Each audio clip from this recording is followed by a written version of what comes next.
Hello, hi everyone.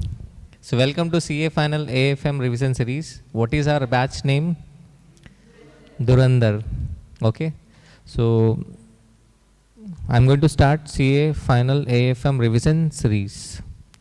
So first of all, before starting CA Final revision series, let us know the content. So what are the chapters in CA Final AFM? So first class will be a little slow because I will take time to understand the students.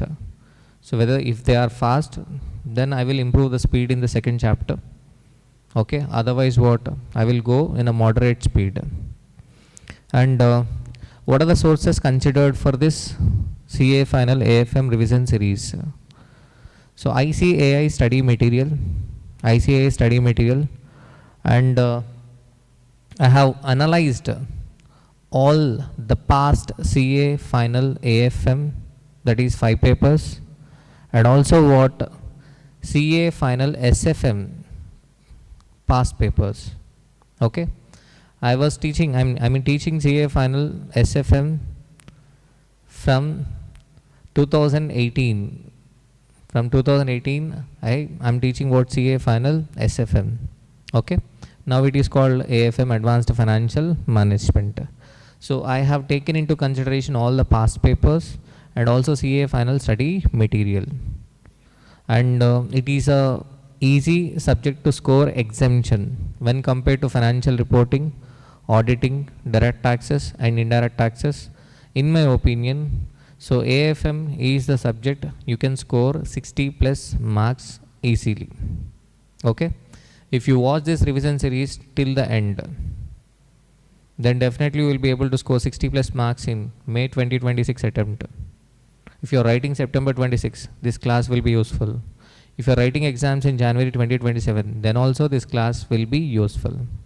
Okay, because this is not a direct tax or a indirect taxes. We are not going to get any amendments. Hardly they might add some theory questions, theory parts in a new edition. They might add. So that I will make a small video, so that will be enough. Okay, so AFM, this revision series ends in next 30 days. I will be taking 30 days. Okay, 30 days. Okay, within 30 days I will be completing this revision series, and rely on this resource. Whatever the material I am providing, rely on that, and you need not have any second thought. Okay, clear? Am I clear? So before starting any subject, first you have to do a paper analysis. You should go through the past papers. Then you will be able to understand the standard of a examination. Okay, so you should not directly dive into the subject. First you should do a past paper analysis. So that's what I have done, and I am bringing you a past paper analysis. So here I am presenting only past 5 attempt AFM papers. Okay, now the paper pattern was different from the previous SFM paper. So clear? So any subject, before you approach, you should do a past paper analysis. And next point, the common mistake and 90% of the students will do is they practice each and every question. Practicing each and every question in a practical subject at CA final level is impossible. Even if it is possible now, it is impossible on day before examination. On day before examination, if you cannot revise the concepts, you may not be able to perform the exam well. Okay, so that's why here I am providing concept book. Okay, so concept book. So concept book is made in the form of a charts to make you understand easy. So I am making a concept book in a chart form. Okay, AFM is not a theory subject, it is a practical subject. But even then, to understand the concepts easily, so this book is prepared in a chart form, concept book. Apart from concept book, I will be providing a question bank. Okay, so this is the question bank. So for preparation of this question bank, I have considered CA final study material, that is ICA material, and also what, past papers. Okay, as I have already told, practicing each and every question is impractical and it is not possible at all. At the same time, referring all the questions instead of practicing, just going through the question and answer is also not a correct approach. You should practice a correct question. You should go through a few questions. So that's why I have divided the questions. First I have divided the questions into two categories. One is smart question, the other one is super question. Okay, so which questions are included in this material? Study material questions, that is ICA questions, study material questions, and also what, past questions. Okay, so these questions are arranged in a ascending order, concept wise ascending order. Okay, and also if you see the question here in advanced capital budgeting, smart one, I have mentioned smart one. Questions are categorized into two, smart and super. In classroom, I will be discussing this question, but this question is not for practice. Okay, so after class, in reading room or a study hall, while preparing, you need not practice this question. You just go through this question. Just go through. Okay, so likewise, smart 2 again. Here serial number is different in my question bank. Serial number is not 1, 2, 3, 4, 5, 6, 7. Smart 1, smart 2. Smart 2 means again, no need to practice. Smart 3, no need to practice. But I will explain in the class. I will explain in the class. Smart 4, not for practice. Next, super 1. This question is for practice. Okay. On day before examination, you will not find time for practice. Yes or no? In that case, you ignore smart question and practice. I mean, you ignore smart question and refer super question. Refer what? Super question. Sir, how you are categorizing the questions into smart and super? Oh, simple. Okay. If you are finding a difficulty in the question while solving it first time, that means that question is for practice. Okay, but after listening to the class, if you are able to do it easily, that means what? That question is for referral. And mostly the repetitive questions are categorized under smart. And if there is any point twist in the question, that is categorized as what? Super question. Super question.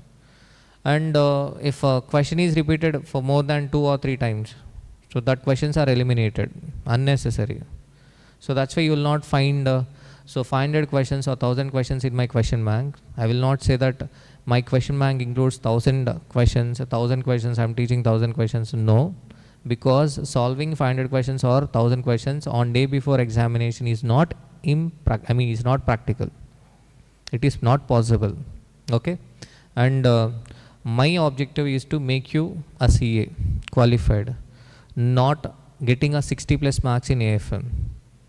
Okay, you should get 60 plus marks in AFM or 70 plus 80 or 90. At the same time, I have to save your time for AFM, give your time to the other subjects. You spend time for FR and audit. I will be completing this revision series. Maximum I will be taking 40 hours, if not 50. I'm telling that maximum hours. Maximum. Okay.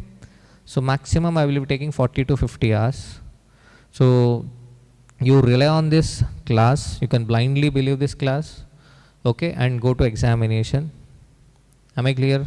And the material also. So after going through this class, okay, if you want, you can practice the old questions or else what, mock test paper. You can try any question. You will be able to attempt. Okay. How many books are being provided here? Concept book and question banks. Sir, when are you going to provide books? Okay. So to be honest, so it will take 20 to 30 days time. I will be sharing each and every chapter, concept notes and question bank as and when completed in the group, Telegram group. And By the end of this batch, I will be providing the complete concept book and question bank. Students who are writing the examination in May 2026, better you take Xerox. Okay, do not expect the hard copy of a AFM material.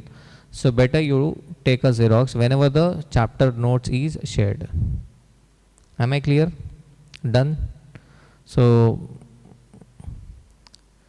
let us start with paper analysis. As I told, first class will be little slow. You feel like it is a regular class. Okay, you might feel sleepy. Okay, so now the time is 7:30 a.m. but still. Then past paper analysis. Past paper analysis. So first chapter, financial policy and corporate strategy. It is a theory chapter. Theory chapter, but there is one practical concept, external fund requirement. Thus, that question is being tested in examination, and that was added in the new editions.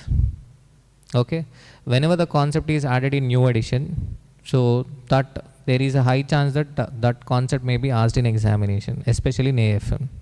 Okay, so financial policy and corporate strategy. If you see, May 2024, no question was asked.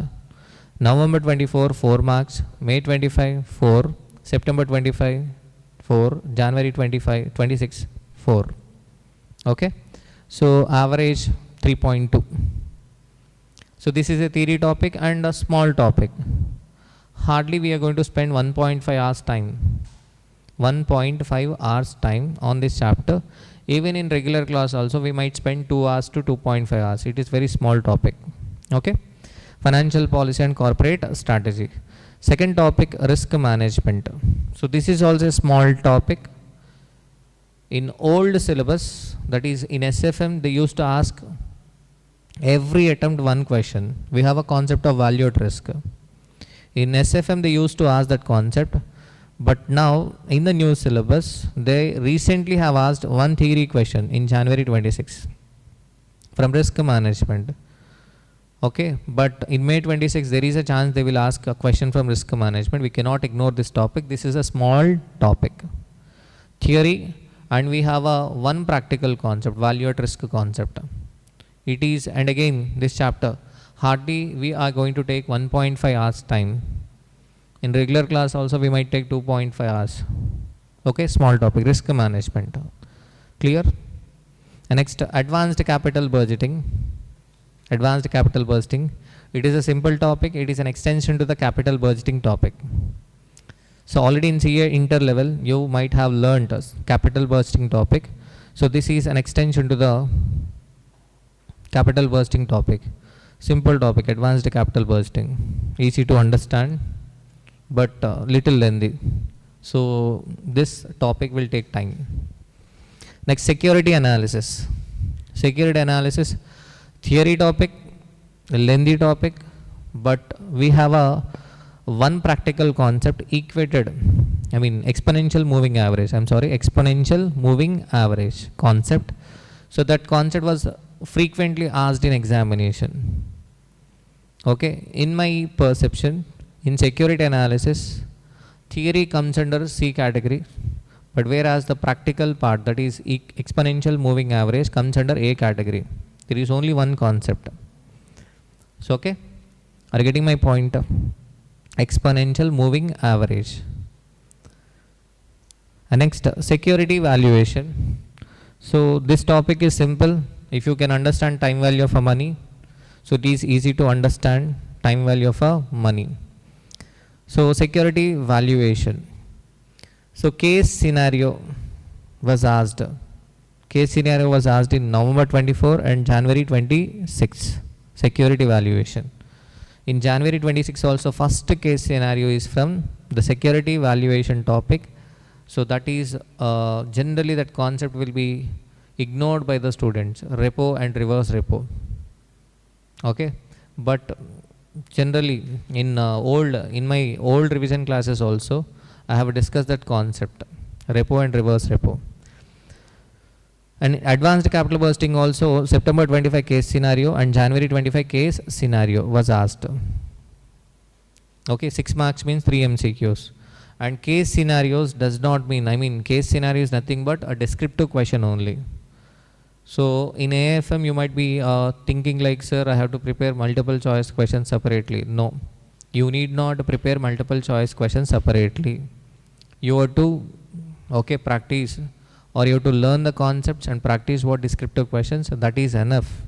You need not separately go through multiple choice questions.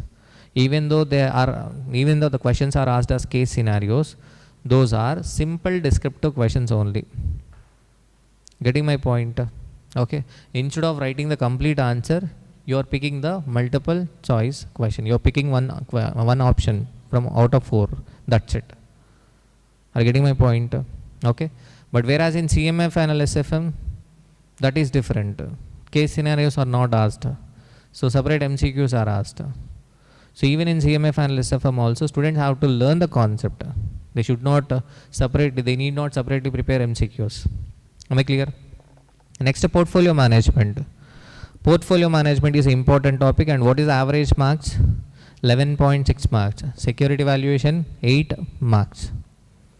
So security valuation will take hardly 4 to 5 hours time. Portfolio management will be taking time. It will be taking what 8 to 10 hours time. Portfolio management. Securitization again. Okay, alternatively they were asking a theory question. Securitization is a theory topic. Securitization is a theory topic and small topic. Clear? So tokenization, the concept was added newly in the book and it was asked 2 times. Okay, mutual funds, average 11.2. So mutual funds hardly we are going to spend 4 hours time. So by spending 4 hours time you can score 11 marks. So the high priority, you should give a high priority for mutual funds topic. Derivatives average 12.2 marks. Derivative average 12.2 marks. Again, derivatives topic. So it is simple. Some students might get confused, but it is simple topic. And the average marks 12.2. Clear? So they have asked case scenario from mutual funds, case scenario from derivatives, case scenario from portfolio management. I am not specially highlighting the case scenarios because case scenario is nothing but a descriptive question. Next, Forex, 12.6 marks. So Forex is a lengthy topic. It will take time. It will take time to learn. There are a lot of questions in ICAI study material. Okay. So in my perception, this topic comes under B category because of a quantity. But derivatives quantity is less compared to Forex. Okay. Next, international financial management 6.6. Again, it is a small topic. International financial management is a small topic. Study material questions are being asked in examination. Study material questions. There are less number of questions in ICAI study material, and we are going to take 3 to 4 hours time for this IFM. Hardly 3 to 4. Interest rate risk management. So this topic is a tough topic. So while I explain the IRRM concept, you will love the class. You will understand the concepts, but in examination they may ask, every time they will be asking a new question. Every time they are asking a new question. So every time means not every time. So 50% of the times they will be asking a new question. Okay, it is very hard to understand new question. Okay, so IRRM 7.4 marks, but we should not ignore IRRM. In IRRM also study material questions are very less. Okay, less number of questions are there in IRRM. Business valuation 6.8 average marks. It is a easy topic. Business valuation, simple topic. If you can understand the time value for money concept, simple. Mergers and acquisitions 7.2 marks. It is simple. If you can understand the time value for money and if you know the basics of financial management, this topic will be simple. Startup finance theory topic. So the average marks 4.8. So compulsory you will get theory question 4 marks. Okay, am I clear? So now if you see the past paper analysis, okay, and what is our question paper pattern? In every question they are including one theory question. In every question they are including what? One theory question. Okay, one theory question. For example, if you see the January 26, if you see the January 26 paper, startup finance, it is a theory question. Okay, and next to what? Securitization, theory question. Risk management, theory question. I think security analysis is also what? Theory question. Financial policy and corporate strategy, I think it is practical question. So if you see the question paper pattern, so first 30 marks case scenario, multiple choice questions, and thereafter what?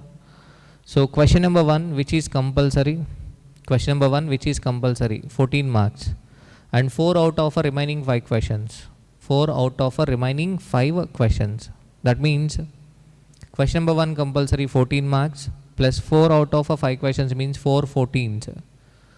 Okay, plus 14, overall 5 14s, 70 marks. Clear?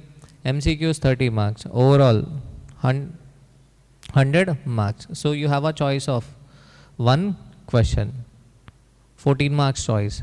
And also what? There can be internal choice. In some attempts they are not giving internal choice. Internal choice means what? Theory question they will be giving an internal choice. So generally fourth question. In fourth question, so they are giving an internal choice, but in this attempt they have not given a internal choice. Okay, so that's what I am saying, internal choice. So here it is given. So there is no fixed pattern.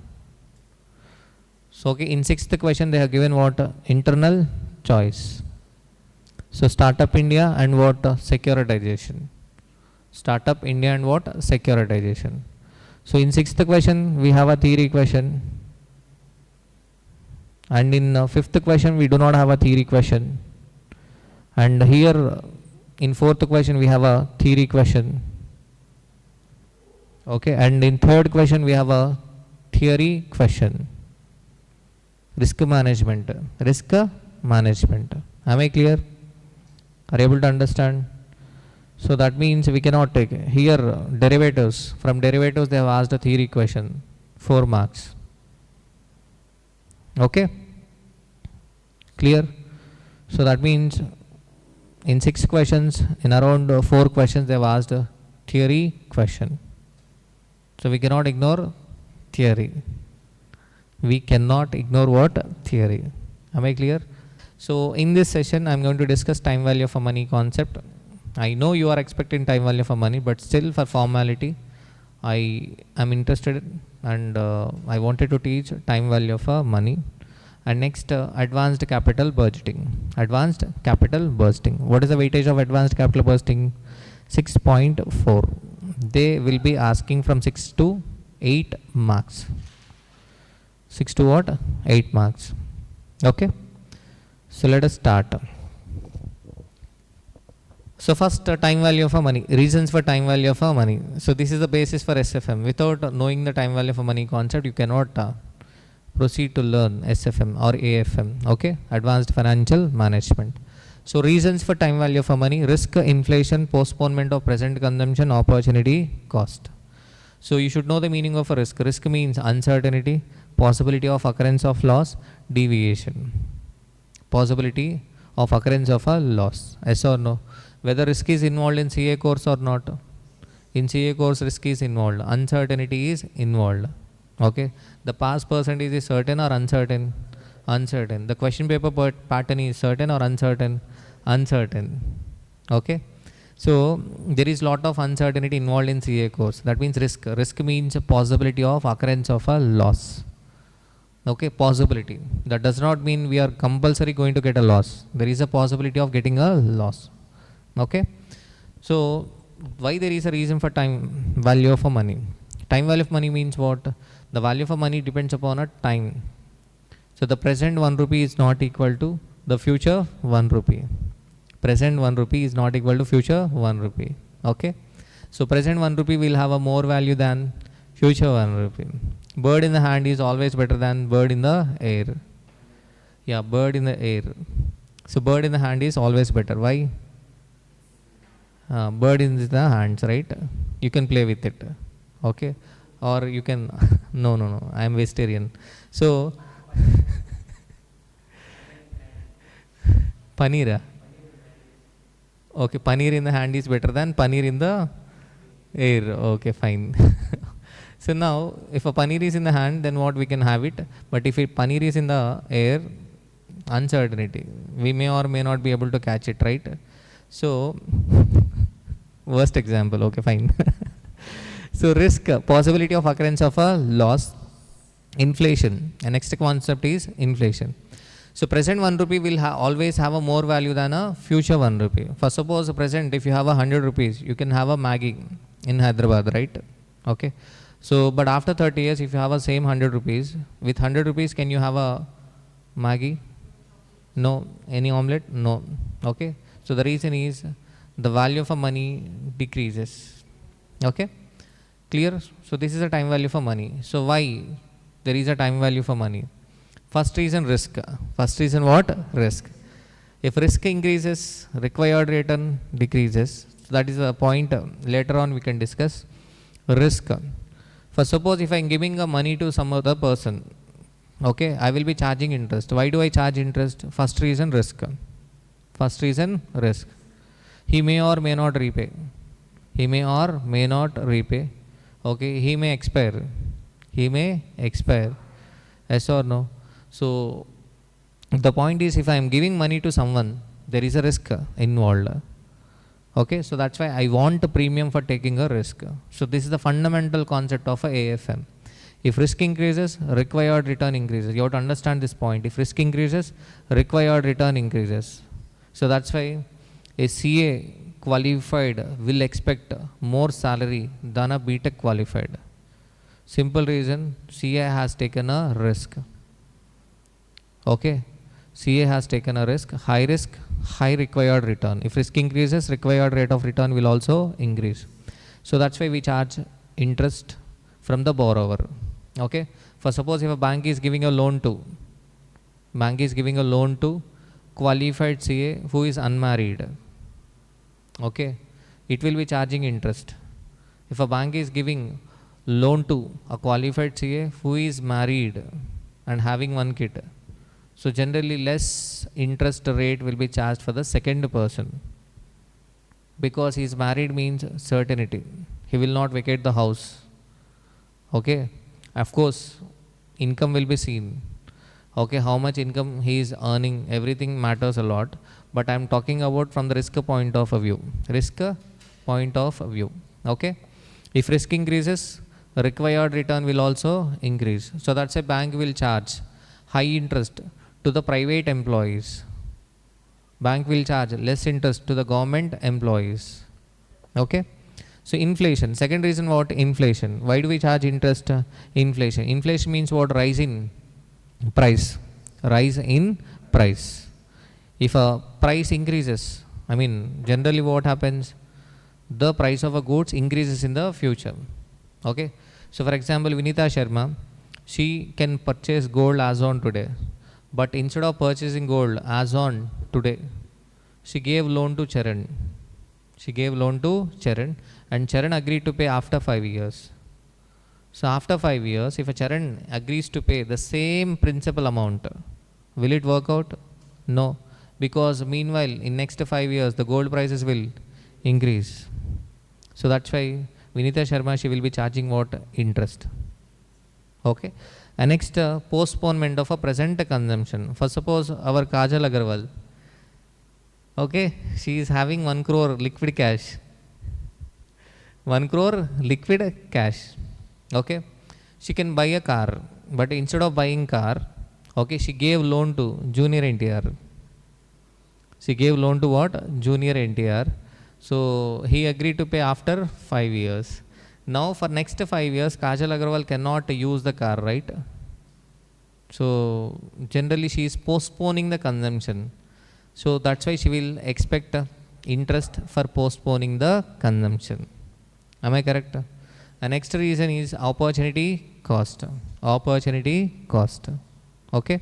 Allu Arjun, Okay, he is having an opportunity of investing 10 crores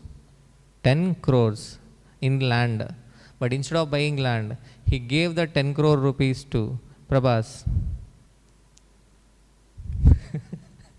Okay, now the point is, okay, so Prabhas agreed to pay after 5 years, but meanwhile, Allu Arjun is foregoing what?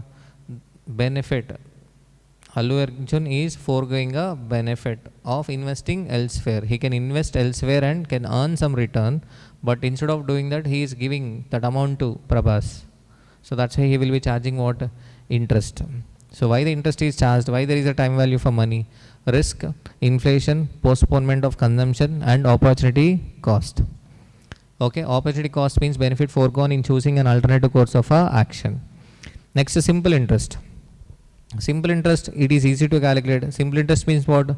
Fixed interest calculated on original principal for a specific period of a time. Example, principal 1 lakh, interest rate 10%, time is equal to 1 year. So tell me what is the simple interest? 1 lakh into 10% is into 1, PTR, principal into time into rate. So 10,000 is the simple interest. So next example 2, 1 lakh into 10% into 5 years. 5 years. Then what? 50,000. So simple calculation. For these simple calculations, you cannot use calculator. Rukmini, why are you sleeping? So you cannot use what? Calculator. Okay, simple calculation. Next, compound interest. Next, compound interest. Compound interest means what? Interest on interest calculated on cumulative amount. Original principal add interest accumulated in previous period. Nothing but what? So for every compounded period, interest is added to the principal, and for the next period, interest is calculated on cumulated amount. Very good, cumulative amount. Okay. So what are the shortcuts? You should know the shortcuts for calculating what? Compound interest. You have to habituate these shortcuts. Okay. Simple, how to calculate compound interest? Take interest rate per period plus 1 multiply with principal plus equal to n times minus principal. Just smile. You got the answer. Okay, clear? Mahesh Babu, what are you calculating? I have not given an example, but still you are calculating. So these are the shortcuts. So here is the example. So example 1 lakh rupees principal, interest rate 10%, time 1 year. Okay, amount is equal to P into 1 plus I power n. Amount is equal to principal 1 lakh into 1 plus I power n, 1 lakh 10,000. Clear? So this is same as simple interest. Why? Because time 1 year, compounded, okay, annually. So that's why. But see the second example. 1 lakh interest rate 10%, time 5 years, compounded annually. Compounded annually. Okay. So tell me what is the shortcut first? You should take 0.1. Savitri, 0.1.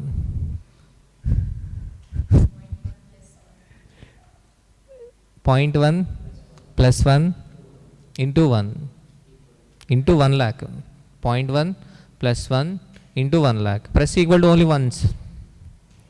Only once. You are getting 1 lakh 10,000. What is the meaning of this 1 lakh 10,000? Nothing but by the end of first year, the amount will be 1 lakh 10,000. But the time is 5 years. So you have to press equal to how many times? 5 times. Already one time over. So press another 4 times. 1,61,051. Am I clear? Next example 3. Calculate compound interest if compounded half yearly. Compounded half yearly means we should take interest rate per half year. Interest rate 10% per annum per half year 0.05. So 0.05 plus 1 into 1 lakh plus equal to n. N means number of periods. N means what? Number of periods. Okay, that means 10. 5 years means 10 half years. Very good, Amma. Clear? So what is the answer? 1,62,889. Compound interest 62,889. Am I clear? Example 4, compounded quarterly. Compounded quarterly means we should take interest rate per quarter. That means 0.1 divided by 4 plus 1 into 1 lakh plus equal to 20 times. Okay, you will get 63,862.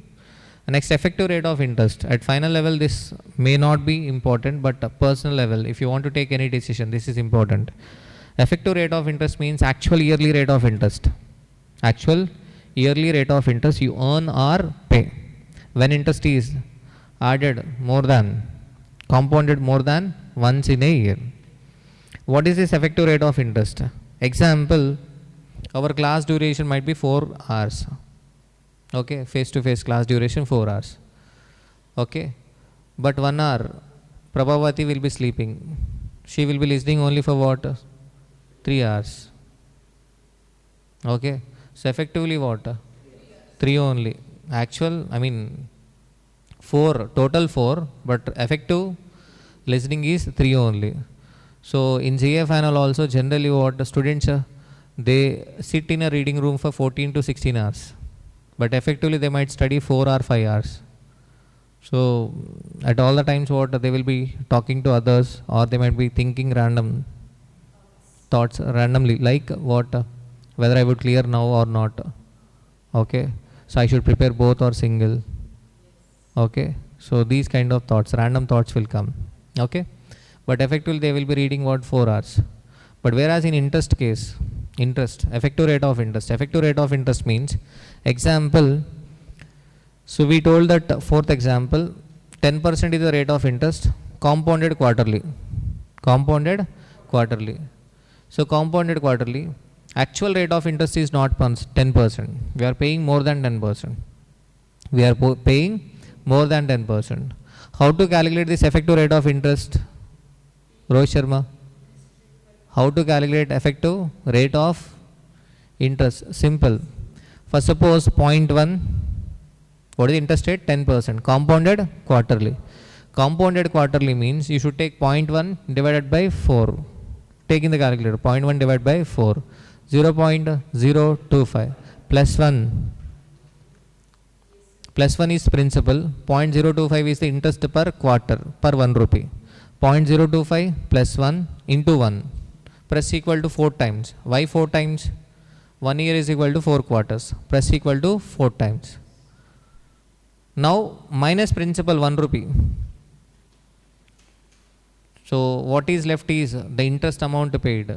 To convert it into a percentage, multiply with 100.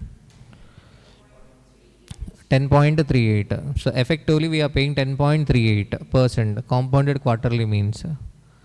So that's why if there is an option to take a loan, you are the borrower, and if you have an option to take a loan, compounded annually, compounded half yearly, compounded quarterly, compounded monthly, which option are you going to choose? Which option will you choose? Compounded annually. Okay, clear? So this is how the effective rate of interest is calculated. Take interest rate per period, add 1, multiply with 1, press equal to number of periods per annum. Okay, minus 1, multiply with 100. Just smile, you got the answer. Clear? Now, annuity. So this concept, annuity concept, you have to learn annuity concept. So because in advanced capital budgeting, we have a concept of equated annual cost. Annuity means same amount received or paid at the same interval.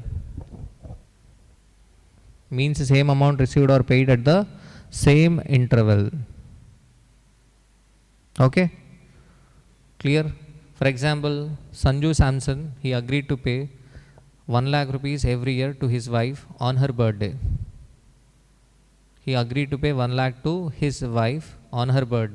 Every year. Same amount, same interval.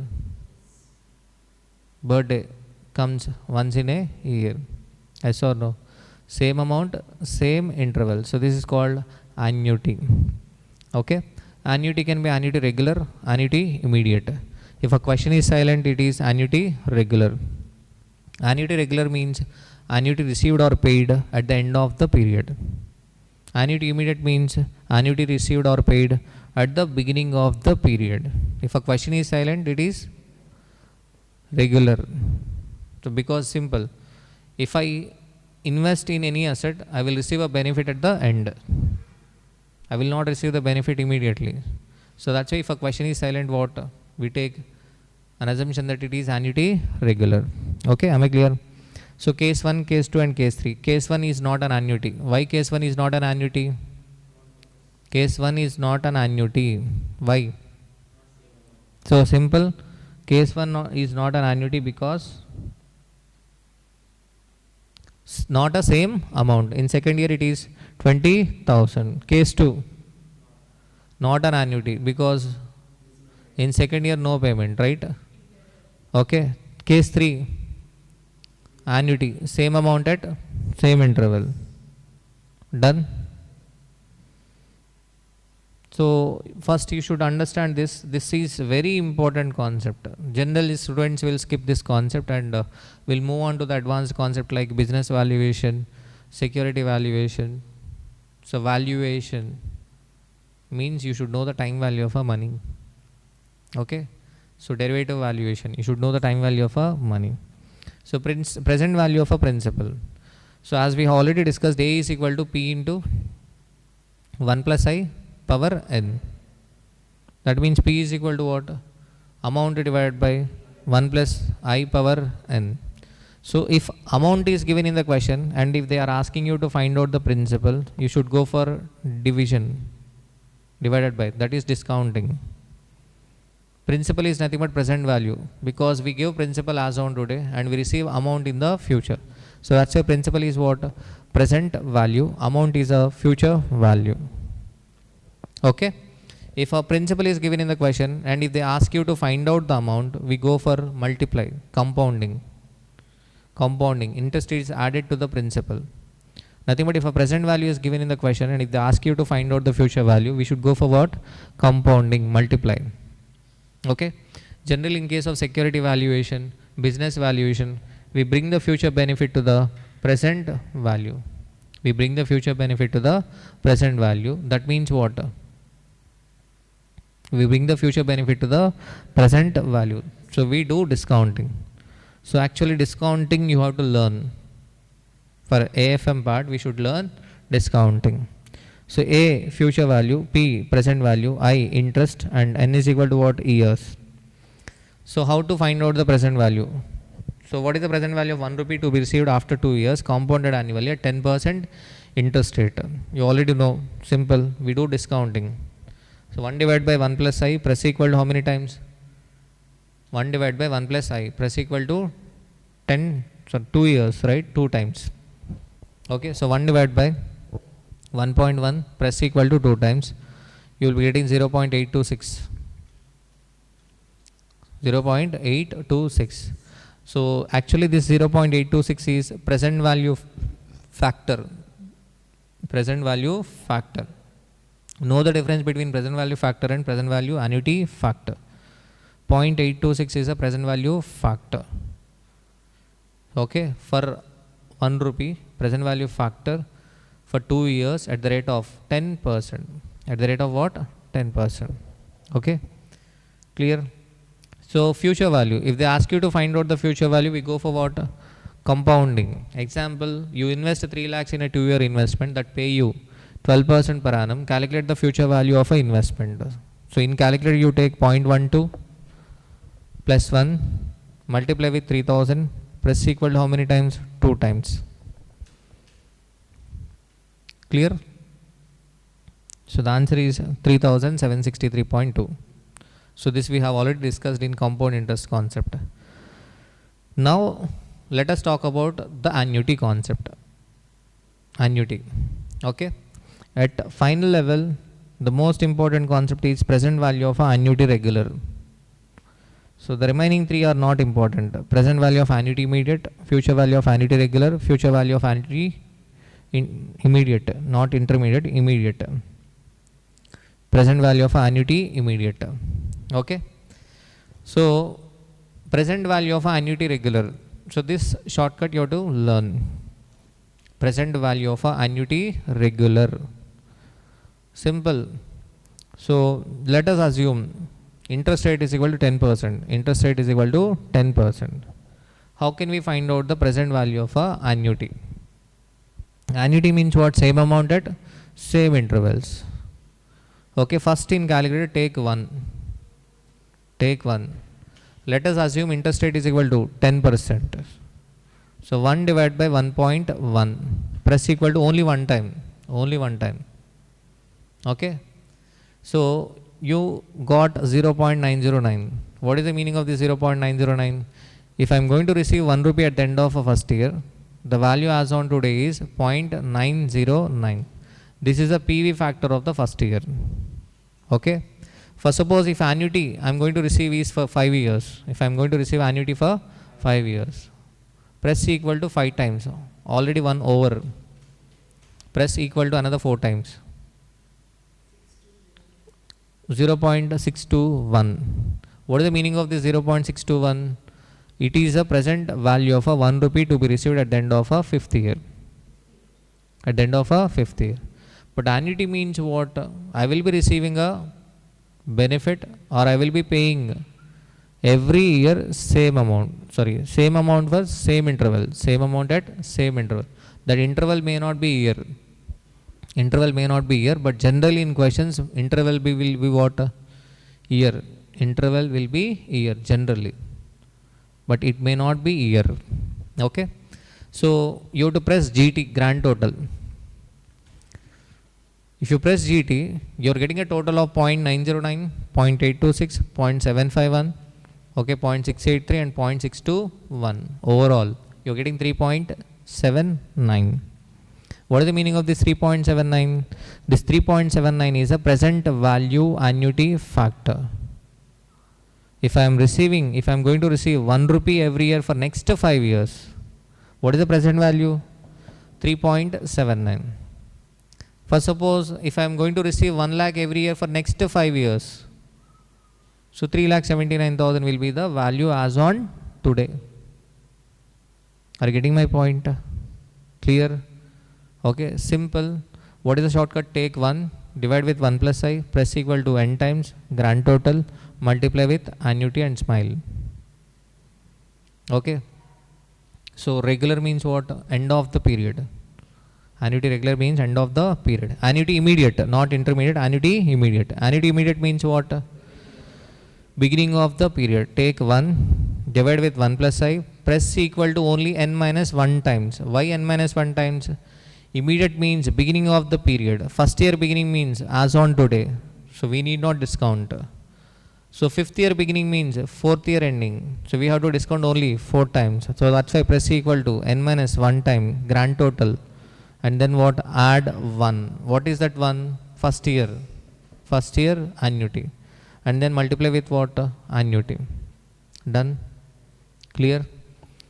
So future value of annuity regular. Future value of annuity regular is, it is similar to what? Compound interest calculation. Take I, add 1, multiply with 1, press equal to n minus 1 times.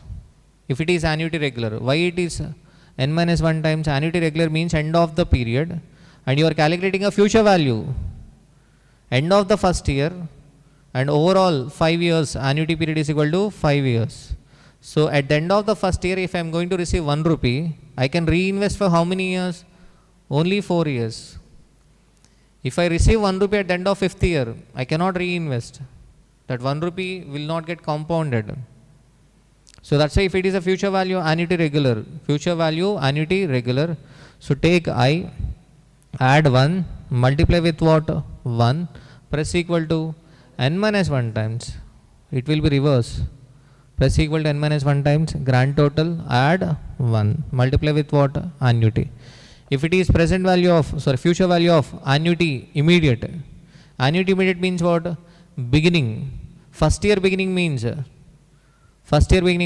I will get interest for first year, second year, third year, fourth year, fifth year. Fifth year beginning means I will get interest for 1 year. So that's why if it is the future value of annuity immediate, so that is simple. take I, add 1, multiply with 1, press equal to n times, press GT grand total, multiply with annuity, smile. Clear? Getting my point? Clear? Okay. But for you, what is the important? The present value of annuity regular. Present value of annuity regular. How can we find out annuity into present value annuity factor regular? So this you have to understand. Present value of annuity regular is equal to annuity into present value annuity factor regular. Yes or no? For example, 1 lakh is the annuity. We got present value annuity factor 3.79. So present value of annuity regular is equal to 1 lakh into 3.79, that is 3,79,000. Okay. So that means annuity is equal to what? Annuity is equal to present value of annuity regular divided by present value annuity factor. So this is important because you might take a car loan, you may take a housing loan. Okay, how to find out the equated monthly installment? Simple, loan amount divided by present value annuity factor. Loan amount divided by what? Present value annuity factor. Because equated monthly installment is an annuity, same amount at same intervals. Loan amount is present value of a future installment. Present value of a future installment, nothing but present value of a annuity. So generally in case of a loan, we will be knowing the loan amount. We try to find out what equated monthly installment. So how can we find out the equated monthly installment? Annuity is equal to loan amount divided by PVAF. Clear? Done? Are you able to understand? Okay, but you have to be careful. If you take a PVAF for finding out equated monthly installment, you should take 1 divided by 1 plus month interest rate. 1 divided by 1 plus month interest rate, press equal to n times. N means number of months. So likewise, same concept we use for equated annual cost. Equated annual cost means, or in CA interlevel, equated annual benefit. Equated annual cost or equated annual benefit is same amount, same interval, nothing but annuity. How are we finding out that equated annual cost? Simple, equated annual cost is equal to sum of a discounted cash outflow divided by present value annuity factor. Same concept. Clear? So I have given examples. You can go through the PDF to understand if you have any confusion. Okay. For all, I have given examples. If it is future value of annuity regular, annuity into future value annuity factor regular. So that means annuity is equal to future value annuity regular divided by future value annuity factor. Not present value annuity factor, future value annuity factor. Done? Clear? Now this is the important concept, very very important concept for AFM. 5 examples. These 5 examples are very important. You have to understand. So any asset, whether it is business, whether it is security valuation, whether it is business valuation, or whether it is a derivative valuation, any asset value, the popular method of doing, finding out the value of asset is bringing the future benefit to the present value. If the future benefit is 0, the value of asset is equal to 0. The future benefit is 0, then value is equal to what? 0.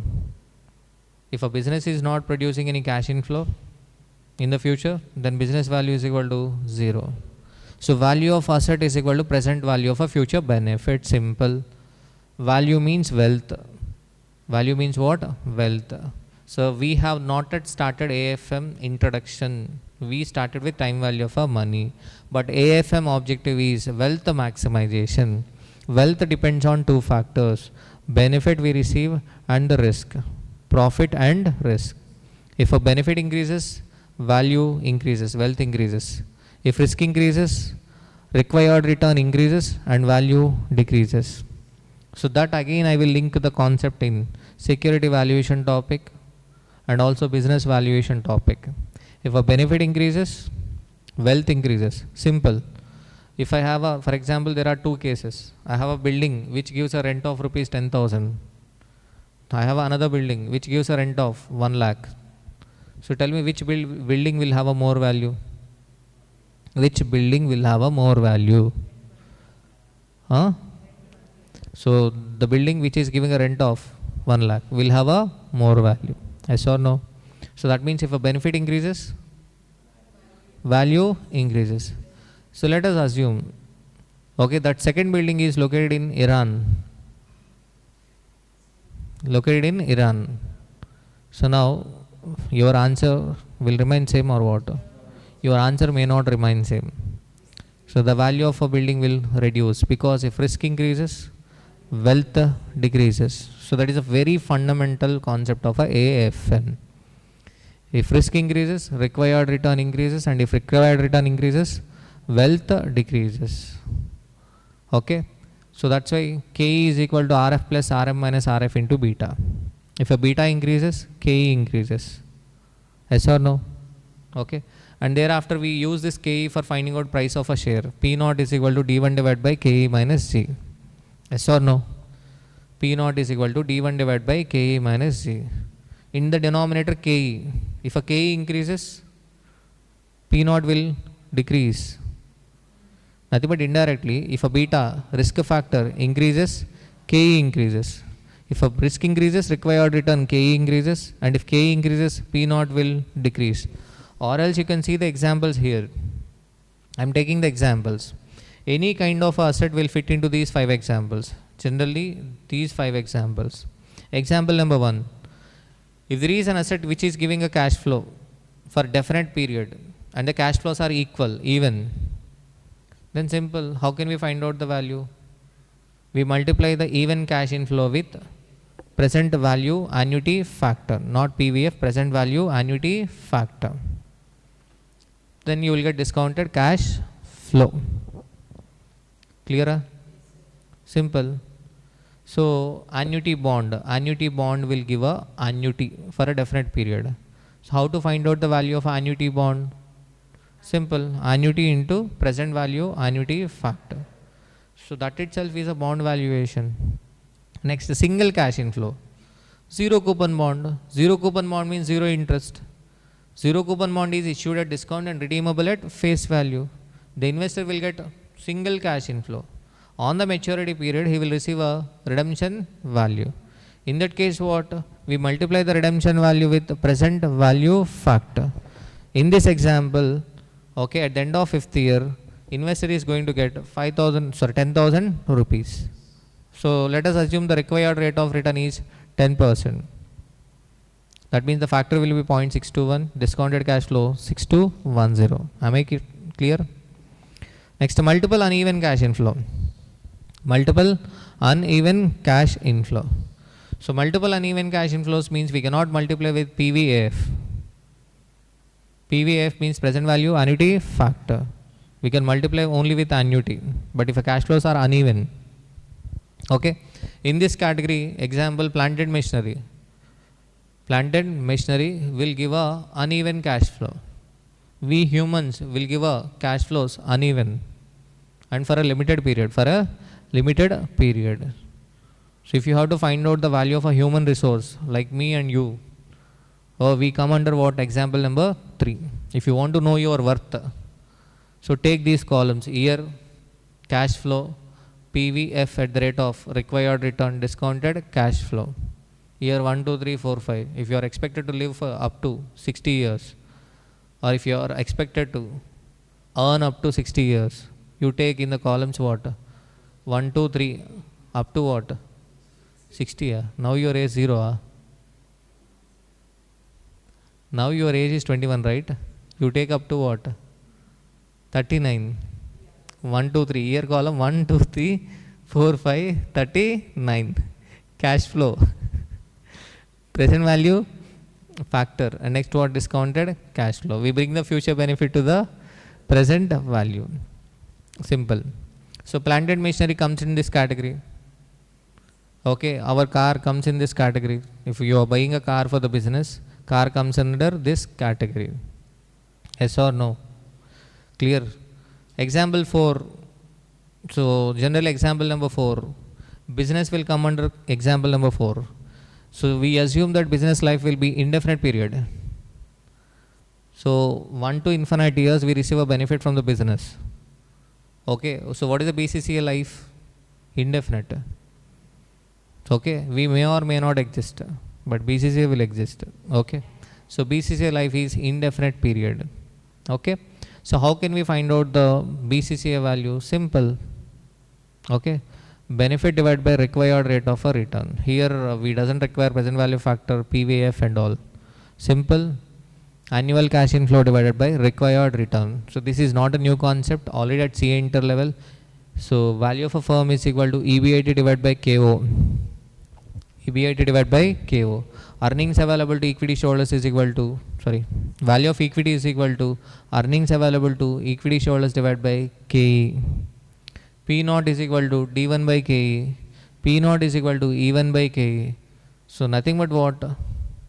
Why equity value is equal to D1 divided by KE? Because if a person is purchasing an equity share, he will receive a benefit for indefinite period. Okay. Why a value of firm is equal to EBIT divided by KO? Simple. If you are investing in a firm, the firm is going to generate a revenue for what? Indefinite period. So that's why EBIT divided by what? KO. So firm comes under this category. Equity comes under this category. Getting my point? If it is a perpetual bond, perpetual means what? Continuous. Forever they will receive interest. So then also what comes under this category? Okay. Plain vanilla bond comes under example number 3. Plain vanilla bond means investor will receive interest for 1 to n years, and at the end of the nth year he will receive redemption value. Clear? Okay. Next example number 5. So for example, the asset is generating a cash flow for indefinite period with growth. Every year there is a growth. So again this, okay, businesses and equity comes under this category. But bonds will not come under this category. Okay, bonds will not come under this category. Perpetual bond comes under example number 4. Plain vanilla bond comes under example number 3. Okay, zero coupon bond comes under example number 2. Annuity bond comes under example number 1. Planted machinery comes under example number 3 or example number 1. Planted machinery. Okay. Clear? So red sandal comes under example number 2. Red sandal comes under what? Example number 2. Single cash inflow. So mango trees comes under what? Example number 3. Okay. So nobody is doing a valuation of what crops, but I mean mango trees or something, but I'm telling practically. Okay. Clear? Why mango tree comes under example 3? Cash flows may differ. It will receive, I mean yes or no, that's why. So equity valuation comes under example number 4 and 5. Business comes under what? Example number 4 and 5. Or business may come under example 3 also. Equity may come under example number 3 also. Example year 1 we take D1, year 2 D2, year 3 D3, and year 3 we can take P3. P3 means what? Price at the end of the 3rd year. We may find out the terminal value. Okay. For every concept, so there is a link I will be giving, I mean explaining the questions in business valuation, security valuation, etc. Okay. So this is the time value of a money concept. We completed time value of a money. Clear? Done? So with this background we can start what? So okay, advanced financial management. Advanced financial management. So in regular class generally order will be financial policy and corporate strategy, theory topic. So after discussing the topic financial policy and corporate strategy, then we move on to what? Advanced capital budgeting. But now I will give a brief introduction to AFM, advanced financial management. So generally for any business to become successful, we need a clear and realistic strategy. Strategy means a long-term action plan. Strategy means what? Long-term action plan, a clear and realistic strategy. So during war, okay, the countries will have a strategy, action plan. Strategy means what? Action plan. But that action plan should be clear and realistic. Okay, Pakistan winning on India, unrealistic, waste of time, right? So the point is the strategy is to be what? Clear and realistic. Okay, likewise the Bangladesh competing with India, if they want to do war with India, again that is also what? Waste of time. Clear and the strategy should be what? Clear and realistic. So to business, a business to become successful, the strategy should be clear and realistic. So for example, okay, Pooja Hegde, she wanted to do a real estate business. Okay, near Amravati. Near Amravati. Okay. Now the point is, it is realistic. Yes or no? Okay. But okay. So Sai Pallavi, she wanted to do a real estate business on moon. On moon. Okay. And Mars. Is it clear and realistic or not? No. The strategy should be realistic. Okay. Pooja Hegde strategy is realistic. Yes or no? Clear? And next. Okay. There is a realistic strategy. Pooja Hegde is having a realistic strategy. So what next? The business will become successful or what? No. So financial resources are required. Financial resources. Financial resources are required. Money is required. Okay. So Pooja Hegde is having money. So chances are there the business to become successful. Okay. So these two are enough or not? No. These two are not enough. Even though money is there, so there is a clear and realistic strategy. So they also need what? A right management team. Right management team. Right management team. Okay. If there is no right management team, the business will not become successful. Even though the strategy is realistic, even though there are financial resources, the business will not become successful. That means we require a strategy, finance and management. Nothing but SFM. Okay, but our subject name is Advanced Financial Management. Okay, so our ICAI has given the explanation. 3 fundamental essentials of any business is strategy, finance and management. Okay, so but they wanted to differentiate between CMA final SFM, so that's why the name kept was Advanced Financial Management. Okay, but the explanation is still what? Strategy, finance and management. Clear? Done. So what is the object of learning AFM? Purpose? Okay, simple. Wealth maximization. Objective is to maximize the wealth. The starting point of a business is money, ending point of a business is also money. Ultimately, the learning objective of AFM is what? Wealth maximization. Maximizing the wealth. So to maximize the wealth, we take 4 types of decisions in AFM. So 4 decisions falls within the scope of a financial strategy. 4 decisions. One is financing decision, from where to procure money.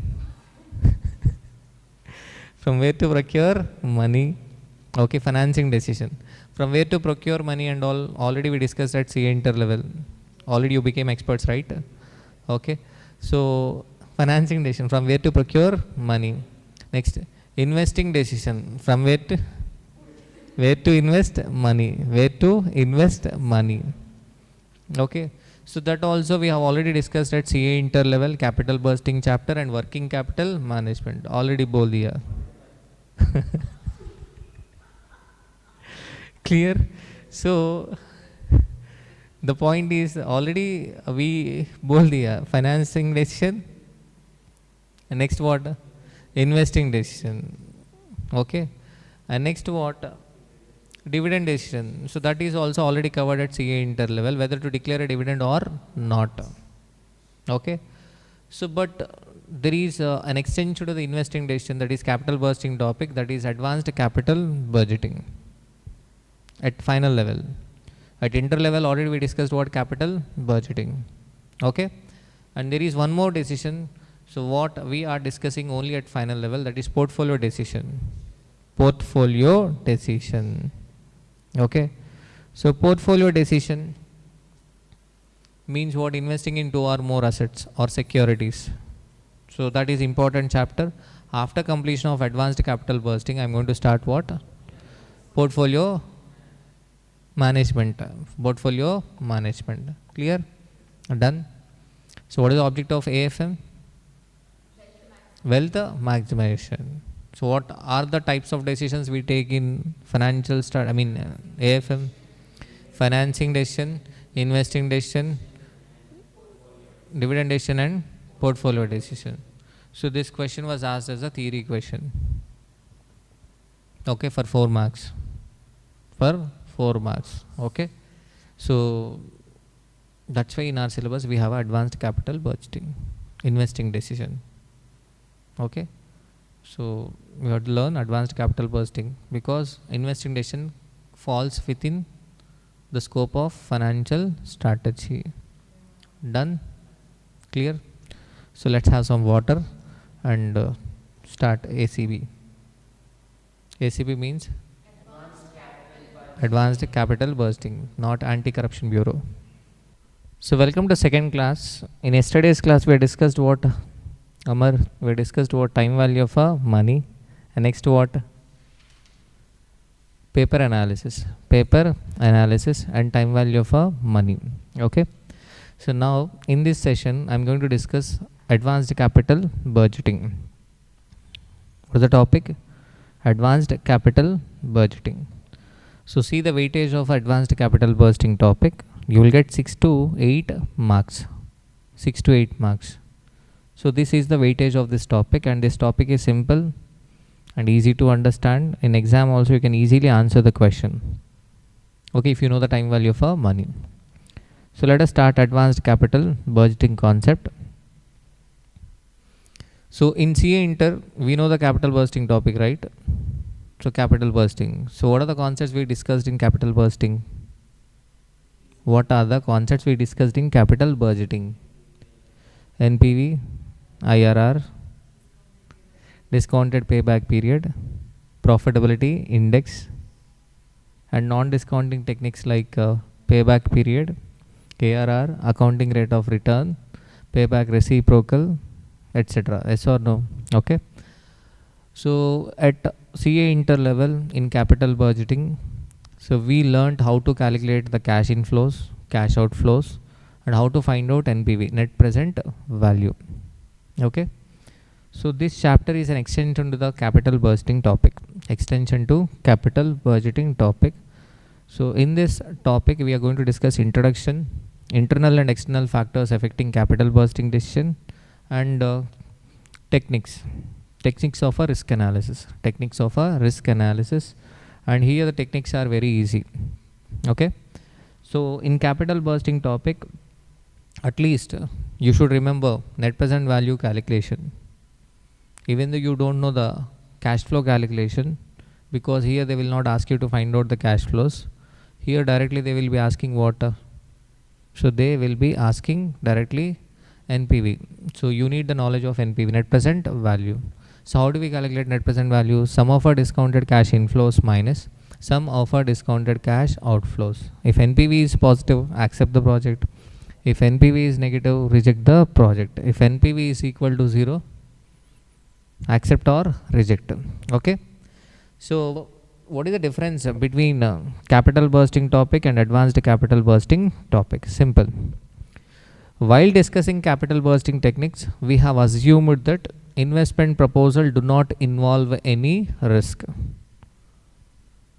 So we assumed, that was an implied assumption. At CA inter level we have never talked about what risk. Okay. So risk means a possibility of occurrence of a loss. So in practice, this assumption is not at all correct.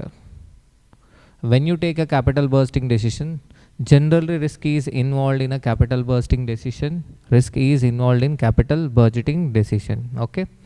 So the point is the risk, however, in practice, the assumption is not correct. Yes or no?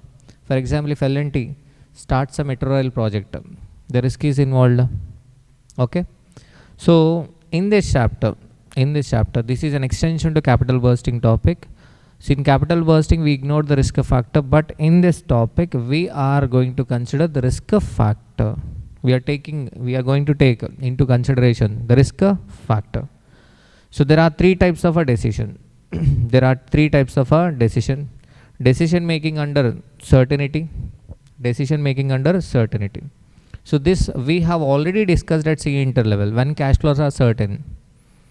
In capital bursting topic, we assume that cash flows are what? Certain. Okay.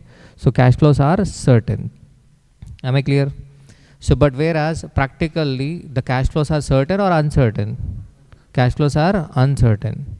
So decision making under certainty already covered under capital bursting topic, but generally the risk is involved in any capital bursting decision. So what are the examples for capital bursting decision?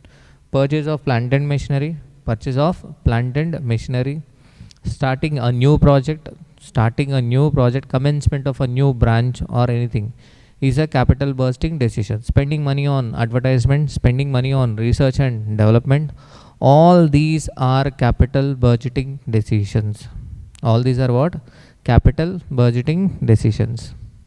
Okay, are you getting my point? Clear? So now the question is, spending money on advertisement. If you are spending money on advertisement, that is a capital bursting decision. If you are spending money on advertisement as on today, you receive benefit in the future for more than 1 year. So is the benefit which you are going to receive in the future is certain or uncertain? Uncertain. Okay. So that's why in this chapter we are going to consider the decision making involving risk. Involving what? Risk. So when cash flows are uncertain, in this there are two categories again: decision making involving risk or decision making under uncertainty. We have two scenarios. One scenario is probability can be assigned, and the second scenario is probability cannot be assigned. Okay. So probability can be assigned. If you can assign a probability, then we use a statistical techniques. Okay. If you cannot assign the probability, then we use the other techniques. Clear? So this chapter introduction is simple. In capital bursting topic at CA inter level, we have not taken into consideration the risk factor, but in this chapter, advanced capital bursting, we are going to take the risk into consideration. Okay. Am I clear? So internal and external factors affecting capital bursting decision. Internal and external factors affecting capital budgeting decision. So this topic is not that important, but still I want to discuss. Okay, because you need a practical application as well. Generally during placements or interviews, they will be asking questions on the capital bursting or advanced capital budgeting. So that's why. Raju, am I audible? So internal factors. Capital bursting decision is affected by what? Internal factors. So these are factors internal to the company. So first one, project specified risk. So in yesterday's class, I have already discussed what is risk. Risk means what? Possibility of occurrence of loss. So project specified risk which is related to a particular project that affect the project cash flows. Example, whether the project will completed within the scheduled time or not. So generally infrastructure projects may not be completed within the scheduled time, and there can be error of estimation in resources, and also what? Allocation and estimation of cash flows. If a project, if the risk is specific to the project, that is called as a project specified risk. It is internal factor or external factor? Internal factor. Example, nuclear power project of a power generation company has a different risk than, okay, hydro projects or hydro projects. Hydro means what? Water. Okay, if you're using the water and producing the power, so that will have a different challenges when compared to what? Nuclear power projects. So the risk is not the same for both hydro projects, solar power project, nuclear power project, or a thermal power project. The risk is different. So that risk is called as what? Project specified risk. Company specified risk. So company specified risk means what? Risk which arises due to company specific factors, like downgrading of a credit rating. The company's credit rating was not good. That means it will be very difficult to get loans. So that will affect the capital bursting decision. Changes in key managerial person. Changes in key managerial person. Cases, changes in key managerial person means what? Example, okay, Tata. Okay, Ratan Tata was the key managerial person. So, but now there was a change in key managerial person. So that will affect what? Company's growth. I mean, capital bursting decision. Cases for violation of intellectual property rights. If you are violating the intellectual property rights, the other party will file a case on you. So that may affect what? Capital budgeting decision. So change in key managerial person, we can take state government as an example. State government. Whenever the government changes, for example, AP government, that itself is a big example for what? Okay, this one. But instead of government, we should imagine what? Company. Example, the management has got changed. The management has got changed. So what happens? The capital was changed from Amravati to Vizag, and now from Vizag to Amravati. So likewise, cases for violation of other laws and regulations, dispute with workers. These are what? Company specified risk.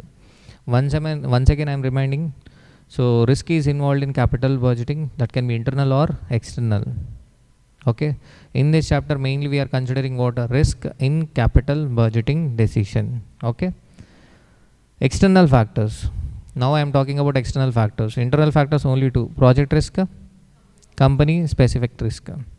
External factors, these factors are external to the company.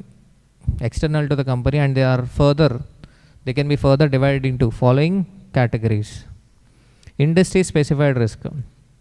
Industry specified risk. These are the risks which affect the whole industry in which the company operates. Example, gas deficiency due to Israel-Iran war. So that is affecting what? All the restaurants throughout the India. Okay, hospitality. All the hotel industry is getting affected. So this is called as what? Industry specified risk. Okay, so these are the risks affect the whole industry in which the company operates. Likewise, what? OTT affected what? Cinema industry. So either positive or negative. Clear? This risk includes regulatory restriction on industry. The government started regulating what? The gas supply. And next, what? Change in technologies, OTT. Change in technology, OTT. For example, regulatory restriction imposed on leather and brewery industries. Okay, so market risk. The risk which arise due to market related conditions like entry of a substitute. Entry of a substitute. Okay, this risk arises due to what? Market related conditions like entry of a substitute. Entry of a substitute means what? Example, entry of a substitute. Okay, if you see the fare, for example, railways, of course railways is always busy, but if a flight fare decreases, what happens? People will start using flights. So that may affect what? Railways. Okay, or else a free bus. Okay, government is providing free bus. So free bus means that is affecting what? Autos and rapidos, everything. Okay, changes in demand conditions. Changes in demand conditions, and also availability and access to resources. Changes in demand conditions means you might have seen the news right, right now what? The alcohol sales in India have got reduced. So Gen Zs, they are not interested in what? Alcohol. Okay, the government has lost the revenue because of that. So that is a change in demand conditions. Change in demand conditions. Okay, entry of a substitute means what? entry of a substitute. For example, AI. Okay, you may get AFM classes in AI. So that definitely what may substitute Ravi sir, right? Okay. For example, a thermal power project gets affected if the coal mines are unable to supply coal requirements. Simple gas supply. Okay. Done. Competition risk. So these are the risks related with competition in the market in which the company operates. So this risk are a risk of entry of a rival. Entry of a rival in the sense, for example, Amar may start AFM class. So that definitely may affect my sales, AFM class sales, right? Raju may start AFM class from next batch, okay, after getting qualification. So that will affect my sales. Change in taste and preference of a consumers. Change in taste and preference of a consumers. Okay. So students may dislike my boring class and may attracted to what Amar class. Okay, fun filled class. Product dynamism. These are what competition risk. Risk due to economic conditions. These are the risks which are related with macroeconomic conditions. Macroeconomic conditions like change in monetary policy by central banks. Change in fiscal policy. Monetary policy is with central bank, that is RBI. Change in fiscal policy means budget. Fiscal policy means what? Budget. Example, after COVID, the interest rates on housing loans have been reduced. If interest rates on housing loan are reduced, what happens? More number of people will take housing loans and will start purchasing house. So that will, create employment for what? Cement manufacturing industry, steel manufacturing, and electrical items, etc. Okay, clear? So change in monetary policy, that is risk due to what? Economic conditions. Change in fiscal policy. Change in fiscal policy. So change in fiscal policy. So example, what? Introduction of new taxes and cess. Introduction of a new taxes and cess. Every year the tax on cigarettes will get increased. So that way affect the cigarette sales. Inflation. Change in GDP. Changes in savings and net disposable income. For suppose if a government reduces the income tax, so the slab rate have got increased, right? Slab. If a slab increased, then what happens? The net disposable income in the hands of a income earning people will increase. If a net disposable income increases, they start spending this money in market. So that will also affect our capital budgeting decision. All these factors will affect our capital budgeting decision. Are you getting my point? Okay. So this is risk due to what? Economic conditions. International risk. International risk, best example, Iran. Okay, war. International, these are the risks arising due to. These are the risks which are related with conditions which are caused by global economic conditions. Global economic conditions like restriction on a free trade. Okay, restriction on a free trade. So right now, for example, during India-European agreement, the free trade is allowed. Okay, if a free trade is allowed, what happens? The export of a textile industry has got a favor. Okay. Before this India and European countries deal, EU deal, Bangladesh is having a edge in textile industry. But now what happened? The Indian government had a deal with what? European countries, and next the textile industry in India, it is exporting what? The garments to European Union. Am I clear? So this is what? Okay, restriction on a free trade. Restriction on a market access. Restriction on a market access. Recession. So, for example, poultry farms, right now they are struggling because earlier they used to export eggs to Middle East. Now they cannot export. Bilateral agreements, political and geographical conditions. All these are the international risk. Am I clear? Done? Okay. So these are the factors. So external and internal. So our capital budgeting decision will get affected by what? Internal factors and also what? External factors. So hotel industry, It is getting affected by what? External factors. Am I clear, Charan? Now, techniques of a risk analysis. So these are the techniques of a risk analysis. Statistical techniques: probability, variance, standard deviation, coefficient of a variance or variation. So this is simple. Probability, variance, standard deviation, coefficient of a variation. Conventional techniques. Risk adjusted discount rate, certainty equivalent. Other techniques: sensitivity analysis, scenario analysis, decision tree, and simulation run.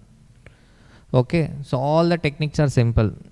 And other than these techniques, in this chapter we're going to discuss equated annual cost concept, optimum replacement cycle concept. Okay, so these statistical techniques are very simple. So what is the meaning of probability? Probability, it is a measure about the chances that an event occur. So when an event is certain to occur, probability will be 1. Okay, so probability of Amar getting married 1, because it is certain or uncertain? Certain or certain? Certain. So that's why the probability will be what? 1. Okay, so when there is no chances of happening an event, okay, so marriage of Amar with his loved one, okay, probability will be 0. Probability will be what? 0. Okay, so if a event is impossible, if a happening of an event is impossible, then the probability will be 0. If the event is certainly going to happen, the probability is 1. So example, Raju is going to become a CA, Charan is going to become a CA, Amar is going to become a CA. So the probability is 1. Okay, for the upcoming attempt. Okay, clear? Variance. Next what? Variance.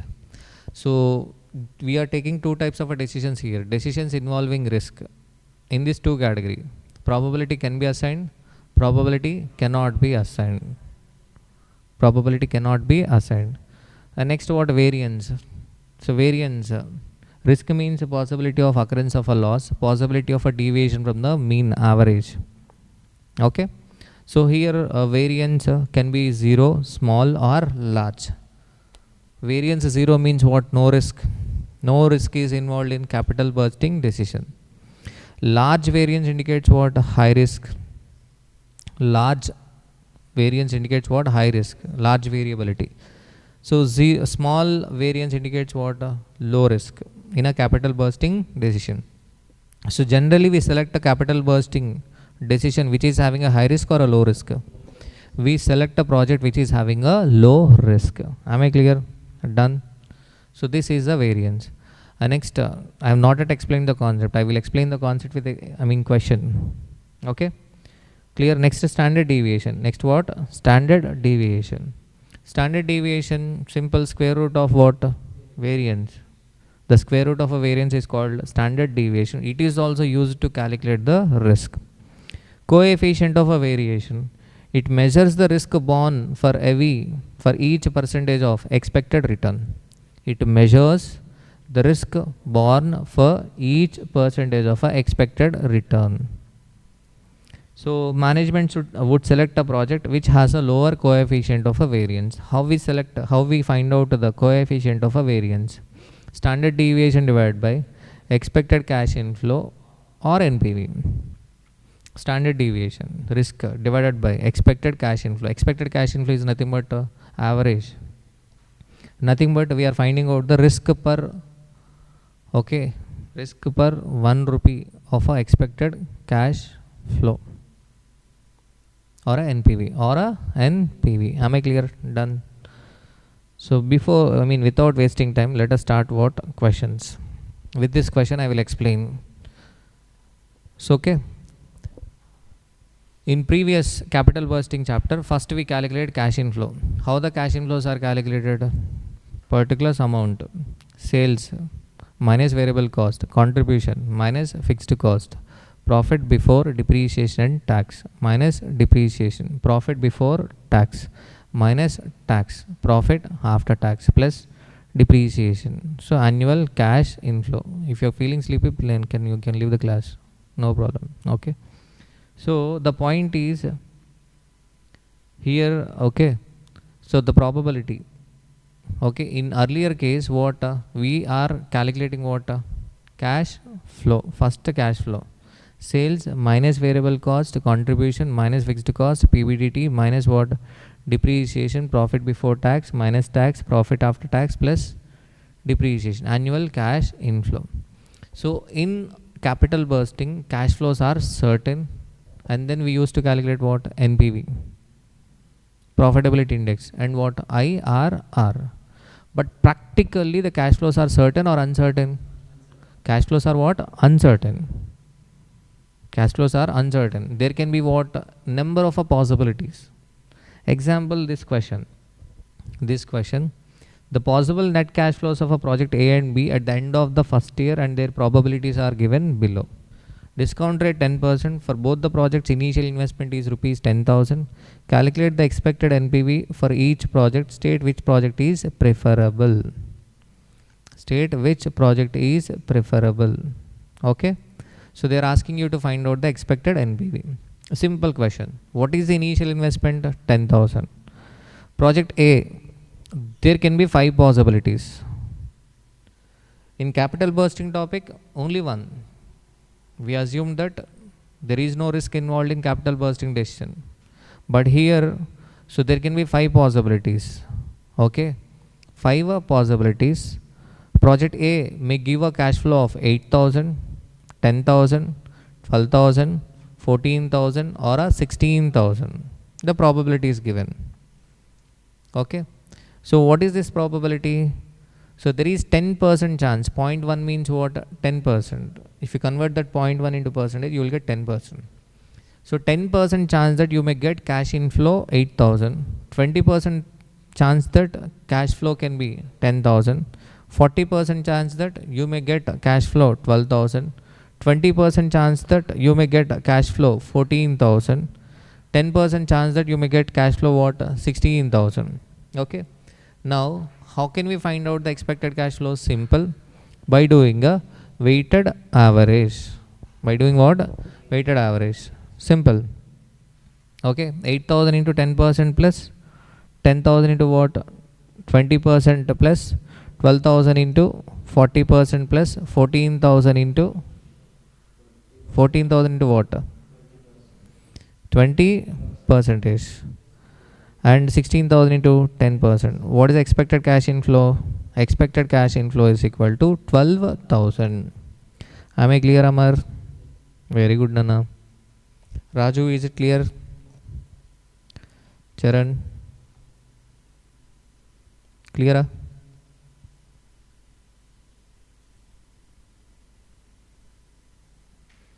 Project B. So 24,000 into 0.1. Likewise, you do the same thing. So expected cash inflow. Generally, we will not be expecting the lowest amount, that is 8,000. Okay, if I ask you, so what is your expectation for the next year? So generally, we will not be saying the worst case scenario or the best case scenario. Generally, we say what? Average. So that's why here the average cash flow is what? 12,000. So that means by the end of the first year, so 12,000 is the expected cash inflow. So what is the PV factor for the first year? 1 divided by 1.1. Press equal to 1 time. 0.909. So 0.909 into 12,000 minus what? 10,000. Clear? So what is the NPV? 908. The net present value for project B is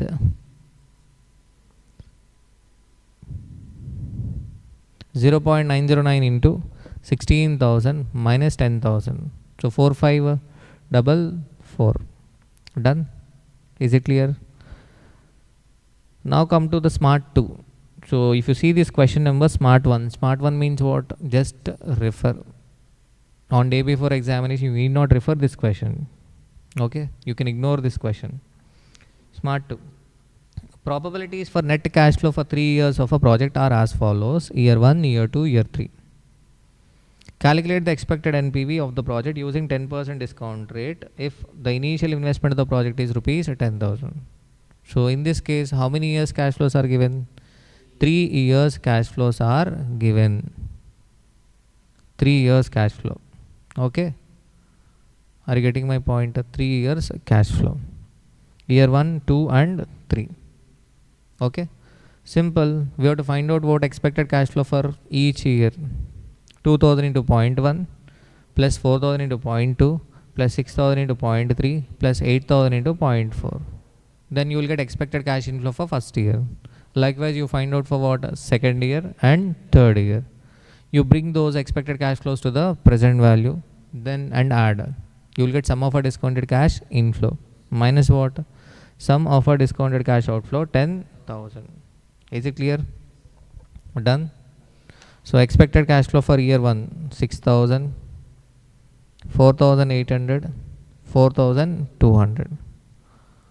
So we are bringing these future cash flows to the present value. So expected cash inflow 12,573 minus what? 10,000. So 2573 is what expected NPV, net present value. Am I clear? Done. So this question is also a smart question. Smart question means refer, just refer this question. Next is smart 3. KLM Limited is considering taking up of one of the two projects, project K and project S. Both the projects having a same life require equal investment of rupees 8 lakhs each, 80 lakhs each. Both are estimated to have almost the same yield. As the company is new to this type of a business, the cash flows arising from this project cannot be estimated with certainty. That is what we are saying. We cannot estimate the cash flows with certainty because the uncertainty is involved in capital budgeting.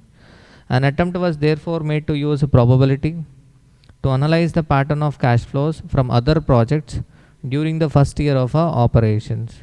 This pattern is likely to continue during the life of these projects. The results of the analysis are as follows. Project K cash flows are given. Project S cash flows are given. This pattern is likely to continue during the life of these projects. Okay. Required: calculate variance, standard deviation, coefficient of a variance for both the projects. Which of the two projects is riskier?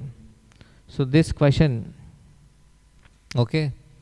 So again, this concept we are going to discuss in portfolio management chapter. Portfolio management chapter. Okay. So right now, simple this question. So this is a CA. All questions which I am discussing are CA final study material questions. Okay. In this question, one information is missing. Okay. So that might be a printing mistake in ICA study material. What is it information missing? Tell me. What is the information missing in this question? Raju. So tell me the information missing in this question.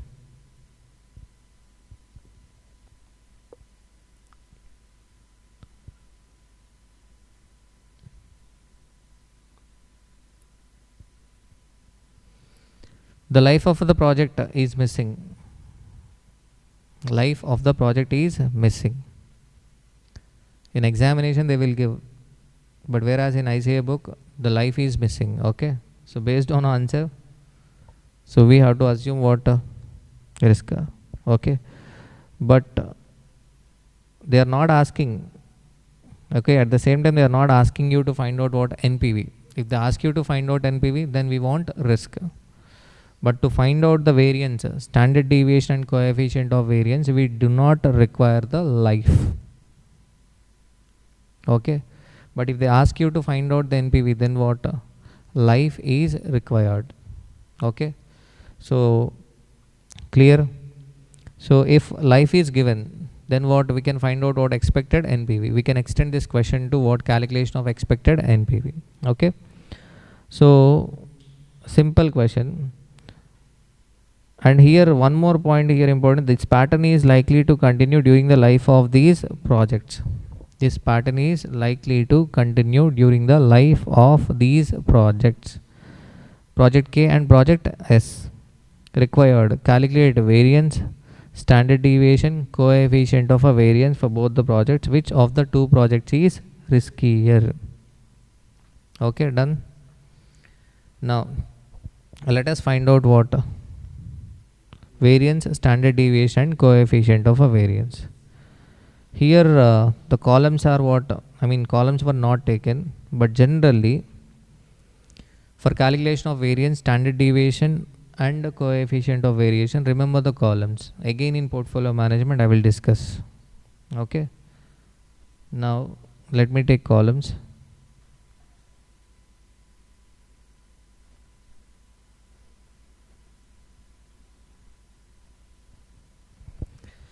So what are the columns we should take for simple calculation? Variance. Okay, variance, standard deviation, coefficient of variance, all these will be measuring what? Risk.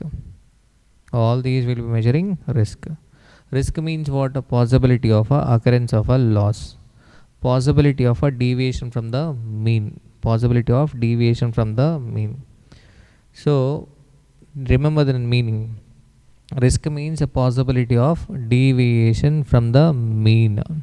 Okay, so let me write the columns. What are the columns we should take? First we should take X. X means possible events. Possible events. Next what? Probability.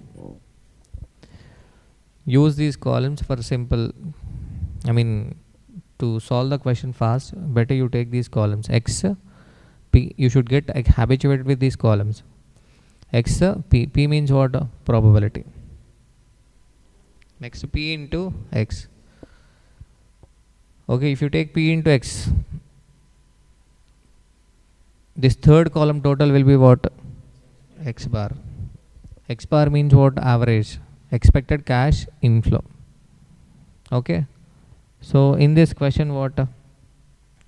So 5 possible events are given: 11, 13, 15, 17, 19.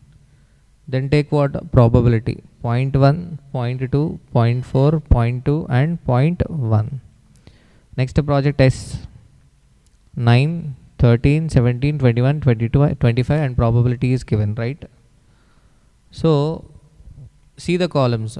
You need not by heart the columns. Risk means a possibility of a deviation from the mean. Mean means what? Average. X, probability, probability into X, the total will be what? X bar. Okay, risk means what? Risk means what? Possibility of a deviation from the mean. Deviation from the mean. So that's why next column will be X minus X bar. Okay, X minus X bar. Am I clear? So deviation from the mean. Okay, risk means deviation from the mean. So I cannot take the total of X minus X bar and do a simple average. Why I cannot do a simple average? Because probability is given in the question. So what is the probability? Example first case, 0.1. What is the meaning of this? 10% chance that the cash flows may deviate from X bar by this amount. Yes or no? So I cannot take directly X minus X bar total. If I take X minus X bar total, that is not at all correct. Okay, and I cannot divide it with what? 5. I cannot do a simple average because I have to do weighted average. So that's why I am taking what? Next column, P into X minus X bar. If I take the total of P into X minus X bar, I will be getting 0. In all situations I will get 0. If I do a weighted average of a deviation from the mean, then I will get 0, which is not at all correct. Done? Okay, so that's why I will get a 0 in all the situations. If I take a weighted average of X minus X bar, why I will get a 0? Because X minus X bar, you will get positive sign and negative sign. Okay. If you directly weighted average, if you directly do the weighted average of x minus x bar, because of positive and negative sign, you will be getting what? 0. For any example, you can take any numbers. In all cases, you will get 0. So that's it. To eliminate the negative sign, we take square. So p into x minus x bar whole square. So that last column total will be variance. That last column total will be what? Variance. So variance is equal to, simple, variance is equal to, you can understand the formula, simple, summation sigma p into x minus x bar whole square. Summation sigma means we are taking the sum. Now the standard deviation. Standard deviation we denote with sigma x. Variance we denote with sigma x square. Standard deviation sigma x is equal to square root of summation sigma p into x minus x bar square.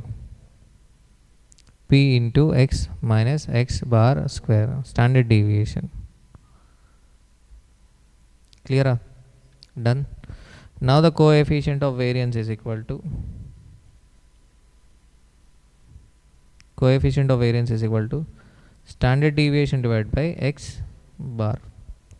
Nothing but it is risk per unit of expected return. Risk per unit of what? Expected return. Am I clear? Done. Okay. Okay, these are the columns for calculation of what? Of variance. So now to find out this variance, standard deviation, coefficient of variance for project K, what are the columns we should take? Instead of x, you can take K bar, so K, P into K bar, K minus K bar, P into K minus K bar whole square. So in this, here they have not taken what? Columns. So but this also you can understand. First they have calculated what? K bar. How can we get K bar? By doing a weighted average. So weighted average was done. Okay. Clear? And next what? See this question. See this answer. Variance. Instead of taking the table. So okay. So what is this? This is P into x minus x bar square. Okay. Plus 0.1 into 11 minus 15 square plus 0.2 into 13 minus 15 square plus so on. So what is the answer? 4.8 is the variance of a project K. What is the standard deviation? Square root of a 4.8, 2.19. Likewise, we calculate for same project S. For project S, what is the variance? 17. And for project K, project S, 17 is expected cash inflow, expected net cash inflow, Variance is equal to 20.8. What is the standard deviation? 4.56. Clear? So coefficient of a variation is equal to standard deviation divided by x bar or y bar. Clear? Done. 0.146, 0.268. The question is, which of the two projects is riskier? So tell me which of the two projects is riskier. Which of the two projects is riskier? Project S is riskier as it has a higher coefficient of a variation. Project S is riskier as it has a higher coefficient of a variance. Clear? Okay, so smart 3. Smart 3 means what? Just to refer. For concept learning, we are discussing in class, but examination point of view, even if you ignore this question, it doesn't mean this question will not be asked in examination. My point is, even if this question is asked in examination, you will be able to do it without revision, because this is a basic concept. Okay, so the questions which have a special points, those questions are mentioned as what? Super. So that means that question you have to compulsory refer and what practice. Am I clear? Done? Everyone? So now let us see SMART 4.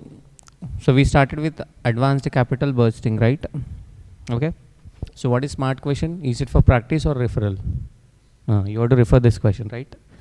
Shivam Limited is considering two mutually exclusive projects A and B. Project A cost rupees 36,000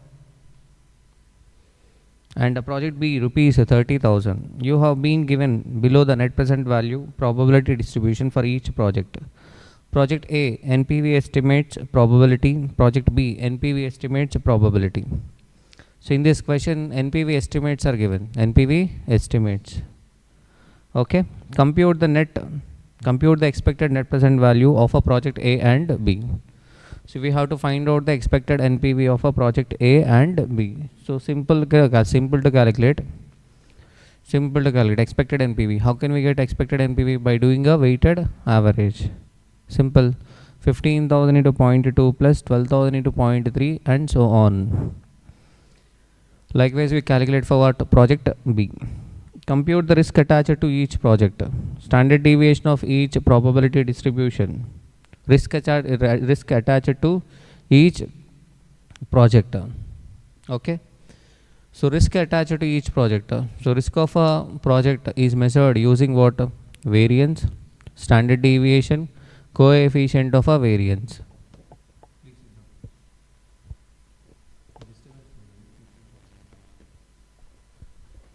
Okay.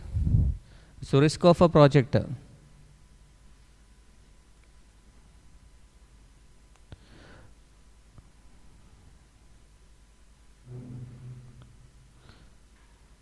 Risk of a project can be measured using what? Variance, standard deviation, coefficient of a variance. Okay. So as we have already discussed earlier, so what are the columns for calculation of variance or a standard deviation?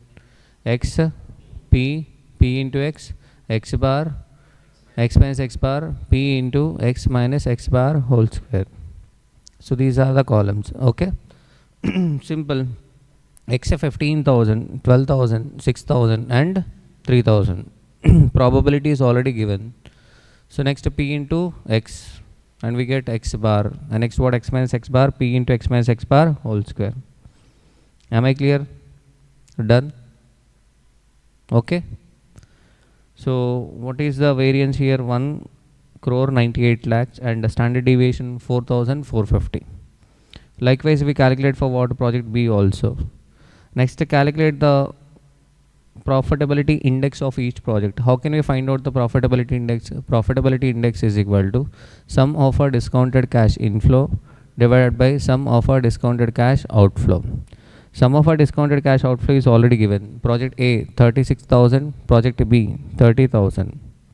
Project A 36,000, that is sum of a discounted cash outflow. What about the sum of a discounted cash inflow? Is not given in the question, but NPV is given. NPV is given, right? So what is the expected NPV for first project? 9,000. Expected NPV 9,000. What is the project cost of A? 36,000. So that means sum of a discounted cash inflow will be 36,000 plus 9,000, 45,000. Yes or no? How will you get NPV? Sum of a discounted cash inflow minus sum of a discounted cash outflow. Okay, here sum of a discounted cash outflow is given. What is the sum of a discounted cash outflow? 36,000 plus NPV 9,000. Clear? So sum of a discounted cash inflow is equal to 45,000. Done? Am I clear? So profitability index is equal to 45,000 divided by 36,000, 1.25. So likewise we calculate for project B as well. Okay. Now which project do you recommend? State with reasons. Which project do you recommend and state with reasons? Risk attached to each project. What is the risk of a project A? 4,450 standard deviation amount. This is not a percentage. Here it is amount. But in portfolio management, it is a percentage. Okay. So what about project B, standard deviation 3795? Which project is having a lower standard deviation? Project B. So from risk point of view, which project is the best one? Project B is the best one. Profitability index, which project is the best one? From profitability index point of view, project A or a B? Project B. So overall, which project is the best one? Project B is preferable because it is having a lower standard deviation and lower standard deviation and higher profitability index. What does profitability index denotes? For every 1 rupee outflow, what is the inflow? 1.3 means for every 1 rupee outflow we are getting an inflow of 1.3. 1.25 means we are getting an inflow of 1.25. Very good. Clear? Now super one. Are you able to understand the serial number? So it is not a fifth question. It is super one. Super one means in advanced capital bursting, if you want to practice, this is the first question you have to practice. Okay? Why? Let us discuss the question. Skylark Airways is planning to acquire a light commercial aircraft for flying class clients at an investment of rupees 50 lakhs. The expected cash flow after tax for the next 3 years is as follows: year 1, year 2 and year 3. Cash flow after tax probability, cash flow after tax probability, cash flow after tax probability. The company wishes to take into consideration all possible risk factors relating to airline operations. The company wants to know the expected NPV of this venture. So company wants to know expected NPV of this venture assuming independent probability distribution with a 6% risk-free rate of interest. Independent probability distribution means year 1 probabilities are not continued for year 2. The probabilities for year 2 and year 1 are not same. Independent probability. If you see the question number 2,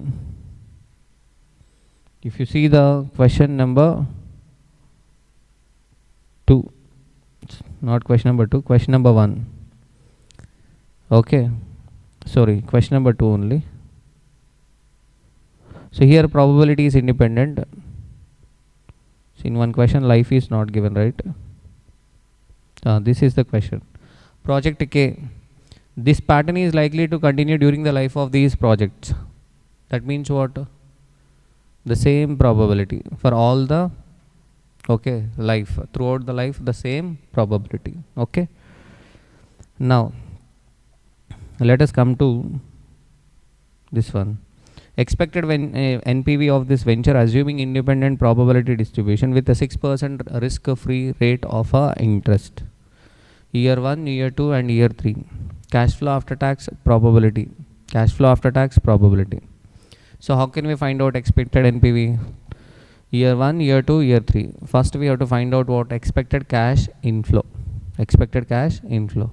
How can we get expected cash inflow? By doing a weighted average. So 14 lakhs into 0.1 plus 18 lakhs into 0.2 plus 25 lakhs into 0.4 plus 40 lakhs into 0.3.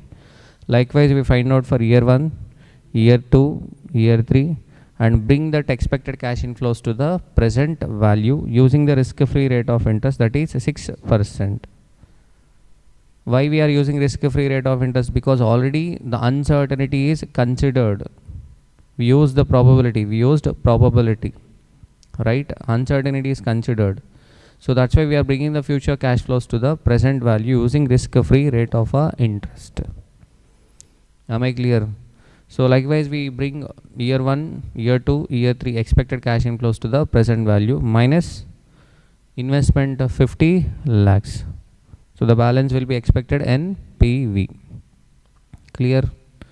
So here in this question the special point is they are asking you to find out the possible deviation in the expected value. How would standard deviation of the present value distribution help in capital bursting decision? That is a theory part. Third one. How would standard deviation of the present value distribution help in capital bursting decision? So you have to write in your own language. So standard deviation measures the risk of a project. Higher standard deviation indicates what? Higher risk. Lower standard deviation indicates lower risk. Higher standard deviation indicates high risk. Lower standard deviation indicates low risk. If a standard deviation is 0, that means what? There is no risk. Clear? So they are asking you to find out what the possible deviation in the expected value. The possible deviation in the expected value. Okay. So this is the special part of the question. Special part. Okay. How to find out the expected NPV, possible deviation in the expected value. So now, are you able to understand up to expected NPV? 24.974. Clear? So expected cash inflows are calculated for what? Each year, and then what? We brought the expected cash inflows to the present value. Is it clear? Now the second part of the question is the possible deviation in the expected value. Okay. So first we should find out the possible deviation in the expected value. Possible deviation in the expected value. Okay. The probability is dependent or independent? It is independent. The probability is not same for the every year. For suppose if the possibility is probability is same for all the 3 years, then we find out what? NPV in each case. We find out what? NPV what? In each case. In each case we find out NPV. Nothing but in 4 scenarios. For 4 possible events, we find out what? NPV. Okay, and that means that will be the X column. And next what? X bar. X bar means what? Expected NPV. So next P into X minus X bar whole square. That's how we calculate what?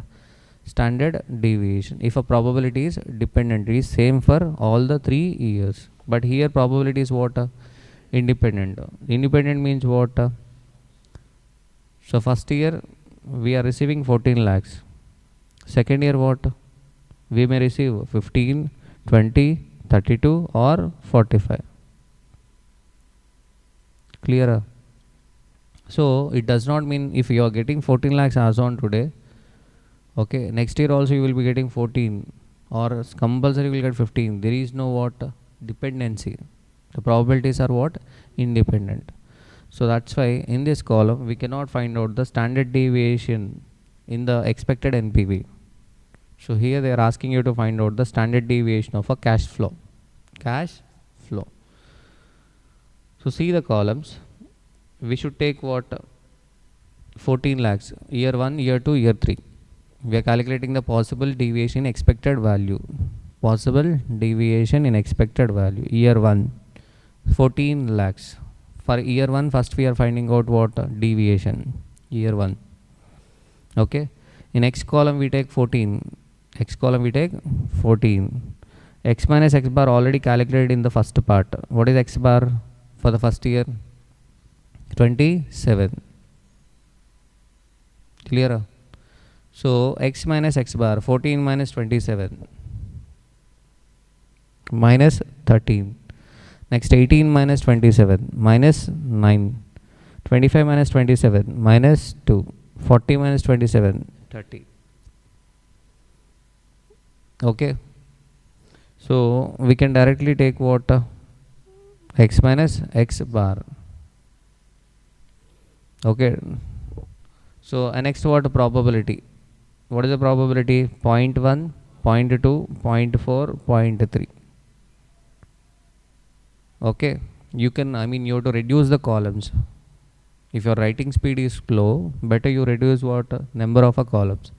Here unnecessary 2 columns were taken. So you have to take only what? P, X minus X bar, P into X minus X bar whole square. So probability 0.1 into minus 13 into minus 13. So what is the number we are getting? 16.9. So be careful here. 16.9. So we are keeping aside the lakh. Actually this is 14 lakhs. So instead of 14 lakhs we are writing what? 14. Yes or no? So 27, instead of writing 27 lakhs, we are writing 27. Okay. So what is the, good morning Raju. So now what is the, so be careful, there is a high chance of doing a clerical mistake in this question. That's why I told you to practice this question. Why sir high chance? We are keeping aside 1 lakh. Generally we have a habit of keeping aside 1 lakh, right? If it is 13 lakhs, we take 13. So that is what we are doing here. So 13 lakhs into 0.1. Actually it is 16.9 lakhs square, not 16.9 lakhs. Are you getting my point? 13 into 13. You are doing 13 into 13. You are keeping aside 1 lakh. That 1 lakh into 1 lakh will become what? 1 lakh square.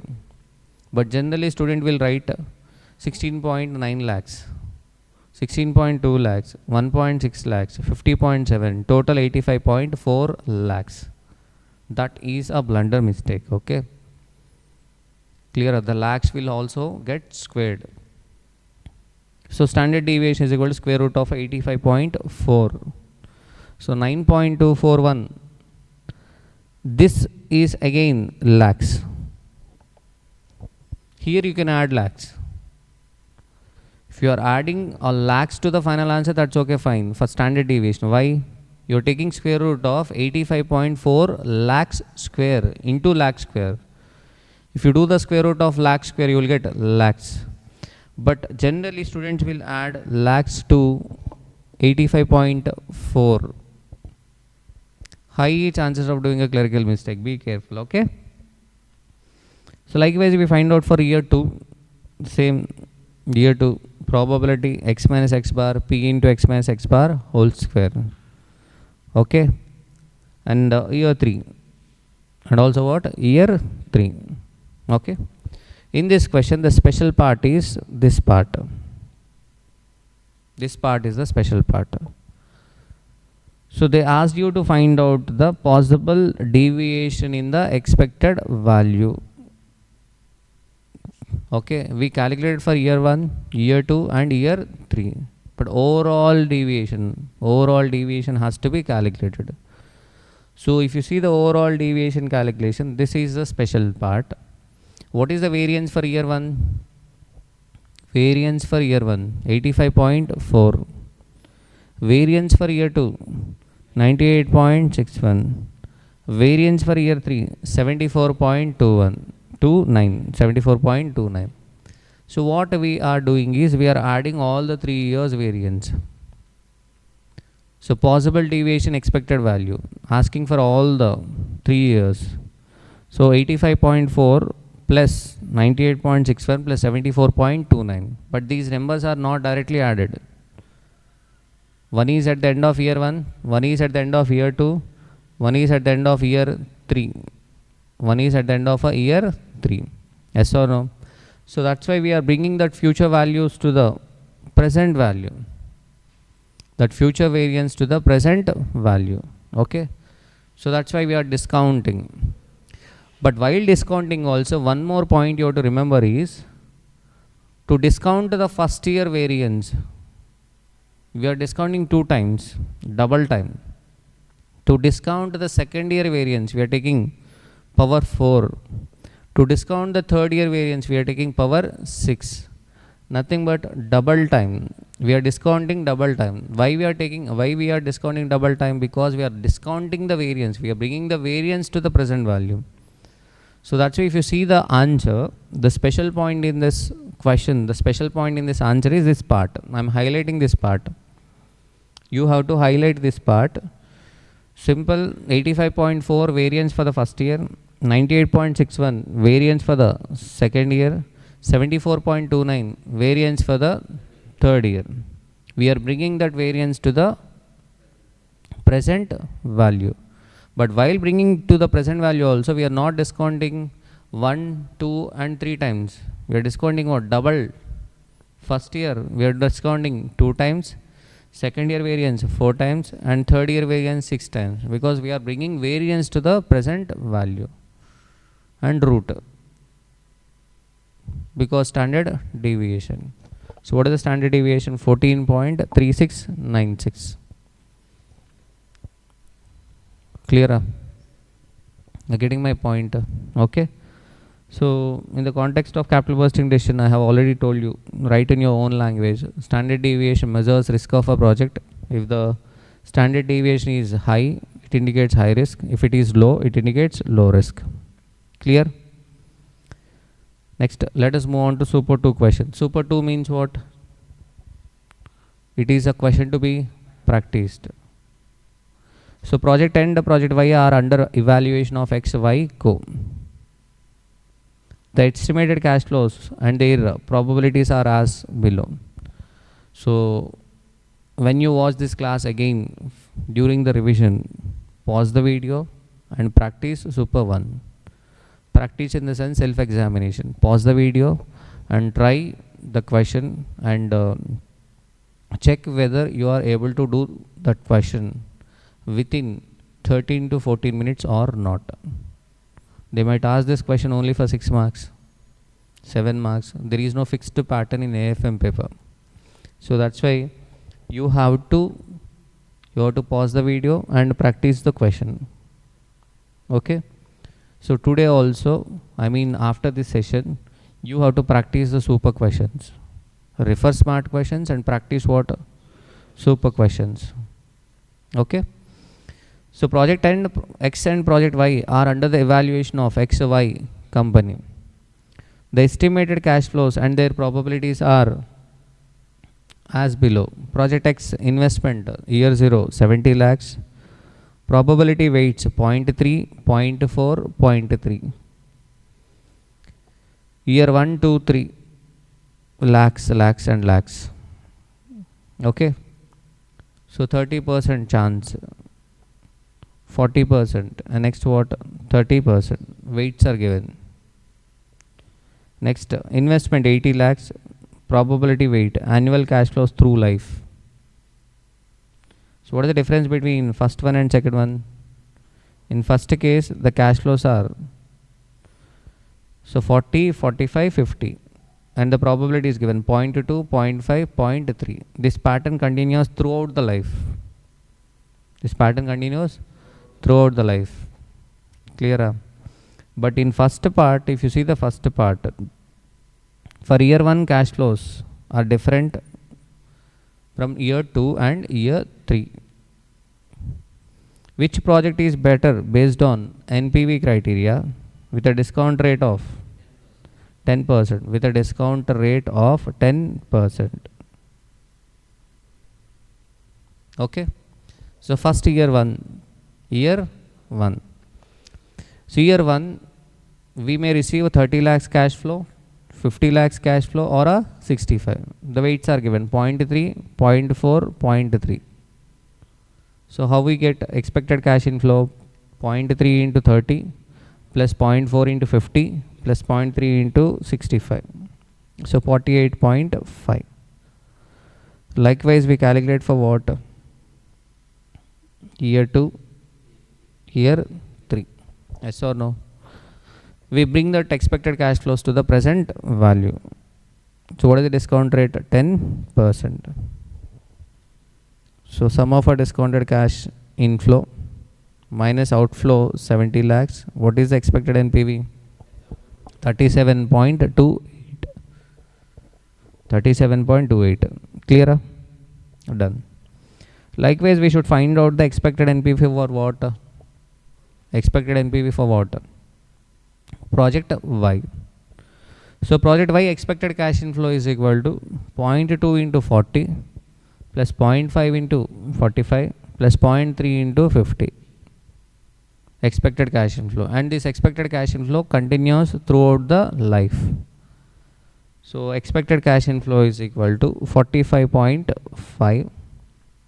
Now we can multiply this 45.5 with present value annuity factor. Yes or no? So what is the life? What is the life?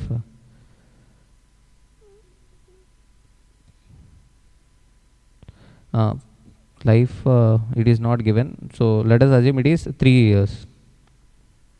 Life how many years? 3 years, because X life is 3 years. So Y life is also what? 3 years. Okay.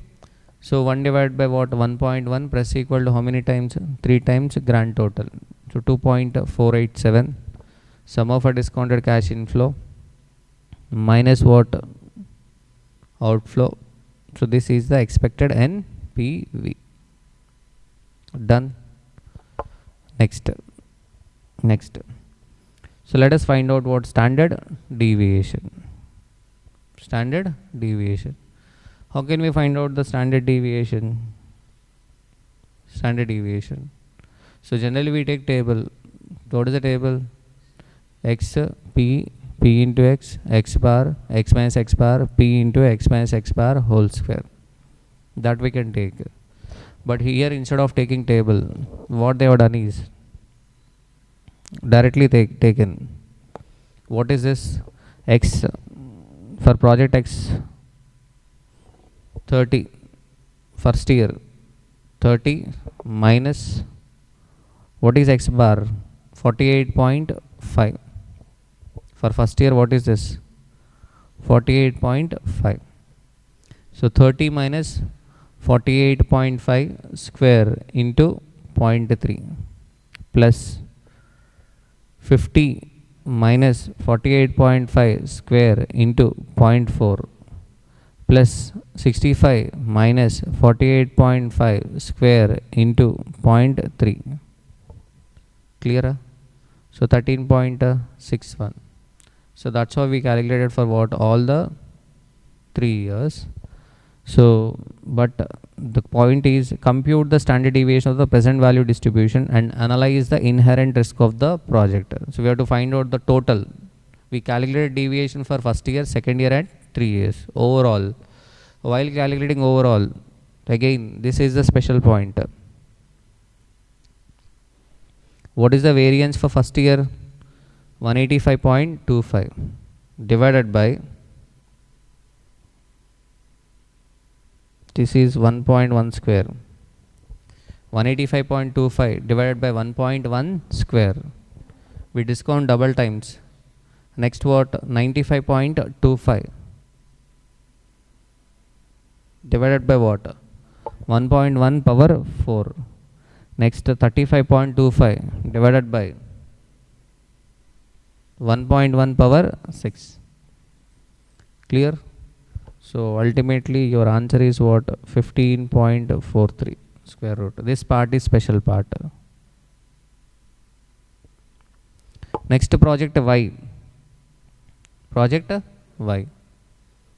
So project Y we need not find out for all the 3 years, because all the 3 years the cash flows are same. So 1 is enough. Only 1. Clear? So that's why square root of 40 minus 45.5 square into 0.2.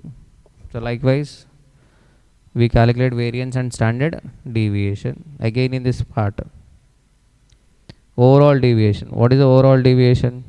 12.25 divided by 1.1 square, 12.25 divided by 1.1 power 4, 12.25 divided by 1.1 power 6. Clear? So the answer is 5.03. So the project Y is less risky as its standard deviation is less than the project X. Project X standard deviation is 15.43, but Y standard deviation is 5.03. Clear? So pause the video and practice super 2 question. Done? I hope you practiced. Now let us move on to the next question. Smart 5. We are moving on to the next method. So we discussed the statistical techniques till now. What are the statistical techniques? Probability method. Probability method means we do a weighted average and find out expected NPV or expected cash inflow. And next what? Variance. So standard deviation, coefficient of a variance. Okay. So variance, standard deviation, coefficient of a variance. What are the columns we take? X, P into X, X bar, X minus X bar, P into X minus X bar whole square. Done. Coefficient of variance is equal to what? Standard deviation divided by expected value, expected cash inflow. Done. Or expected NPV. Am I clear? So till now there is one special point, the overall possible deviation expected value. We take what? Square root of variance divided by 1 plus I power 2 into n. 2 into n. So that is the special part. Okay. Now let us move on to the next conventional techniques. Risk adjusted discount rate method. So this is a simple method. Risk adjusted discount rate method. So what is this risk adjusted discount rate method? So the fundamental of advanced financial management subject is, if a risk increases, required return increases. If risk increases, required return increases. So this is a common sense point. This is a common sense point. For suppose if a person who is having a government job, he leaves his job and he comes to another field. That means what? His expectation will be more than the government job or less than government job? More than government job. Yes or no? So that means if a person is leaving the job and starting his own practice, if a CA qualified, okay, leaving his job, if he is starting his own practice, that means what? He is expecting more than the salary. He is taking risk. Practice may or may not work out. So that's why his expectations will be generally more than what? Salary. Okay. So if risk increases, required return will also increase. That is a fundamental point. So what is the main difference between the capital bursting topic and advanced capital bursting topic? Simple. In capital bursting topic, we assume that there is no risk involved in capital bursting decision. Practically the assumption is not correct. Uncertainty is involved in capital budgeting decision. Uncertainty is involved in capital budgeting decision. Yes or no? So as uncertainty is involved in capital budgeting, we have to consider that uncertainty. We have to take into consideration that uncertainty risk while taking a decision. That's why we have seen statistical techniques. Now we are moving on to what? Risk adjusted discount rate method. So this method is simple. When there is no risk, if risk is not there, investor will expect risk-free rate of a return. Risk-free rate of a return. Yes or no? But so if a risk increases, the premium, he expects a risk premium. He expects what? Risk premium. So that's why this method says simple. You bring the cash inflows to the present value using the risk adjusted discount rate. Do not bring the cash flows to the present value using risk-free rate. Bring the future cash flows to the present value using what? Risk adjusted discount rate. Risk has to be adjusted. That means what? You take risk-free rate plus what? Risk premium. This risk premium depends upon what? Risk. If risk increases, risk premium will also increase. So this concept we have already discussed at CA inter level, that is CAPM. If you see the CAPM, okay, K is equal to RF plus RM minus RF into beta. RF plus risk premium, risk-free rate plus what? Risk premium. Same concept here also. Okay. So we bring the future cash flows to the present value using what? Risk adjusted discount rate. Simple method. So that's why it is a smart question. That means you have to refer this question. New Projects Limited is evaluating 3 projects, project 1, 2, 3. Following information is available in respect of these projects. Project 1, 2, 3. Cost 15 lakhs, 11 lakhs and 19 lakhs. Inflows year 1, year 2, year 3, year 4. Risk index 1.8, 1 and 0.6. Minimum rate of a return. Minimum required rate of a return of the firm is 15% and applicable tax rate is 40%. The risk-free interest rate is 10%. Required, find out the risk adjusted discount rate for these projects. So we have to find out what risk adjusted discount rate of these projects. What is the minimum required rate of return of the firm? 15%. Applicable tax rate is 40%. The risk-free interest rate is 10%. Risk-free rate is given 10%. Simple. Okay. The risk-free rate of interest and the risk factor for each project are given. Risk index is also given. For project 1, what is the risk index? 1.8. For project 2, 1.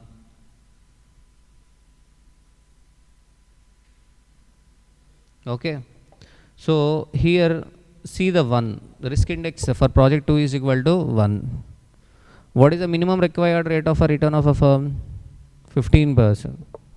Nothing but project is having a same risk as a firm.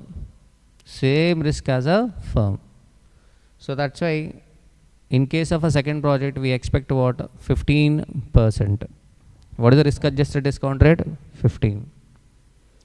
In second case, why the risk adjusted discount rate is 15%? Because risk index is equal to 1. What does it mean? The project is having a same risk as firm. What is the firm minimum required rate of return? 15. So that's why for project 2, RADR is equal to 15. Okay. What about 1 and 2? For 1, the risk index is 1.8.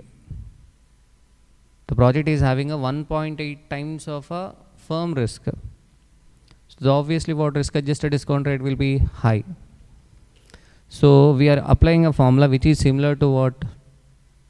Which is similar to CAPM. RF plus RM minus RF into beta. Similar one. But here instead of taking what? RF plus KO, overall cost of a capital, minus RF into risk factor. So first case it is 0.1 into 15 minus 0.1, that is but 10%. 10 plus 15 minus 10 into 1.8. So what is the risk adjusted discount rate? 19%. Last case 10% plus 15 minus 10 into 1.8. So 13%. Am I clear? Done? Okay, clear? So 19, 15 and 13. Done. Risk adjusted discount rate. This is a special part in this question. You have to refer this part. Which project is best? Simple. I will bring this future cash flows to the present value using what? 19% rate, and then what? Minus cost of investment 15 lakhs. Then I will get NPV, net present value. So annual cash inflow 6 lakhs, right? What is the present value annuity factor? Why I am taking present value annuity factor? Because the cash flows are same for all the 4 years. So that's a PVAF. How do I get PVAF? 1 divided by 1.19 plus equal to how many times? 4 times. Grand total. Clear? Okay. So this is the net present value, 83,400. Done. Is it clear? Okay. Now project 2. Project 2. Project 2 cash flows are even or uneven? Uneven. So this is similar to the example number 3. Uneven cash inflows for definite period. Then we take columns year, cash flow, present value factor at the rate of required return, discounted cash flow. That is what we are doing. Clear? Project 3. Again uneven cash inflow. Bring the future cash flows to the present value using 13% rate of a return. So which project is having a highest NPV? 1, 2 and 3. Which project? Project 3 is having a higher NPV, so it should be accepted by the firm. So if you see this concept, the value of any asset depends on 2 factors. One is the benefit and the second one is risk. Understand the concept. Do not by heart. Okay. Risk. First case, the risk is high. First case, risk is high. So that's why the risk adjusted discount rate 19% is used. Yes or no?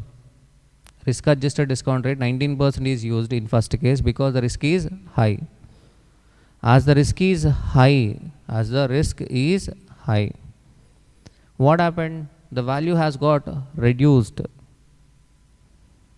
Yes or no? But suppose instead of 19% use 13%. Instead of 19 use 13. Then 1 divided by 1.13.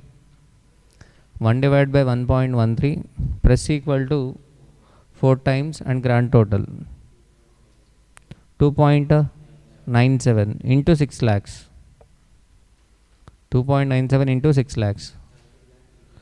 17 lakh 84,000 minus 15 lakhs. You will get 2 lakh 84,000. That means then project 1 will be having a highest NPV and it should be accepted. But we are taking project 3 because it is giving a higher NPV. So value depends upon benefit and also what risk. If a benefit increases, value increases, no doubt in that. If a cash flow increases, value will also increase. But if risk increases, required return increases. And if requirement increases, value decreases. Clear? Are you getting my point? So this is a smart question. Next method. We are moving on to the next method. Certainty equivalent approach.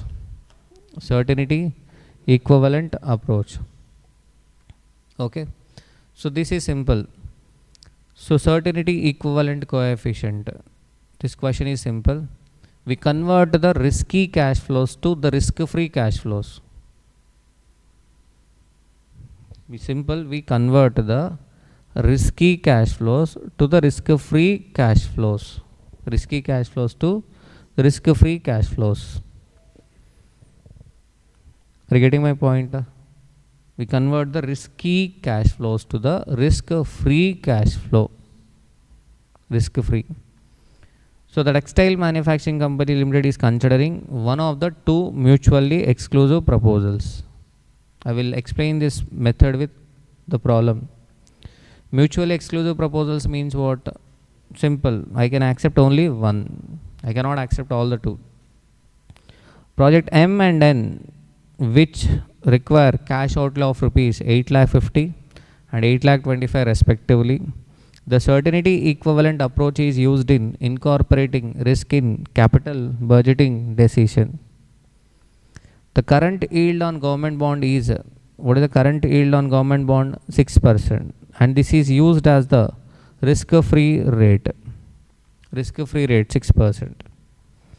The expected net cash flow and their certainty equivalents are as follows. What do you mean by risk-free rate actually? The risk-free rate means the return which we get without taking any risk. Example, if you are investing in government bonds, so there is no risk. You will get back your money because government will not make a default. Government will pay you back the debt. Why? Because if government is not having a money, government will increase the tax rates, collect money from the public and will repay the debt. So there is no uncertainty. So that 6% is called as a risk-free rate. No uncertainty is involved in that 6%. Okay. So the expected net cash flows and their certainty equivalents are as follows. Project M, Project N. Year end 1, 2, 3 cash flow, certainty equivalent. Project N cash flow, certainty equivalent coefficient. Present value factors of rupee 1 discounted at 6% at the end of year 1, 2, 3 are 0.943, 0.890, 0.840 respectively. Required. Which project should be accepted? Okay. Which project should be accepted? Simple question, simple method.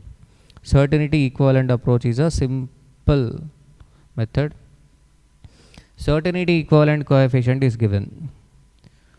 If you see the project time, year 1, expected cash flow 4,50,000. What is the certainty equivalent coefficient? 0.8. Understand the meaning of a 0.8. Certainty equivalent approach. We are following a certainty equivalent approach. What is the meaning of this 0.8? If you are expecting 1 rupee, you may or may not receive 1 rupee, but you are certainly going to receive a 0.8. Are you getting my point? You are certainly going to receive 0.8. For example, after writing examination, you write the marks. First question 5, second question 6. Okay, total 55. So these are the expected marks. You may or may not get that expected marks, but in your mind you will be prepared for what? So I may or may not get 55, but in worst case scenario I will be getting 45. Okay, certainly you are going to receive what? 45. So likewise here also, what is the meaning of this 0.8? If you are expecting 1 rupee, you may or may not receive 1 rupee, but certainly you are going to receive what? 0.8. Okay. So this 4,50,000 is a risky cash flow. Risky is involved in this 4,50,000. You may or may not receive 4,50,000, but you are certainly going to receive 4,50,000 into 0.8. 4,50,000 into 0.8. That means 3,60,000. Now bring the 3,60,000 to present value. Simple. Nothing but what? We are converting the risky cash flows to the risk-free cash flows. Okay. Bring that risk-free cash flows to the present value. We are taking risk-free cash flow. So that's why we use risk-free rate to bring the risk-free cash flow to the present value. Now we should not take a risk-adjusted discount rate. We should use what? Risk-free rate only. Why? Already the risk is considered. Already uncertainty is considered. Okay, already considered. Okay, that's why.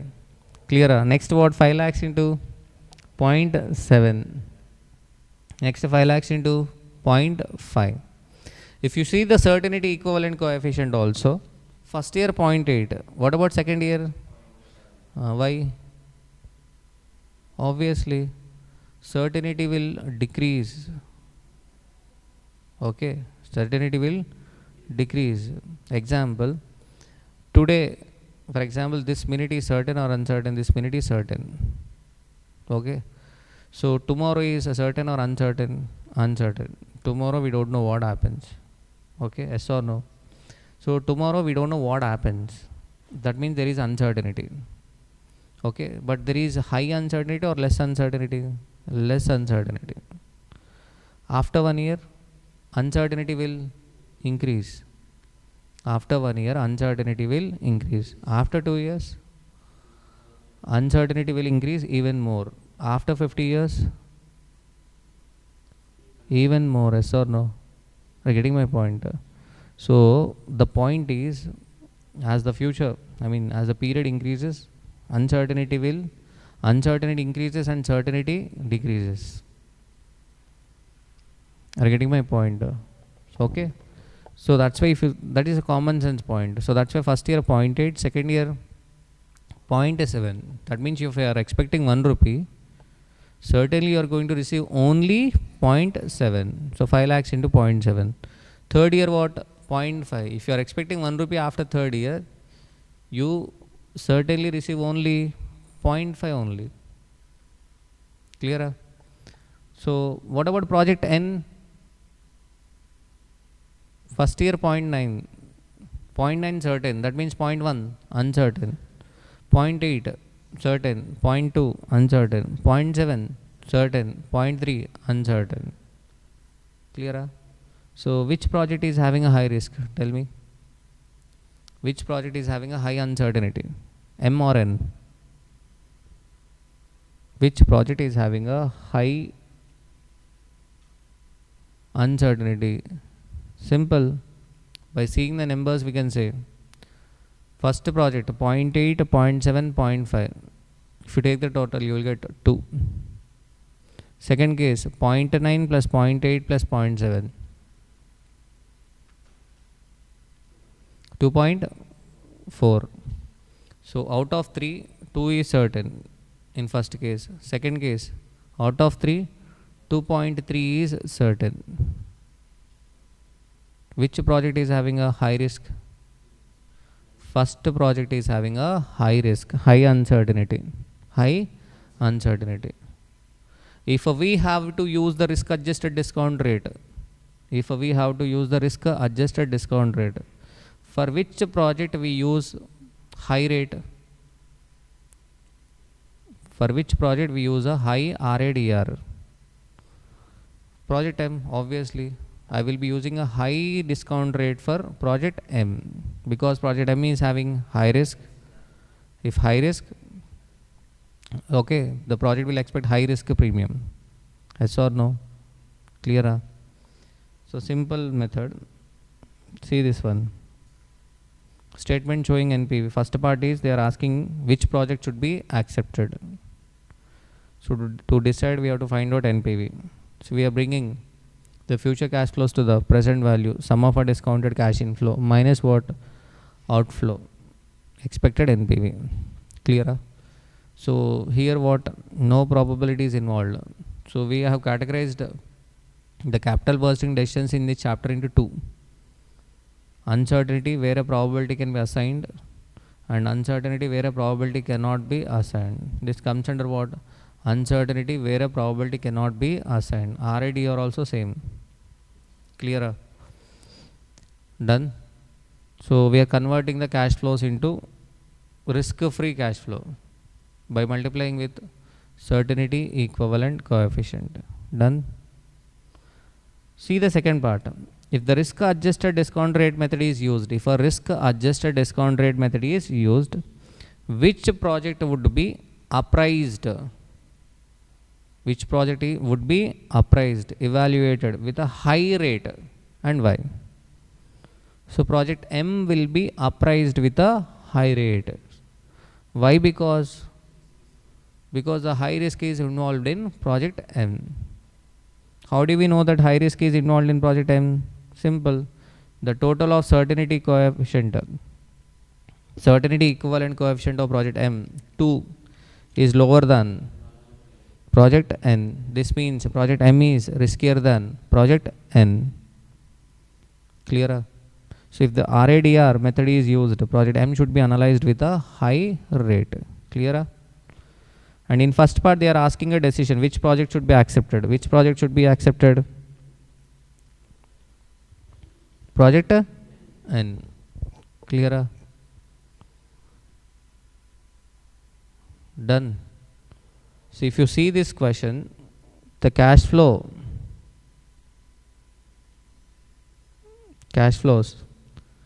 for first project, cash flows are 4,50,000, 5 lakhs and 5 lakhs. For second project, 450, 455.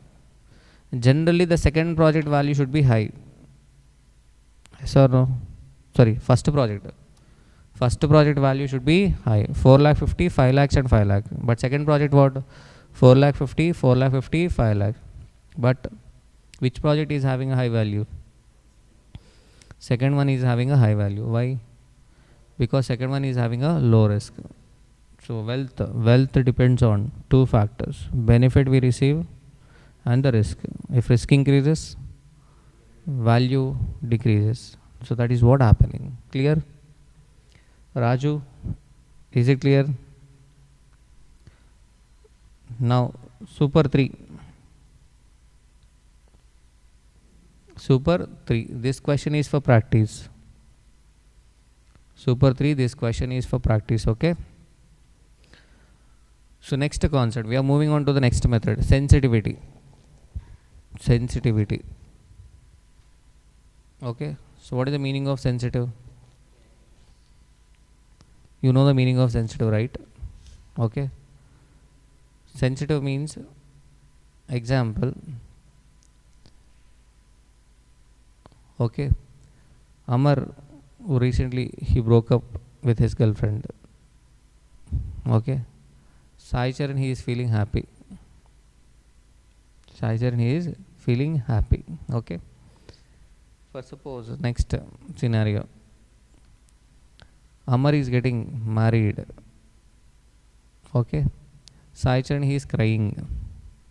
Sai Charan he is crying. So this is the scenario. Okay. I'm taking another scenario. Amar recently got broke up and Raju is okay feeling sad. Raju is feeling sad. Okay. So Amar is getting married. Raju feeling happy. Done. And next third scenario. Okay. So Amar broke up, but Ravi sir he is not responding. He is not feeling happy or not feeling sad. He is no way bothered. Okay. Next second case, he is getting married. Amar is getting married. Okay. He is not at all. He is not at all bothered. Okay. Now, tell me. I told you three scenarios. So, in which scenario you found the sensitiveness? In which scenario you found the sensitiveness? First one, second one, or first two, or first two? Actually, generally what you might feel like second scenario there is a sensitivity. Why? Because Amar sad, Raju felt sad. Amar happy, Raju felt happy. You might feel like what? Arey, Raju is sensitive. Okay. Raju is sensitive. Charan is also sensitive. Sensitivity does not mean move in the same direction. Sensitivity may move in opposite direction. But whereas Ravi sir is insensitive. Are you getting my point? I am insensitive to Amar's emotions. I am insensitive. Are you getting my point? You should understand the meaning of this sensitivity. Sensitivity can be positive or negative. Sensitivity need not be the positive only. For example, okay, so Trump, okay, he died during this class. This fellow laughing, Amar. Amar laughing means what? He is sensitive or not? Yes, he is sensitive. He is sensitive, but in opposite direction. Okay, getting my point? So no doubt. But the point is, sensitive means what? Positive or negative. So this Super 3 question is a sensitivity question. What is this sensitivity of the project? Sensitivity of the project.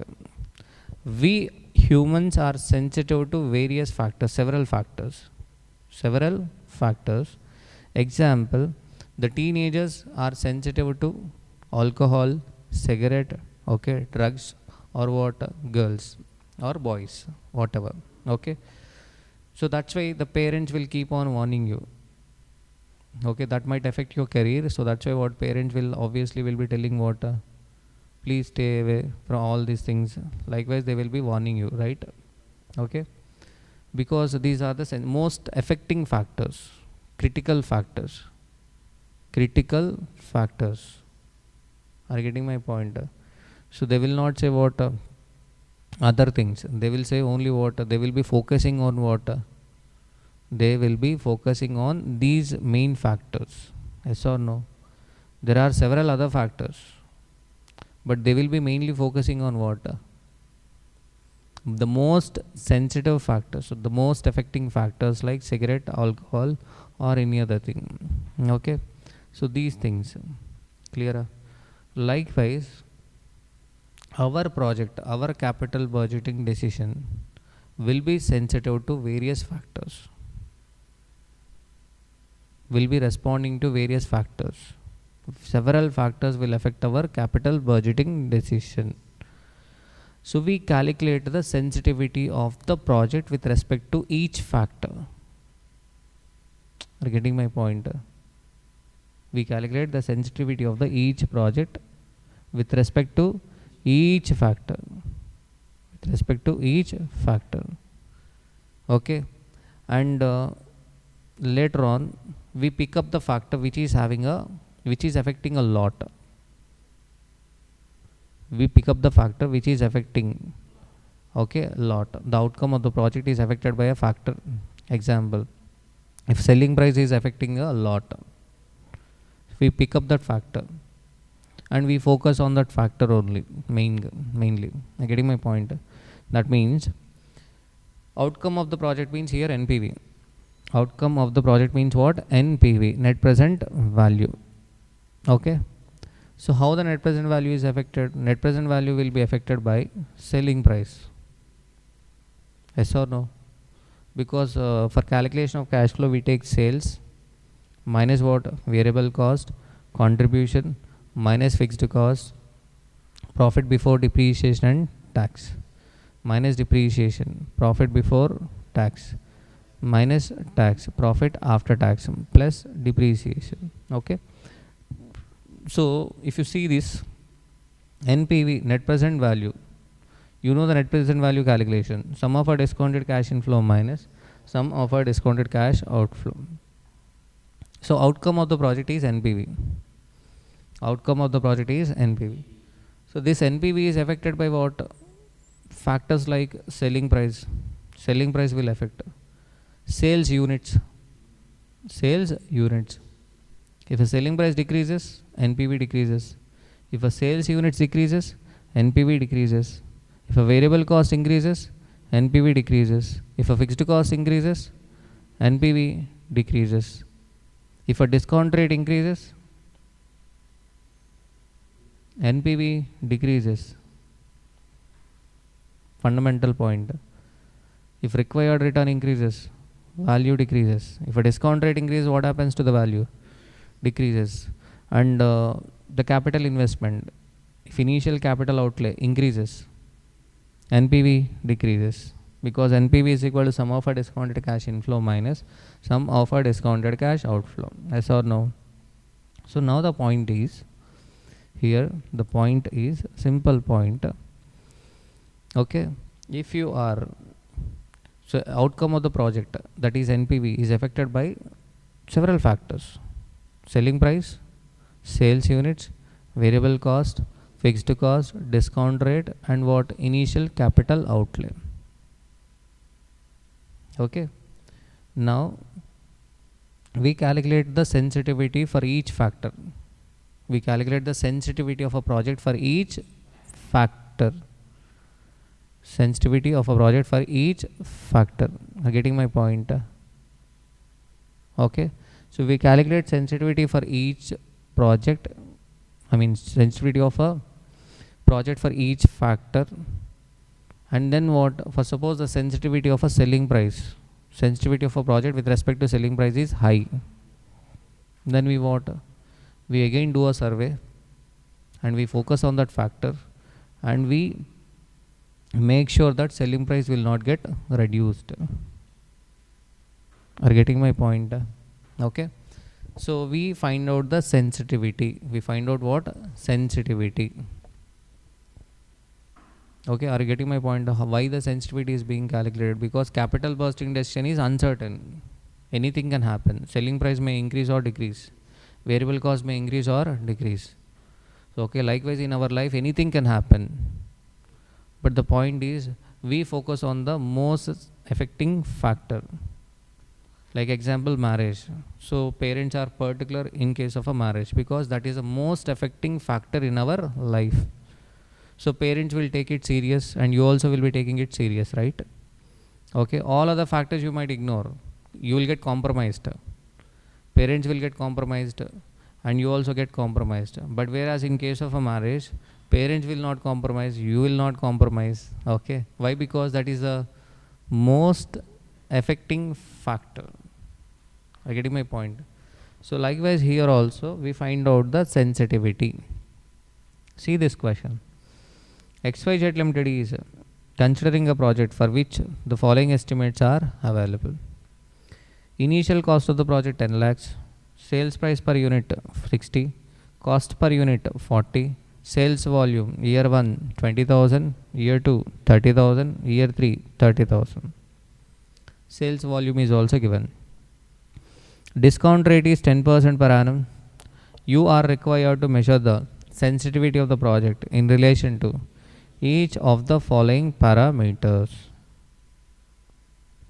You are required to measure the sensitivity of the project in respect to each of the following parameters. We are finding out the sensitivity of the project in relation to various factors. First one is what? Selling price per unit. Second one, unit cost. Next, sales volume. Next, initial outlay. And next what? Project lifeline. So taxation may be ignored. Taxation may be ignored. So let us find out the sensitivity. Let us find out what? Sensitivity. Okay. Let us find out sensitivity. So solve this question. This is a super question or a smart question? So this question is a super question. That means this has to be practiced. So let me take a template.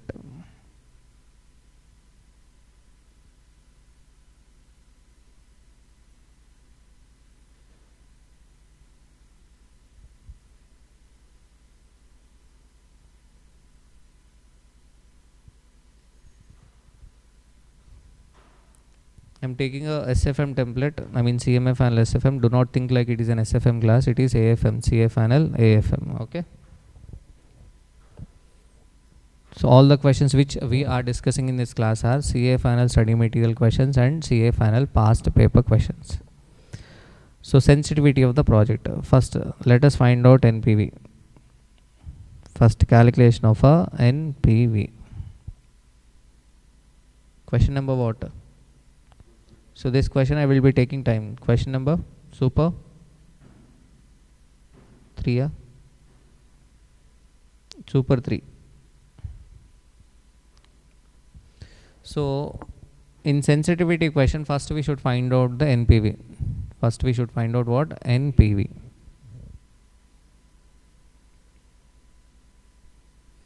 First part, sensitivity in relation to selling price.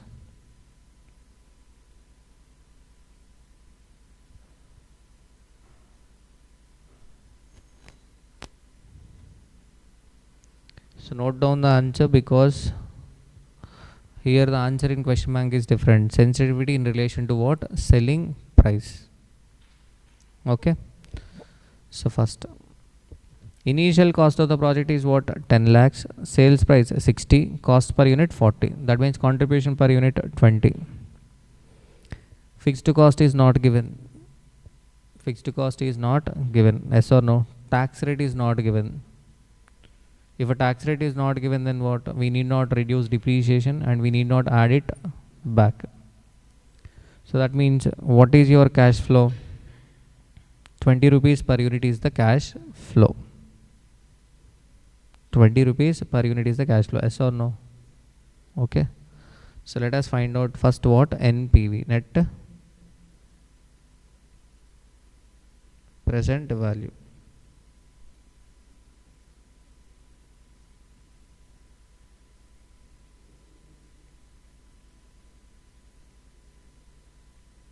Net present value. Okay. So what are the columns? Net present value. First, year,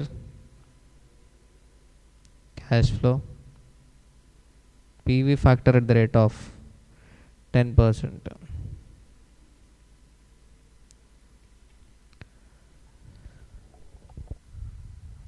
Okay, discounted cash flow.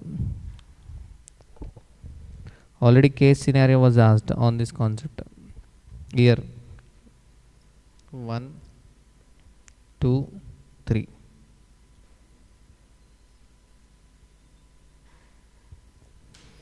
Year 1, 2, 3. Cash flow 20,000 into what? 20. How 20,000 into 20?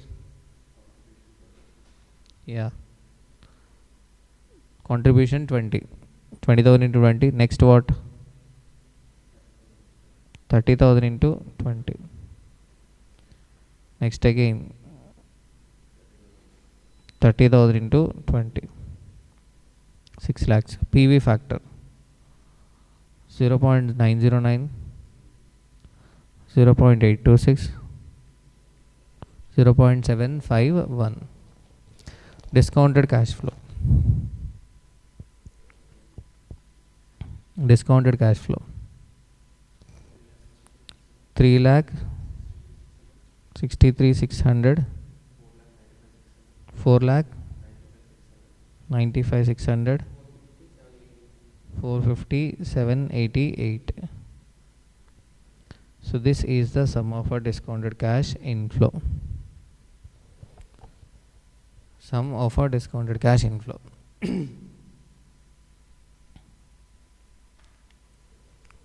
So what is the sum of our discounted cash inflow?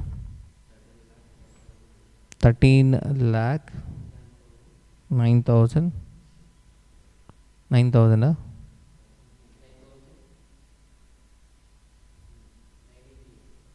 13 lakh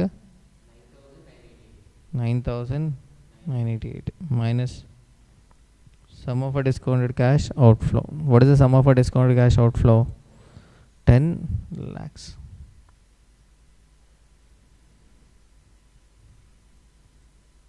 NPV 3 lakh 9,988. So they may not ask a complete question in examination. Okay, they might ask you to find out the sensitivity in relation to 3 factors instead of asking what 6 factors or 5 factors. Okay, first one, what? Selling price. They are asking you to find out the sensitivity of the project in relation to each of the factors. Okay, so what is NPV? 3,09,988. How do we find out sensitivity? Right now the NPV is positive. Okay, so we have to find out the percentage change in selling price so that the NPV would become 0. NPV should be 0. NPV should be 0. NPV has to become 0. Okay, na? So NPV has to become 0 means what? So we should find out the selling price where NPV becomes 0. So I'm writing the calculation. So try to understand the calculation. Let the selling price is equal to X.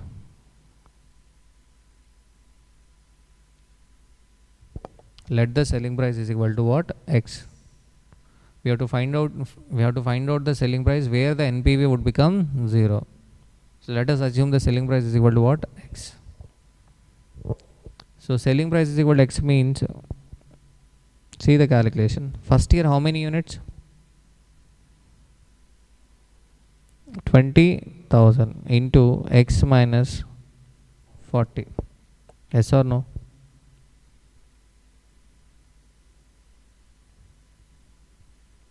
20,000 into X minus 40 into, we should bring that to present value, right? Into what? 0.909 plus 30,000 into X minus 40 into what? 0.826 plus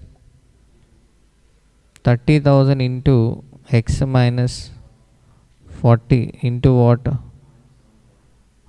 This should be equal to what? 10 lakhs. The sum of our discounted cash inflows must be equal to what? Sum of our discounted cash outflow, that is 10 lakhs. Are you getting my point?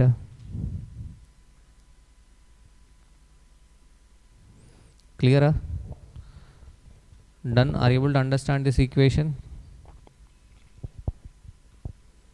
So find out X.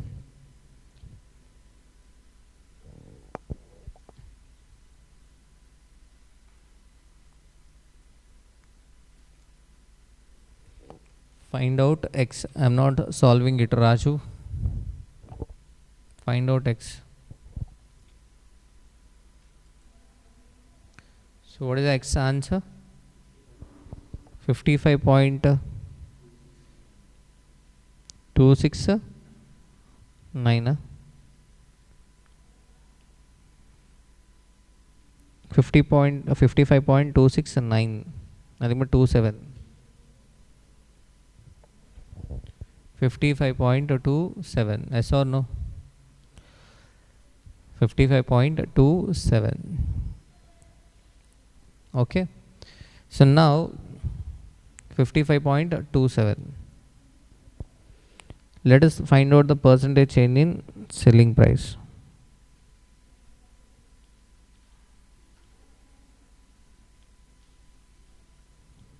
Percentage change in selling price is equal to, okay, right now what is the selling price? 60 minus 55.27 divided by 60. 60 minus 55.27 divided by what? 60. So very good, Raju. So 7.88 percentage. What is the meaning of the 7.88%? What is the meaning of this 7.88 percentage? Simple. What is the meaning of the 7.88? So yesterday we discussed the sensitivity concept, right? So we are at which question? Super 3 question. Super 3 question, right? So I told you how to calculate the sensitivity. Okay, we completed what? Sales price per unit. What is the sensitivity of selling price? I mean, sensitivity of a project with respect to selling price? 7.9%. Am I correct? Done. Clear? Now, unit cost. I have already told you to do, I mean, solve the sensitivity related questions. You completed or not? You practiced or not? No. Okay. Irresponsibilities at peaks. Yes or no? Hello? Hello, Sirish? Okay. What about you, Ranbir Kapoor?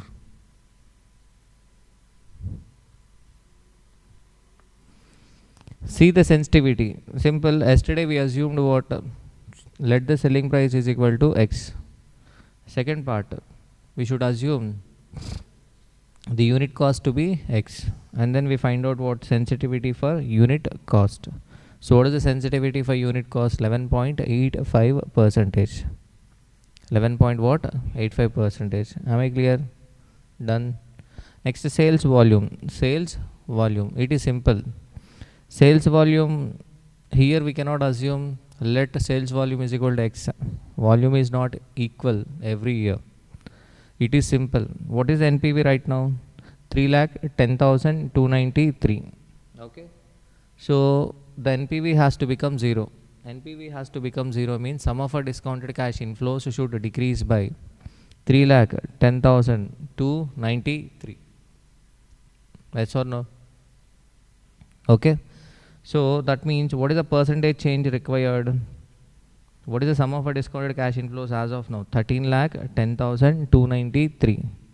So from 13,10,293, the sum of our discounted cash inflows should decrease to 10 lakhs. So what is the percentage change required? 3,10,293 divided by 13,10,293 into 100. So 23.68 percentage. If our sales volume decreases by 23.68%, so then sales value will decrease by 23.68%, variable cost will decrease by 23.68%, and cash inflows will decrease by 23.68%, and accordingly what? NPV will become 0. Clear? For selling price we cannot do like this. Why?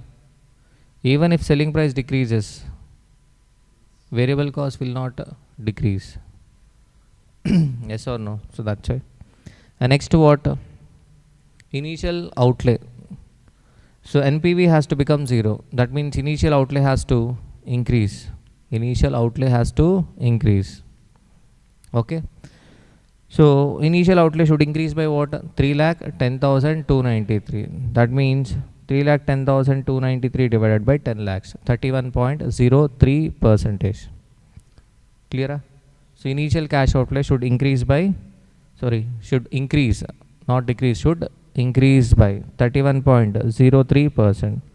Unit cost should increase by 11.85%, so that NPV will become 0. Am I clear? Next, life.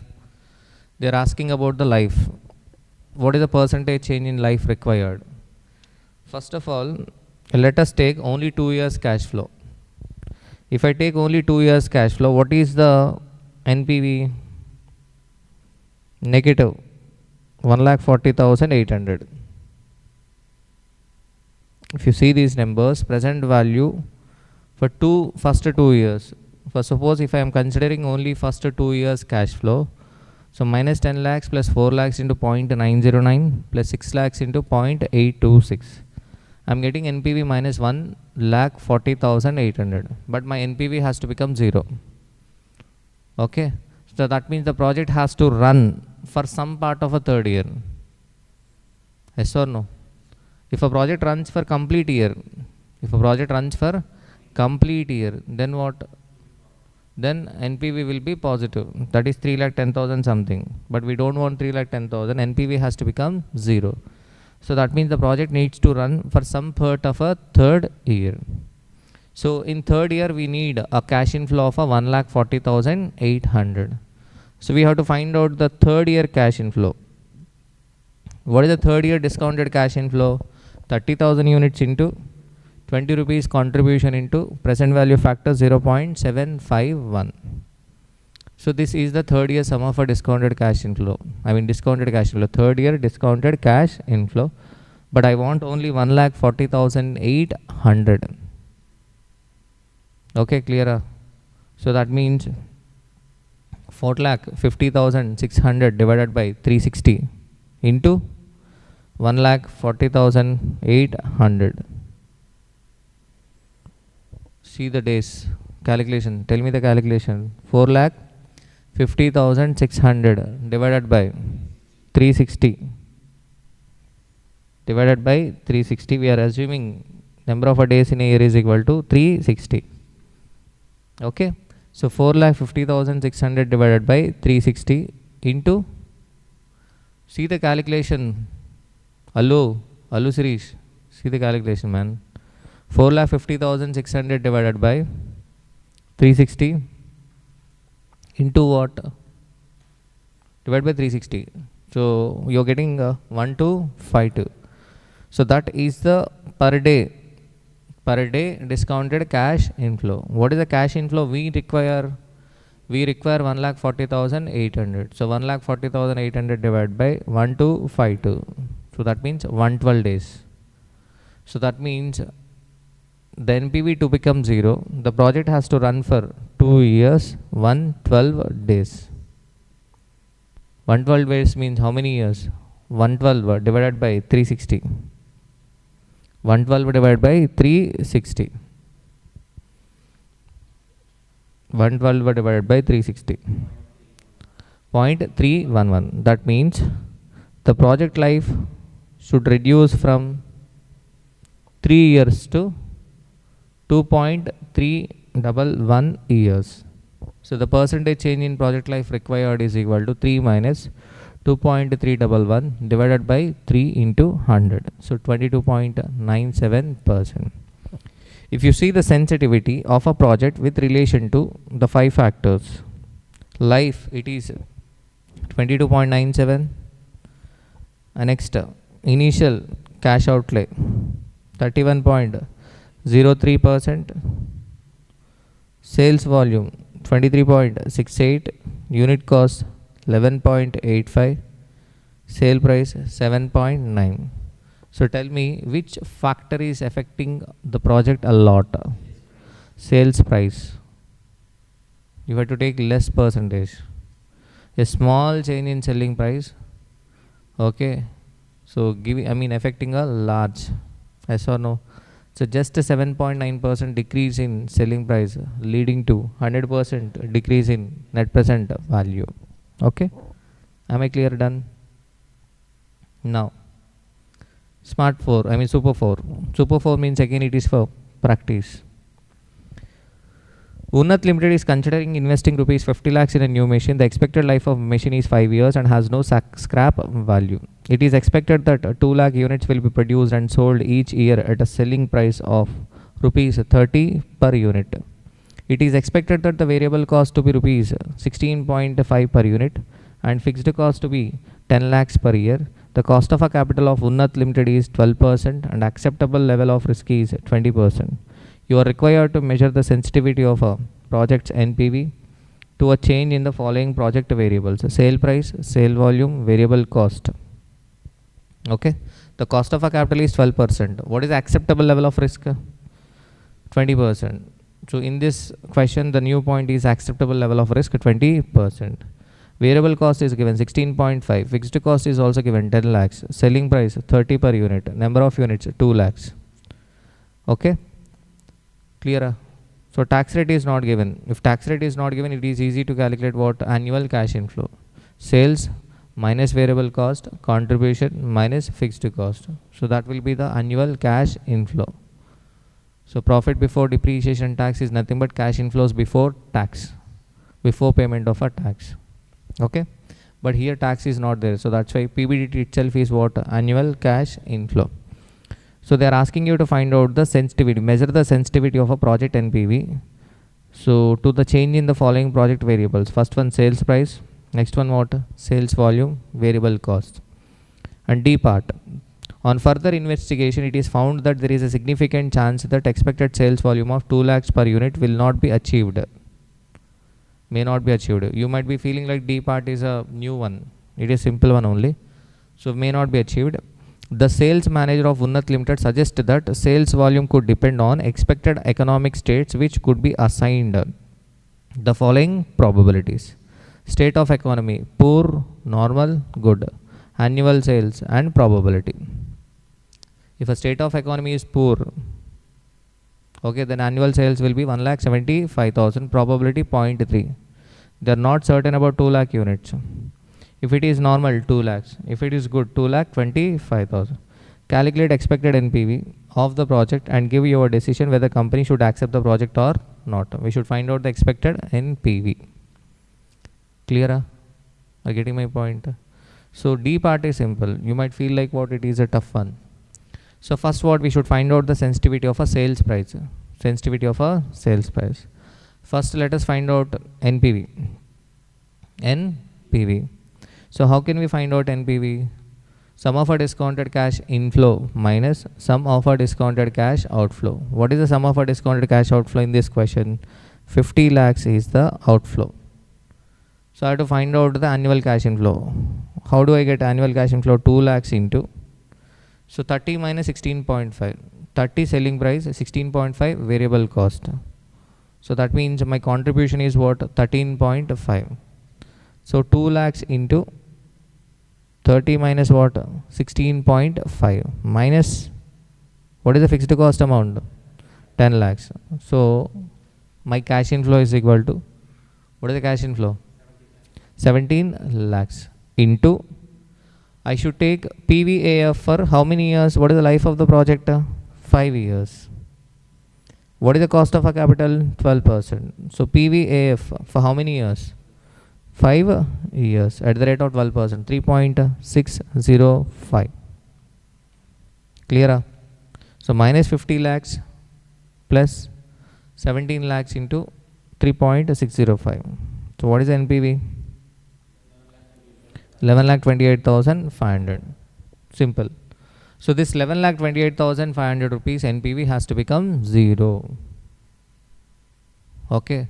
So I have to find out the sensitivity of a sales price. So let us assume sales price is equal to what? X. Sales price is equal to X. And you can find out the new selling price, that is 28.43. That means from 30 selling price should get reduced to 28.43. The percentage change is 5.23%. Clear? For every super question, while watching the class, after completing, after I complete the explanation, you pause the video and what? Practice. Okay, you pause the video and practice in the sense, check whether you are able to solve this question within 13 to 14 minutes or not. Okay, in last 1 month preparation, you have to check.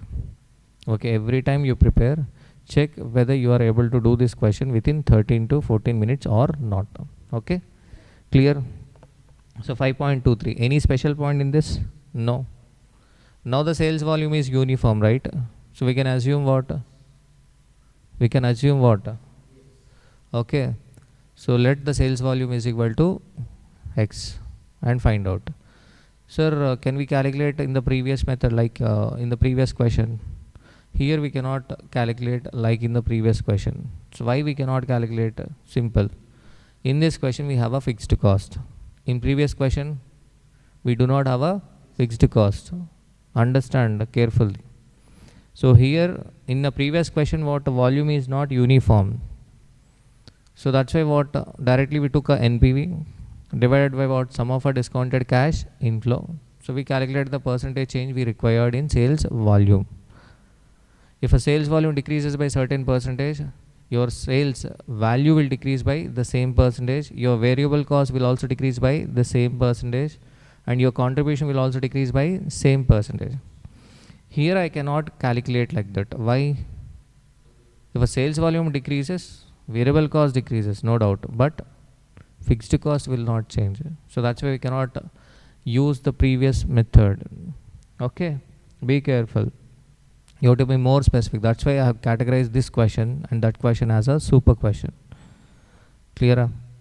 So you will get more doubts while solving. 50 lakhs is equal to, okay, volume into 13.5 minus 10 lakhs into 3.605.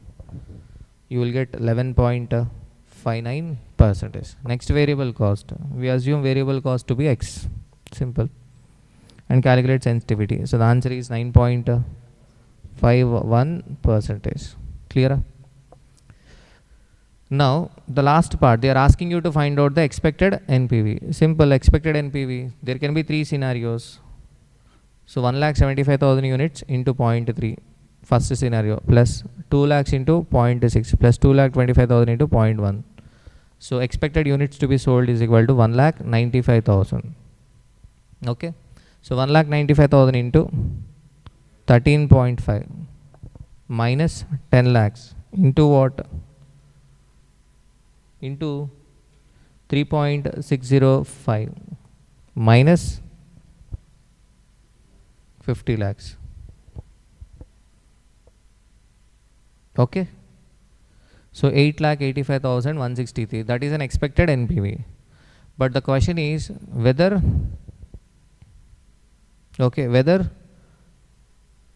calculate expected NPV and give you a decision whether company should accept the project or not.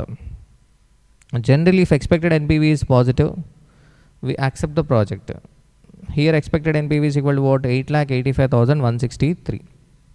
But in this question, the acceptable level of a risk is given. What is acceptable level of risk? 20%.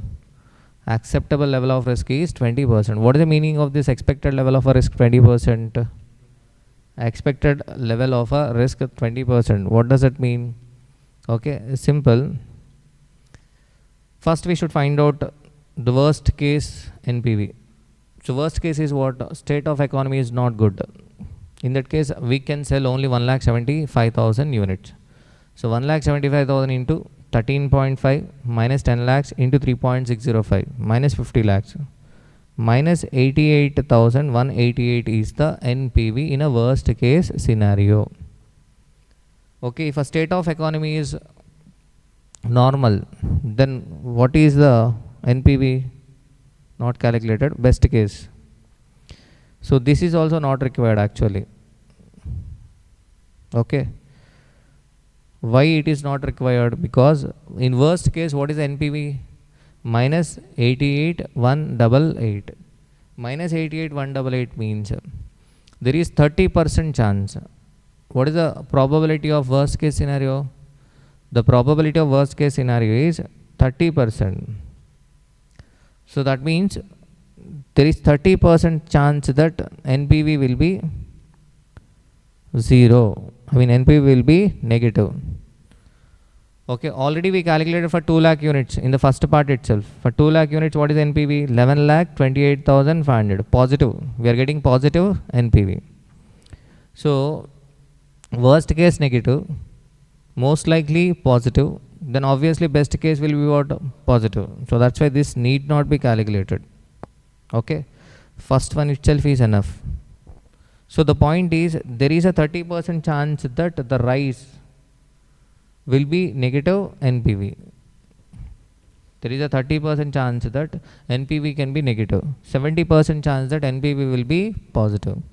But here the acceptable level of risk of the company is 20%. So company is ready to take only 20% risk. So the chances of NPV becoming negative should be 20%. But here the chances are what? 30%. So that's why the project should not be accepted, because acceptable level of risk is only 20%. Are you able to understand? Simple question. Okay. So this question, okay, super 4. But even though it is a super 4 question, okay, you have to practice. Why you have to practice? I mean, super 3 and super 4 are almost similar, but why you have to practice? Especially sales volume. Sales volume might follow the previous method, which is not at all correct, because in this question we have a fixed cost. We can assume here x, y, volume is uniform. But in previous question we cannot assume. Let the volume be x, y, the volume is not same. And also the point, extra point here is D point. So that's why this is categorized as super question. Done? Next, see the smart 7. This question is for referral. You have to refer, need not practice.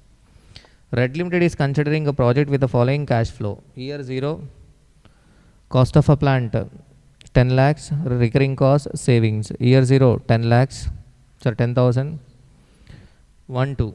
Running cost is given, savings is given. The cost of a capital is 9%. Measure the sensitivity of the project to changes in the level of a plant value.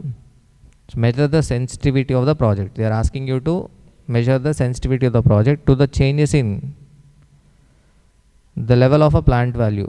First one, the level of a plant value. Next what? Running cost. And next what?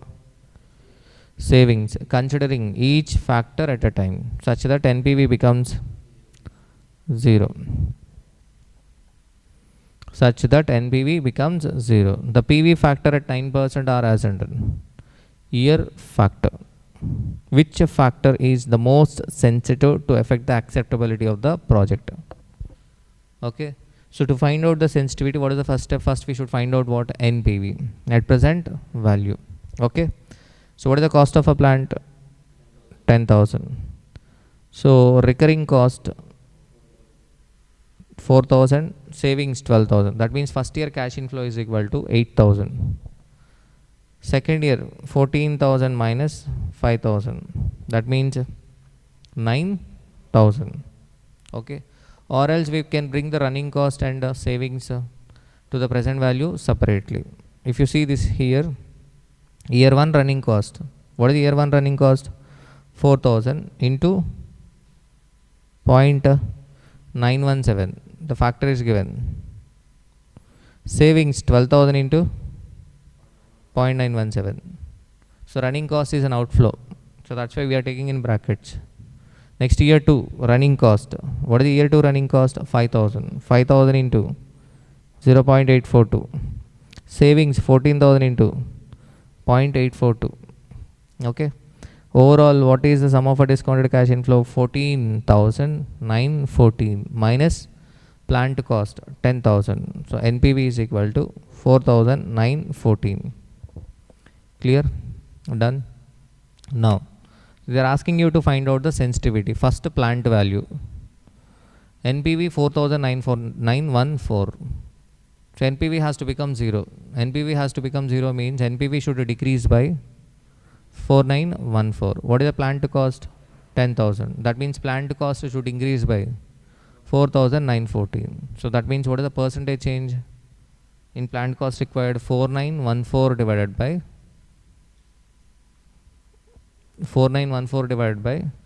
10,000. So 49.14%. If a plant cost increases by 49.14%, NPV decreases by 100%. Clear? Next, running cost. Next what? Running cost. So running cost has to increase by 4914. If a discounted running cost increases by 4914, then NPV decreases by what? 0. Okay. We cannot take 4914 divided by 4000 plus 5000, because 4000 is the running cost at the end of first year, 5000 is the running cost at the end of our second year. We have to consider time value of money. So running cost should increase by 4914. So that's why increase of a running cost by 4914. 4914 divided by, what is the discounted running cost? Discounted running cost is equal to 3668 and what? 4210. So 4914 divided by 3668 plus 4210. So what is the percentage change required? 21.56%. Clear? Done? Am I clear? So hence a savings factor is the most sensitive to affect the, savings is not calculated, right? Here savings is missing. So savings, how to calculate savings? How to calculate savings? Simple. Savings should decrease by what? Savings should decrease by 4914 divided by 11,044 plus 11,788. So tell me the percentage. 4914 divided by 11,004 plus 11,788.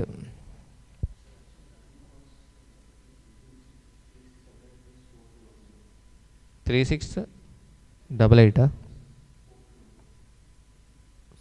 There is a 3688.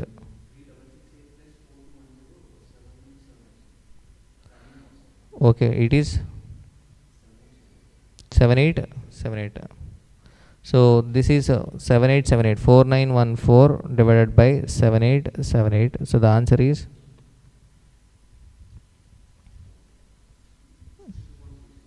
62.67. I'm sorry. So this is there is a clerical mistake. Be careful. What about the savings? 4914 divided by 11004 plus 11788. So there can be a clerical mistake. I will not be teaching a conceptual error. I will not be telling a conceptual mistake. So 4914 divided by 11004 plus 11788. So what is the answer? 21.56. So that means if a savings decreases by just 21.56%, NPV decreases by 100%. If a running cost increases by 62.67%, NPV decreases by 100%. If a plant value increases by 49.14%, okay, then what? NPV decreases by 100%. Clear? So which is the most sensitive factor? Okay, which is the most sensitive factor? Savings, yes or no? Okay, so the second one not required. So the second one is what? We have an alternative method. Alternative method means we can assume any percentage. You adversely change what? Variable by 10% or random 5%, and see by what percentage the NPV changes. Are you getting my point? Okay, you change the sales price by 10% and calculate what percentage change in NPV. Okay, so that also we can do. So in that method also we can do. Okay, example. See, for example, initial project cost varied adversely by 10%. Varied adversely by 10% means what? From 10,000 it increases to 11,000. Okay, if it increases to 11,000, then what happens? Our NPV decreases to 3914. What was the previous NPV? 4914. So that means NPV, percentage change in NPV is equal to 4914 minus 3914 divided by 4914. 20.35. So what is the meaning of this? If your initial outflow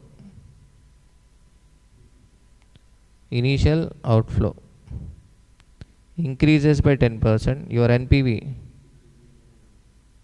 decreases by 20.35%. So this is the alternative method. If you want to find out the NPV for 100%, I mean sensitivity for 100% change in NPV, then you can do like this. So for 20.35%, the initial outflow has to increase by 10%. If you want 100% decrease in NPV, then what should be the percentage change in initial cash outlay? 100 divided by 20.35 into 10. 100 divided by 20.35 into 10. 49.14. Am I clear? Done. Clear? So 49.14. So this is how we can calculate. So what was the previous answer? 49.14. So this is the other way. Like in previous questions also. So change your sales volume adversely by what? 10%. Adversely means sales volume has to decrease. Selling price has to decrease. Variable cost has to increase. Fixed cost has to increase. Clear? Done. See the next question.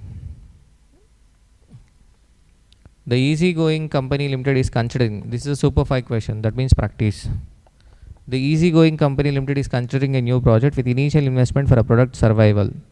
It is estimated that IRR of the project is 16%, having an estimated life of 5 years. IRR is given, internal rate of a return.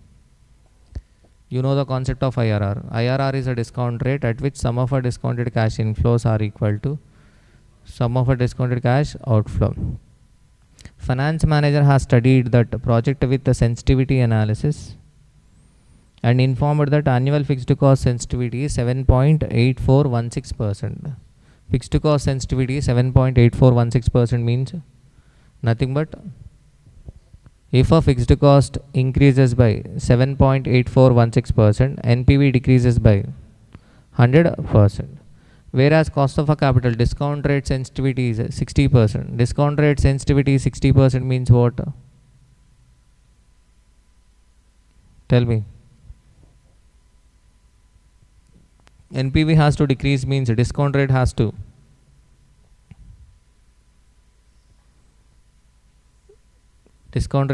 increase or decrease. This is a basic fundamental point. If a discount rate increases, value decreases. Okay. So what is the meaning of this cost of a capital sensitivity 60%? If a cost of a capital increases by 60%, NPV decreases by 100%. Simple. If risk increases, required rate of return increases, and if required rate of return increases, value decreases. Okay. Other information available are PV ratio, profit volume ratio. You know the profit volume ratio, right?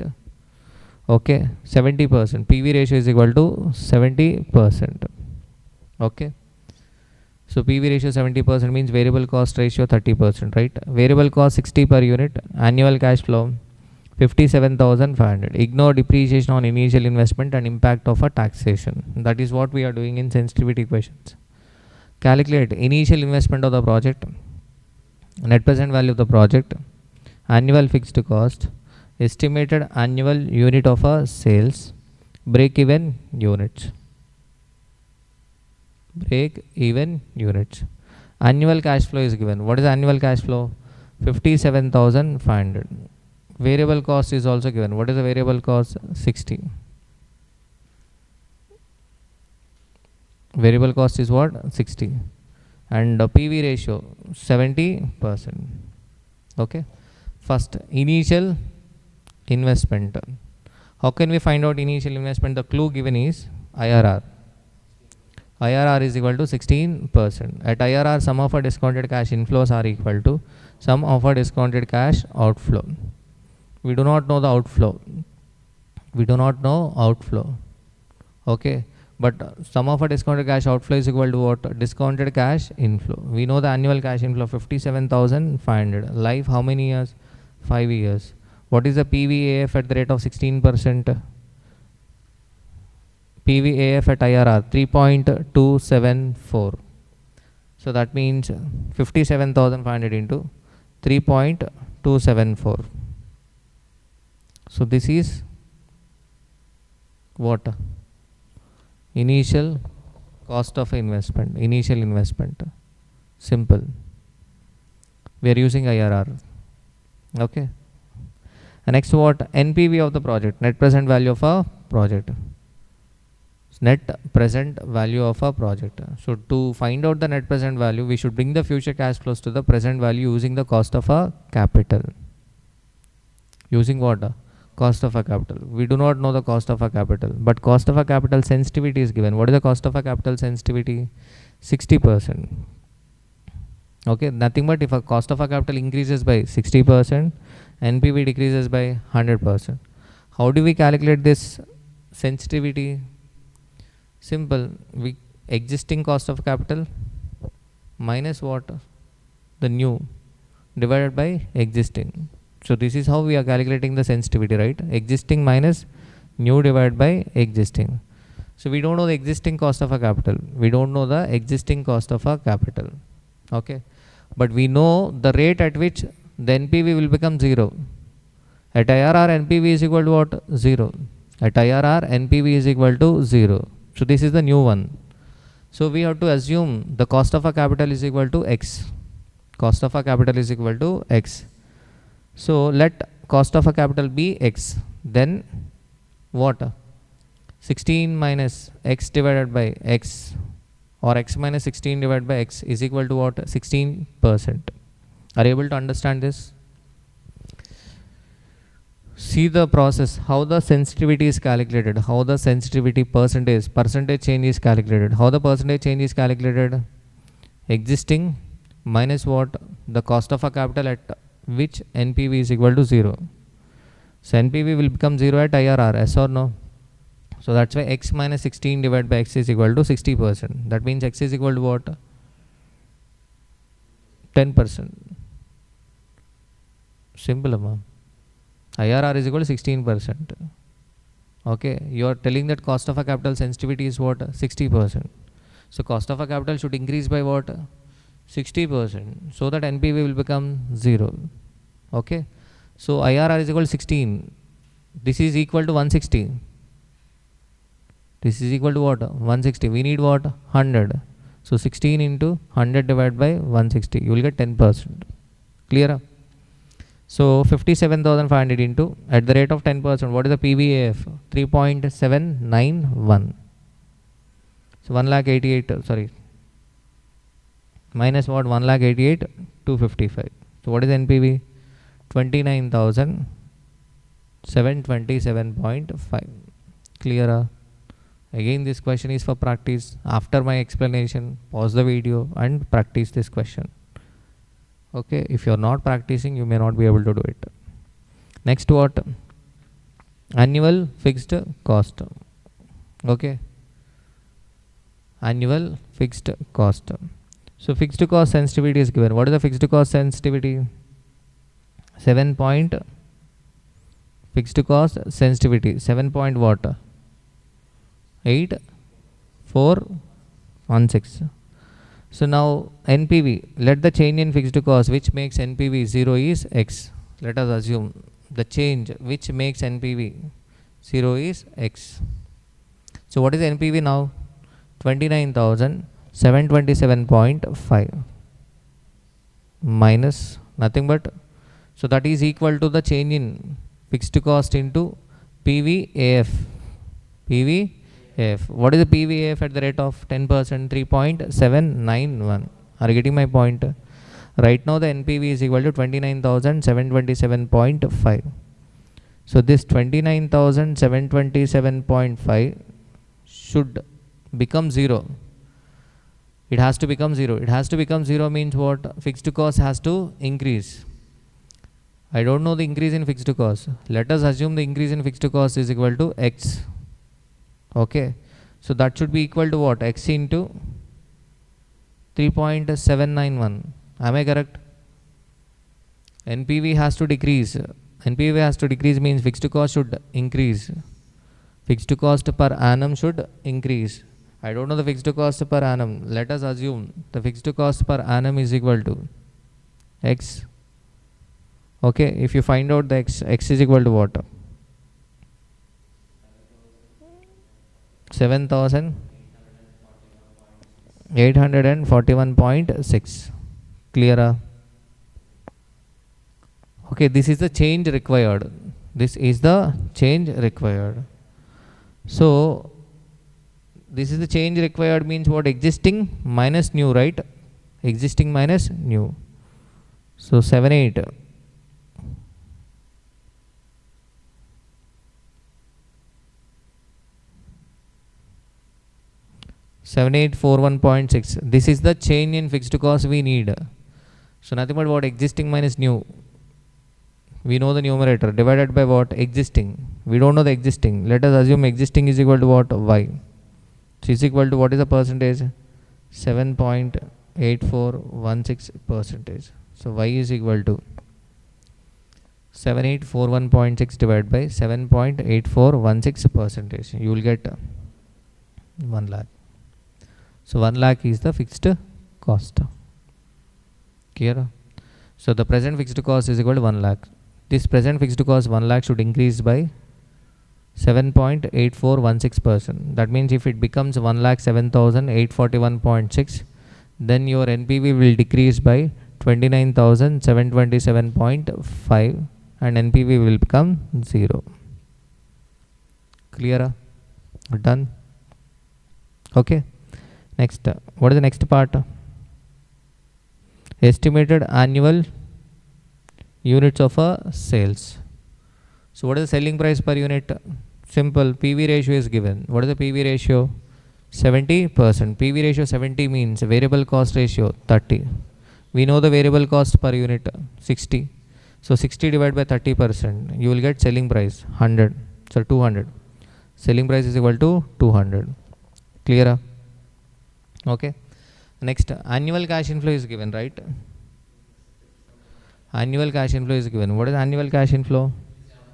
57,500. If you add fixed cost to the annual cash inflow, you will get contribution. 57,500 plus 1 lakh. 1,57,500 divided by PV ratio. Contribution divided by contribution ratio. If you do the contribution, okay, divided by what? Contribution ratio. So then you will get what? Sales value. Yes or no? Nothing but that contribution 1,57,500 is equivalent to 70%. We need 100. So nothing but 1,57,500 divided by 70 into 100. Clear? So that is the sales volume value. So sales value. So sales units is equal to what? Sales value divided by selling price. 2,25,000 divided by 200. 1125 units. Clear? Am I clear? Next, break-even units. Fixed cost divided by what? Contribution per unit. 140. So 714.285 units. Clear? Done? Are you able to understand this? So simple. Next, let us move on to the next method. Scenario analysis. We are moving on to the next method, scenario analysis. We completed sensitivity analysis. So SMART 8. XYZ Limited is considering a project A with an initial outlay of rupees 14 lakhs and the possible free cash flow 3 cash inflow attached with the project are as follows. Particulars: year 1, year 2, year 3. Worst case, most likely, best case. Okay, this amount is in thousands. Year 1, year 2, year 3, this amount is in thousands. Okay, it is missing. Assuming that cost of a capital as 9%, determine NPV in each scenario. Determine NPV in each scenario. If XYZ Limited is, so first let us see the first part. Determine NPV in each scenario. NPV in each scenario means what? Simple. First we should take cash flows in worst case 4 lakh 50, 4 lakhs and 7 lakhs. Okay. 14 lakhs means that should be written as what? 1400. 0 year outflow. 0 year what? Outflow. So we are getting NPV what? Minus 110.15. Most likely we take what? 550, 450, 800. What is NPV? 100.85. Best case 650, 500, 900. What is NPV? 311.85. Clear? Next, if XYZ Limited is certain, second part, I am moving on to second part, first part completed. If XYZ Limited is certain about the most likely result in first 2 years, but uncertain about the third year's cash flow, analyze what will be the NPV expecting worst case scenario in the third year. XYZ Limited is certain about the most likely result. It is certain about the most likely result in first 2 years. In first 2 years they are certain. They are expecting what? So they are expecting what? Raju, welcome to class. First 2 years they are expecting what? Most likely result. Okay, but they are uncertain about the third year cash flow. Okay, so they are asking you to find out the NPV expecting what? Worst scenario in the third year. Worst scenario in the third year. Clear? So that means nothing but we should take what? First year cash flow 550, second year 450 and third year worst case that is 700. Again same. Clear? 550, 450, 7 lakhs. Nothing but 5 lakh 50, 4 lakh 50, 7 lakhs. So 23,871. Clear? Done. Good morning, Raju. Next is Super 6. Super 6. Super 6 means what? Practice. And once again I am requesting, while watching the video, after my explanation, you pause the video and practice. Many students ask me, sir, how to prepare? Simple. Okay, pause the video, self-exam. You have to write number of examinations. Number of examinations in the sense, not a test series or anything else. Okay, pause the video and what? Check whether you are able to solve this question or not. Okay, next. And if you want more thrill, you try before watching the question. I mean before watching the explanation. Before watching the explanation, what? You try the question. If you are not able to do, okay, fine, watch my explanation, then do. So XY Limited has under its consideration a project with an initial investment of rupees 1 lakh. 3 probable cash inflow scenarios with their probabilities of occurrence have been estimated as below.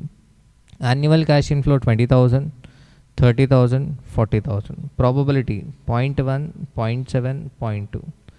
The project life is 5 years. The desired rate of return is 20%. The estimated terminal values for the project assets under the 3 probability alternatives respectively are 0, 20,000, 30,000. Here annual cash inflow is given 20,000. What is the percentage chance? 10%. So 30,000 cash flow, what is the chance? 70%. 40,000 cash flow, what is the chance? 20%. Okay. So there is three probable alternatives for salvage value also. The estimated terminal value of the project under three probability alternatives. So that means salvage value can be 0. What is the percentage chance? 10%. Salvage value can be 20,000. What is the percentage chance? 70%. So salvage value can be what? 30,000. What is the probability? 20%. So find the probable NPV. Simple. You can find out the probable NPV very easy. Why? So what is the annual cash inflow? 20,000, right? So 20,000 into 0.1 plus 30,000 into 0.7 plus 40,000 into what? 0.2.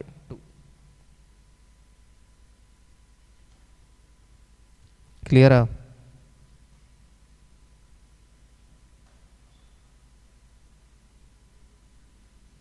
Okay. So here if you see, they are what? Multiplying 20,000 with what? 0.1. 20,000 with what? 0.1. Okay. So instead of this calculation,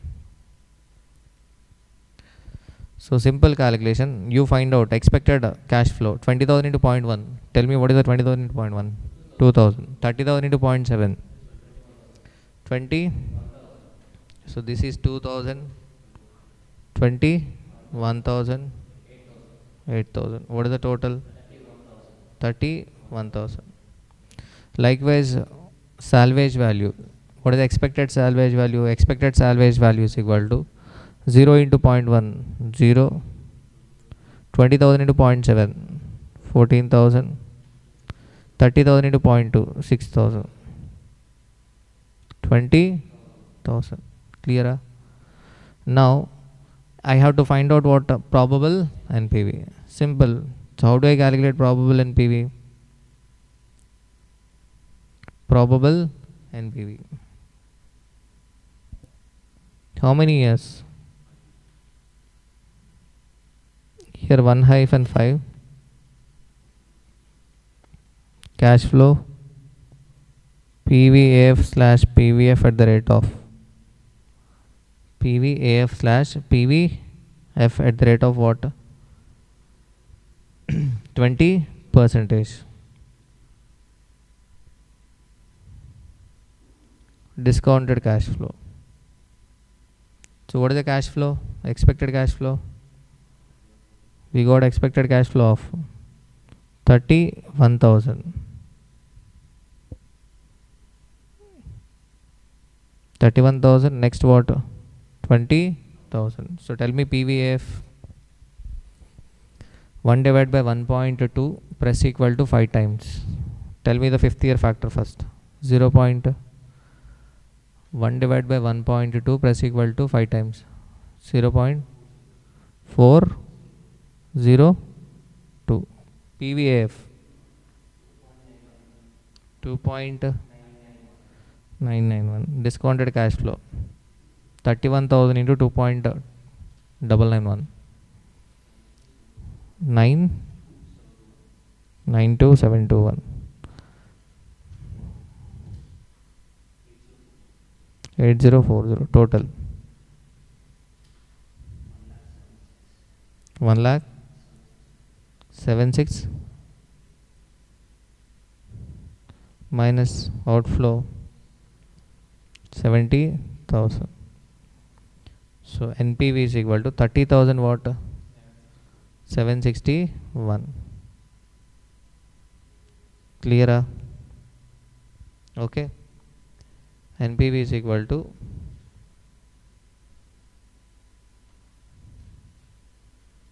minus 1 lakh. Sorry, I think it is 1 lakh. The investment is equal to 1 lakh. Investment is equal to 1 lakh. So answer 761. Clear? Done. So if you see the question,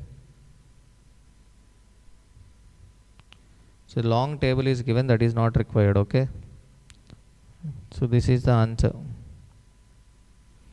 1 lakh minus 1 lakh plus 31,000 divided by 1 plus 0.2 power 1. Okay, so this is also lengthy actually. So we can take table, simple table. So find out expected cash inflow and also what expected salvage value.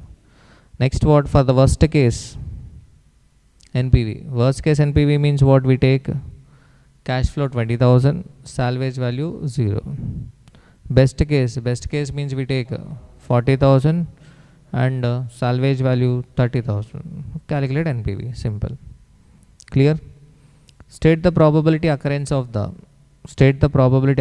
worst case. What is the probability occurrence of worst case? If the cash flows are perfectly positively correlated over time. That point is important. Perfectly positively correlated over the time. Perfectly positively correlated over the time means nothing but, for suppose in first year if I get 20,000, second year also I will get 20, third year I will get 20, fourth year I will get 20, fifth year also I will get 20, because cash flows are perfectly positively correlated over the time. Correlated, closely related, perfectly close, okay, positively. So that's why what first year 20, second year 20, third year 20, fourth year 20, fifth year 20. So what is the probability of occurrence? 10%. Okay, clear? So this is a simple question only. So better we categorize this Super 6 question into a smart question. Okay, categorize this Super 6 question into what? Smart question. So done.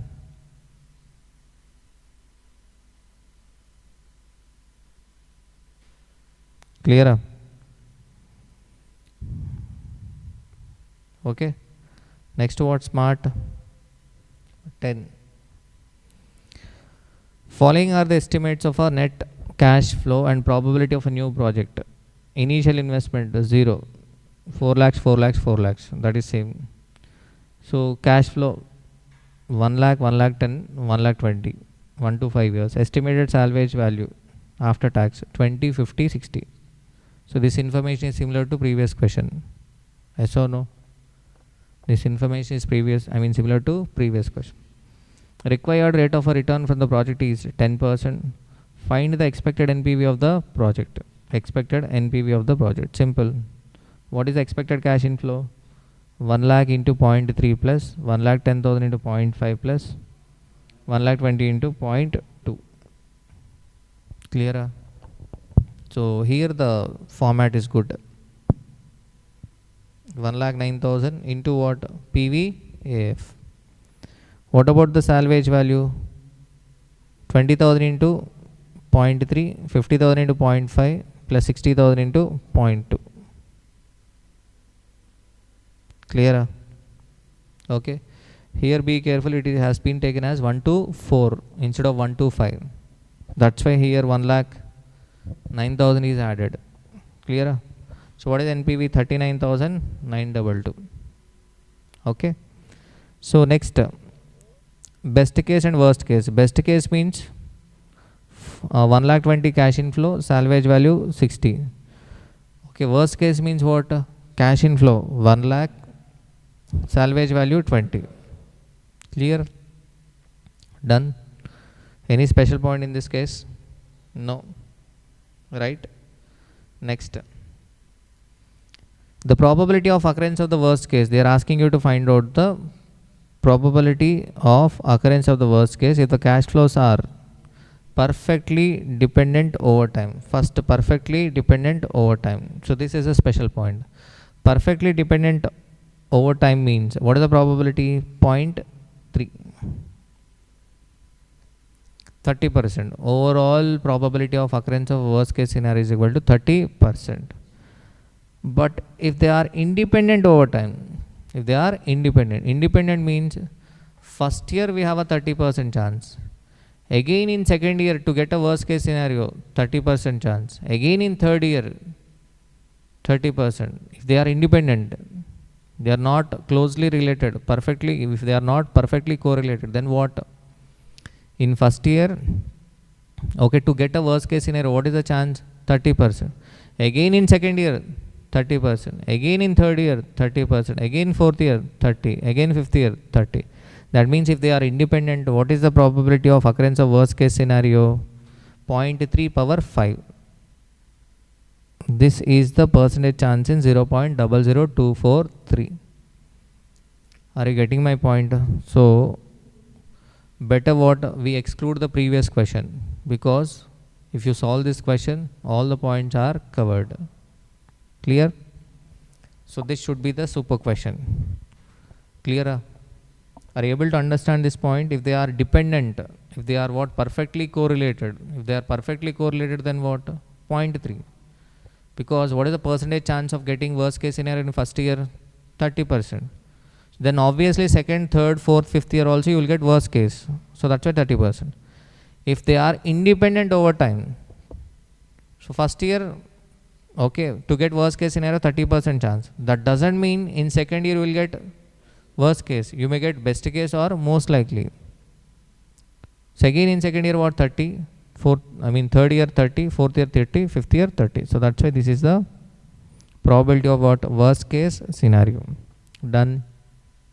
Clear? Next. Standard deviation coefficient of variation, assuming that there are only 3 streams of a cash flow, which are represented by each column of the table with the given probabilities. Clear? So they are asking you to find out what standard deviation and coefficient of a variation. So what is the base case NPV?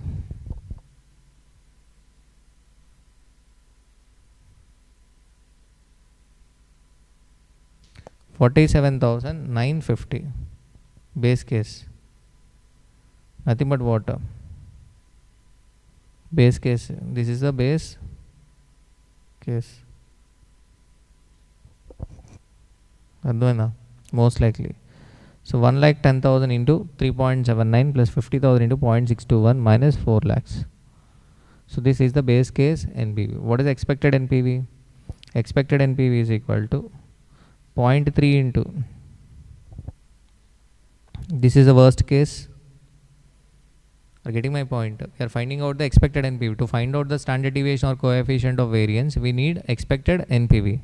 Already we have a worst case and what? Best case. So now we calculated what? Best case. Sorry, most likely. That is base case. Are you getting my point? Already in second part we calculated what? Best case and what? Worst case. Now we calculated base case. And then what? Expected NPV. How do we get expected NPV? By doing a weighted average. 0.3 into worst case NPV plus 0.5 into base case NPV plus 0.2 into best case NPV. So what is your expected NPV? 39,813. So this is nothing but what? X bar. Average. 39,813 is what? Average. How do I get standard deviation? Standard square root of summation sigma p into x minus x bar whole square. So that is what I am doing. P into what? P into x minus x bar square. Yes or no?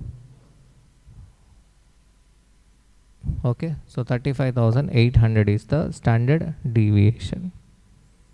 So how do I get coefficient of variance? Coefficient of variance is equal to standard deviation divided by expected NPV, 0.9. What is the meaning of this 0.9?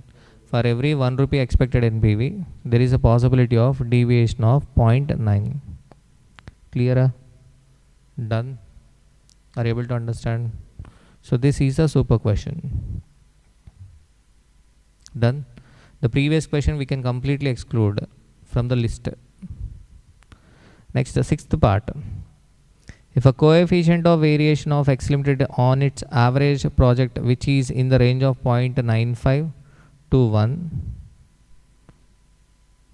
okay, coefficient of variance of X limited on its average projects is what? 0.91 to 10, 0.95 to 10.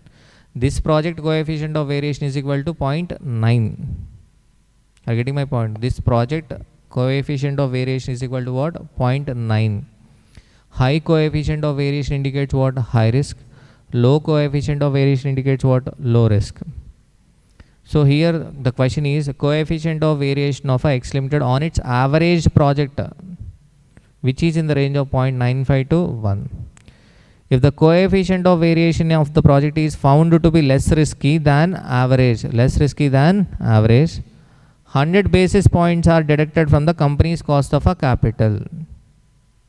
100 basis points are deducted from the company's cost of a capital. What is the company's cost of a capital? 10%. 100 basis points means what? 1%. Here we got a coefficient of variation 0.9, which is less than the average. So that's why we should reduce the cost of a capital by 1%. Earlier it was 10%, now we should take 9%. Should the project be accepted by X Limited? If a discount rate decreases, what happens? Value increases. Okay. Again, what? We have to find out what? NPV by taking what? 9%. So expected cash inflow. We have taken average cash inflow and also what? Average salvage value. We got positive NPV. So the project should be accepted. Project should be accepted. Clear? Done? Am I clear? Raju? Done? Simple question. Earlier the NPV was 39,922, but now the NPV is 51,960. Why the NPV has got increased? Because of decrease in discount rate. Why the discount rate decreased? Because the risk is lower than the average risk. Fundamental point. If risk decreases, required return decreases, and if required return increases, value increases. Clear?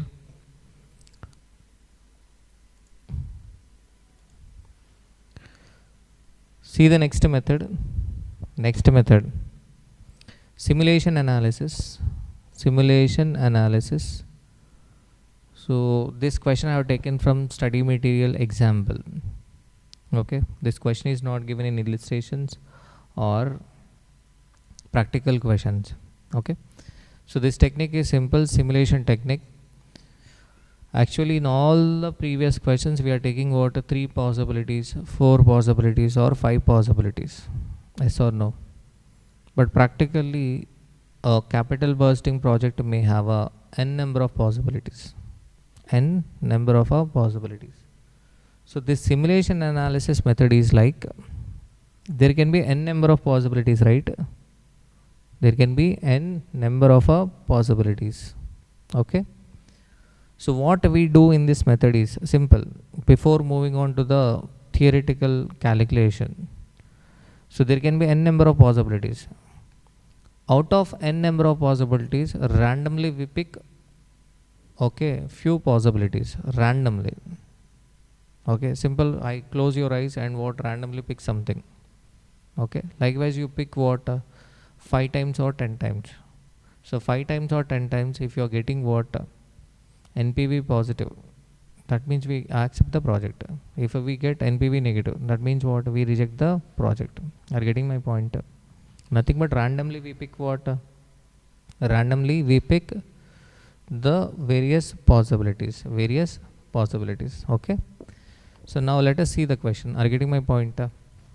Nothing but there can be 100 possibilities. Out of 100, you close your eyes, you got the 69th possibilities, and 69th possibility is NPV positive. That means what? Accept the project. So close your eyes and pick randomly what? 98th possibility. You got 98th possibility and NPV positive. Accept the project. Okay. Clear? Done. So likewise randomly you picked 5th or 7th. So that means NPV is if 6th and 7th is also NPV positive, that means what? We feel like what? It's like a sampling. It's like what? Sampling. We took a sample and that sample is what? Good. So that gives an impression that all the lot is good. Okay, likewise. Done.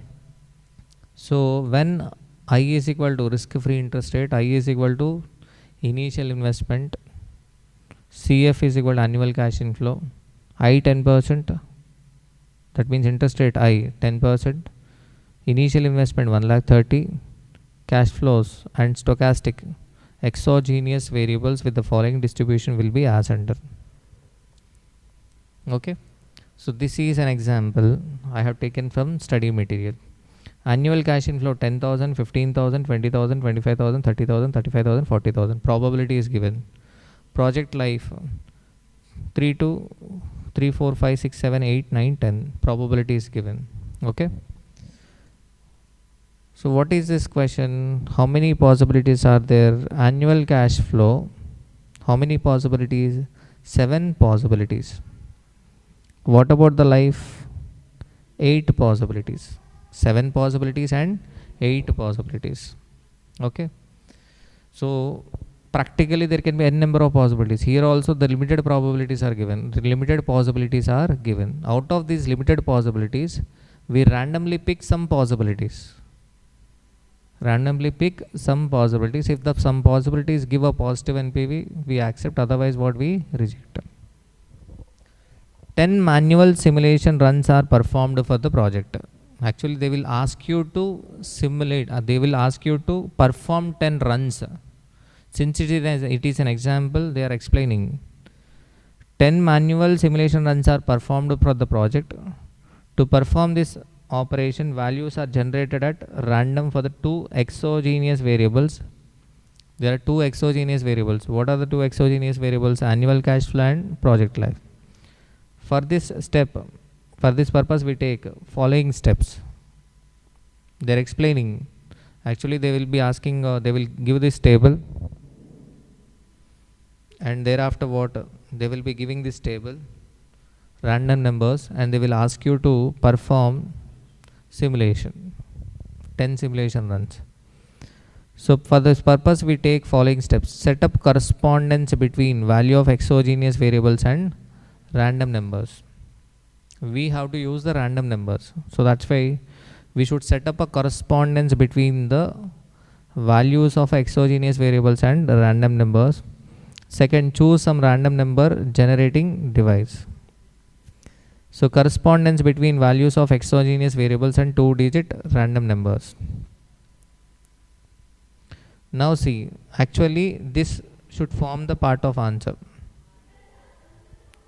Okay, they will give annual cash inflow, project life and random numbers table. This table will be given and they will ask you to perform 10 simulation runs. So this should form part of the answer. So there are 2 exogenous variables. What are the 2 exogenous variables? First one, annual cash flow. First we are taking value. What is the value? 10,000, 15,000. And next column we take probability. Next we take cumulative probability. Cumulative probability. Okay. So 0.02. Next 0.05.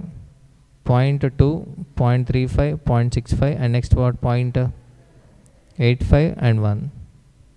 Clear? Next 2-digit random number range.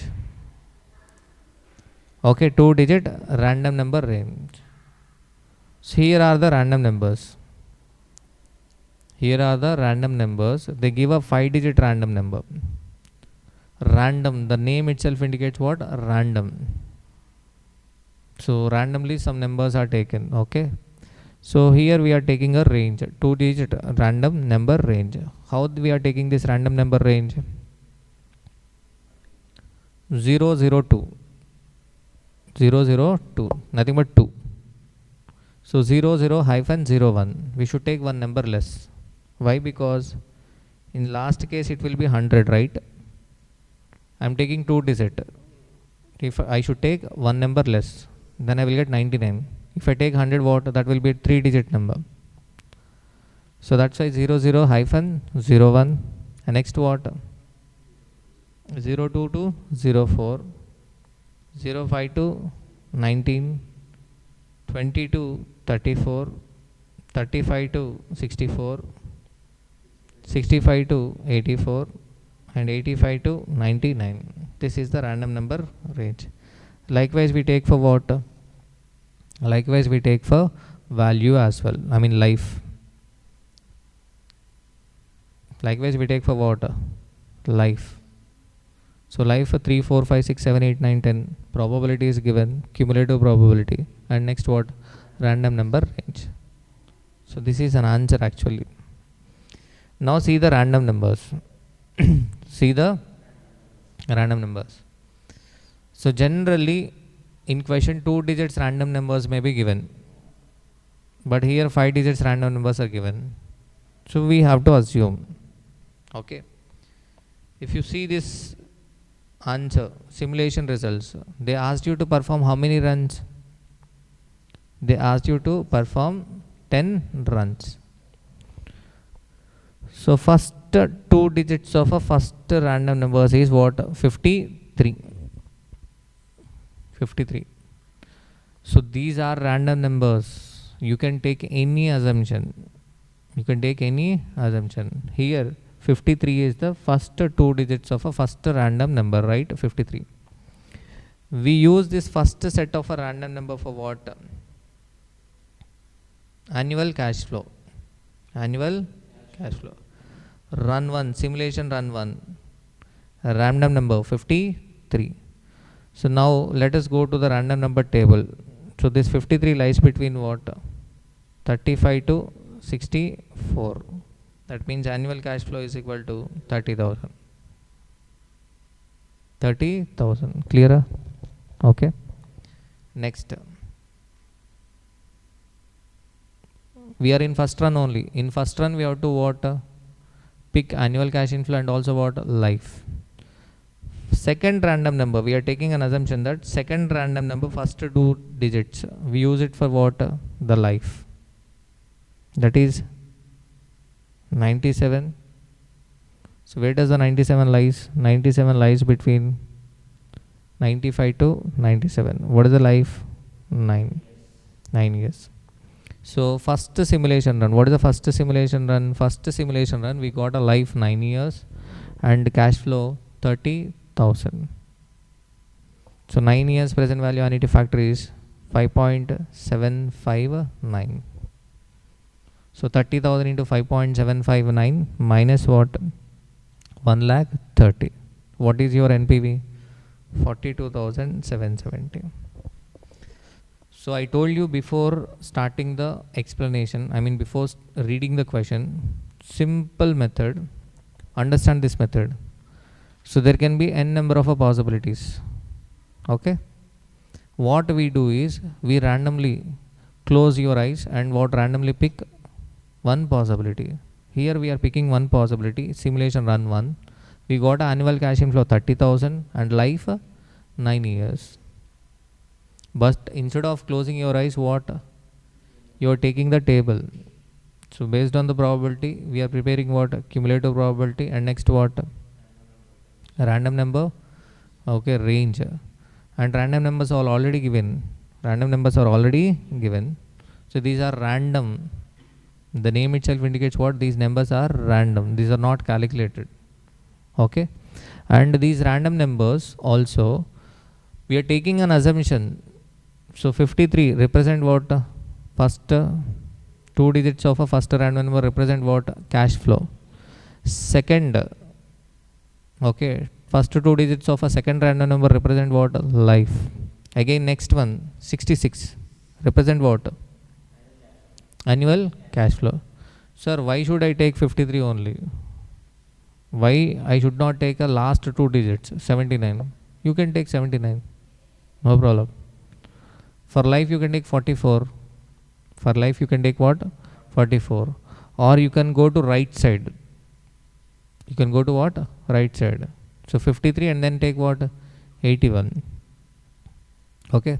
But generally in CMA final SFM, the random numbers are directly given. 53, okay, 66, okay, and 30, 19. Likewise, random numbers will be given for what?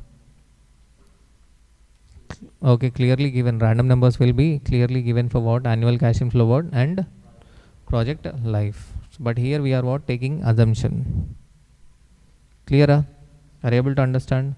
Likewise, we calculated for what? NPV for each run. Out of 10 runs, NPV is negative. In how many cases? 3 cases out of 10. So 7 cases NPV positive. That means high possibility of getting positive NPV. So we generally what accept the project. Clear? So this is a simulation analysis. Done. So do not ignore that question, because CF and AFM paper can give a shock at any time. Just understand the concept and solve that question. Next, Super 7. A firm has an investment proposal requiring an outlay of rupees 80,000. So this is a decision tree problem. Decision tree. The investment proposal is expected to have a 2 years economic life with no salvage value. With no salvage value. Okay. In year 1, there is a 0.4 probability that cash inflow after tax will be rupees 50,000 and 0.6 probability that cash inflow after tax will be rupees 60,000. The probability assigned to cash inflow after tax for the year 2 is as follows. So your investment is 80,000. This is a simple question. If this question is asked in examination, you are lucky and it can be solved very easily. So your investment is 80,000. Year 1, you may receive 50,000 cash flow or a 60,000 cash flow. So 50,000, what is the probability? 0.4. 60,000 probability 0.6.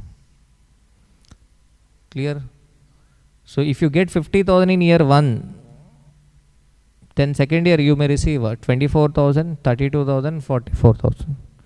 If you receive 60,000 in first year, then in second year you may receive 40,000, 50,000 or 60,000. So that is obvious, yes or no? Yes or no? So first year if cash flows are high, then there is a high chance that what in second year also cash flows will be high. The firm uses 10% discount rate for this type of investment. Construct a decision tree for the proposed investment project and calculate expected NPV. What NPV will the project yield if a worst outcome is realized? What is the probability of occurrence of this NPV? What will be the best outcome and probability of that occurrence? Will the project be accepted? Will the project be accepted? Simple question. First, let us construct the decision tree. What is the investment? What is the investment? 80,000. If you are investing 80,000, in first year you may receive 50,000 or a 60,000. In first year if you receive 50,000, second year you may receive 24, 32 or 44. In first year if you receive 60,000, second year you may receive 40,000, 50,000 or 60,000. Clear? So total there can be 6 possibilities, 6 paths. 6 paths. First year 50, second year 24. First year 50, second year 32. First year 50, second year 44. First year 60, second year 40. First year 60, second year 50. First year 60, second year 60. So total how many? 6. What is the probability of 50 and 60? 0.4 and 0.6. 0.4 and what? 0.6. Are you getting my point? So first year 40% chance that we may get 50,000, 60% chance that we may get 60,000. So next for 24,000, 0.2, 0.3, 0.5. 0.2, 0.3, 0.5. Next what? 0.4, 0.5. So now see the joint probability. What is this joint probability? What is the possibility of a path 1? What is path 1? First year 50,000, second year 24,000. What is the chances of getting 50,000 in first year? 40%. What is the chance of getting 24,000 in second year? 20%. 20. What is the overall chance? Path 1 means first year I should get 50,000, second year I should get 24,000. So that means what is the overall probability? 0.4 into 0.2 joint probability. That means overall there is a 8% chance that I will get 50,000 in first year, 24,000 in second year. Are you getting my point? Joint probability. What about second path? 0.4 into 0.3, 0.12. What about third? 0.4 into 0.5. Next 0.6 into 0.4. Next 0.6 into 0.5. 0.6 into 0.1. Very good. That's it, joint probability. Now we should calculate NPV for what? Each path. Okay, each path. This is the worst case scenario. Getting 15 first year and 24 in what? Second year. Okay, what is the best case scenario? Getting 16 first year, second year 60. So tell me, what is the probability of worst case? 0.08, 8%. What is the probability of best case? 6%. That's it. Clear? So construct a decision tree, first one, and also what they are asking, expected NPV. How do we get expected NPV? Calculate NPV for all the 6 paths and then do what? Weighted average.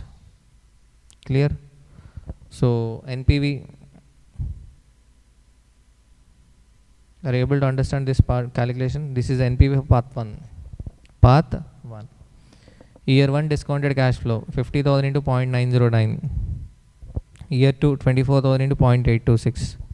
This is the sum of a discounted cash inflow minus what? Outflow. What is outflow? 80,000.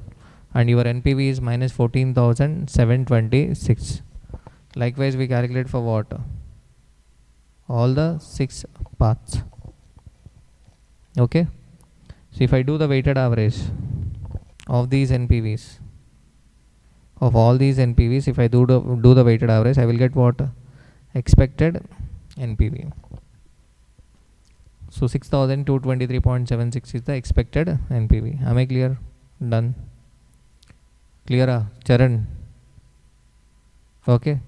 What is the next one? What NPV will the project yield if the worst outcome is realized? What is the probability of occurrence of this NPV? In worst case scenario, what is NPV? 14,726 minus 14,726, and what is the probability? 8%. Clear? Next. What will be the best outcome and the probability of that occurrence? Best outcome 24,100. What is the probability? 6%. Clear? And last question is whether the project should be accepted. Yes, the project should be accepted because expected NPV is positive. Expected NPV is positive. But if in this question the acceptable level of risk is only 10%, are we going to accept the project? If the acceptable level of risk is 10%, are we going to accept the project? Answer is no. Because in 2 cases NPV will be negative. What is the probability? 8 plus 12, 20%. So there is 20% chance that NPV may be negative. What is acceptable level of risk? 10%. Then I will not accept. But here acceptable level of risk is not given. Acceptable level of risk is not given. So that's why what? Okay, if expected NPV is positive, accept, otherwise what? Reject. Clear? Done? Are you able to understand this decision tree? Simple. So this concept is based on what? Generally year 2 cash flows are dependent on what? Year 1 cash flow. So generally 2 years data will be given for decision tree question. So they will not give 3 years data. If they give 3 years data, then what happens? 3 years data. Okay, so it will be a labor work. Okay. Next, see the question. Super 8. A company named Rubik's Cube decided to replace the existing computer system of their organization. Original cost of old system was rupees 25,000. It was installed 5 years ago. How many years ago? 5 years ago. Current market value of old system is rupees 5,000. Depreciation of the old system was charged with life of 10 years with estimated salvage value as nil. Depreciation of a new system will be charged with life over 5 years. Present cost of a new system is rupees 50,000. Estimated salvage value of a new system is 1,000. Estimated cost savings with new system is rupees 5,000 per year. Cost savings 5,000. Increase in sales with new system is assumed at 10% per year on original total sales of 1 lakh. 1 lakh or 10,000? 1 lakh. Company follows straight line method of depreciation. Cost of a capital of the company is 10%, whereas the tax rate is 30%. Actually, this is a capital bursting question, not advanced capital bursting question. This is a capital budgeting question. How many years back the old system was purchased? 5 years ago. What is the current market value of old? 5,000. Depreciation of a old system was charged with a life of how many years? 10 years. So that means 25,000 was the cost of old system divided by how many years? 10 years. With estimated salvage value as a nil. That means directly depreciation is equal to what? 25,000 minus 0 divided by 10. 2,500. So we charged 2,500 rupees depreciation for last 5 years.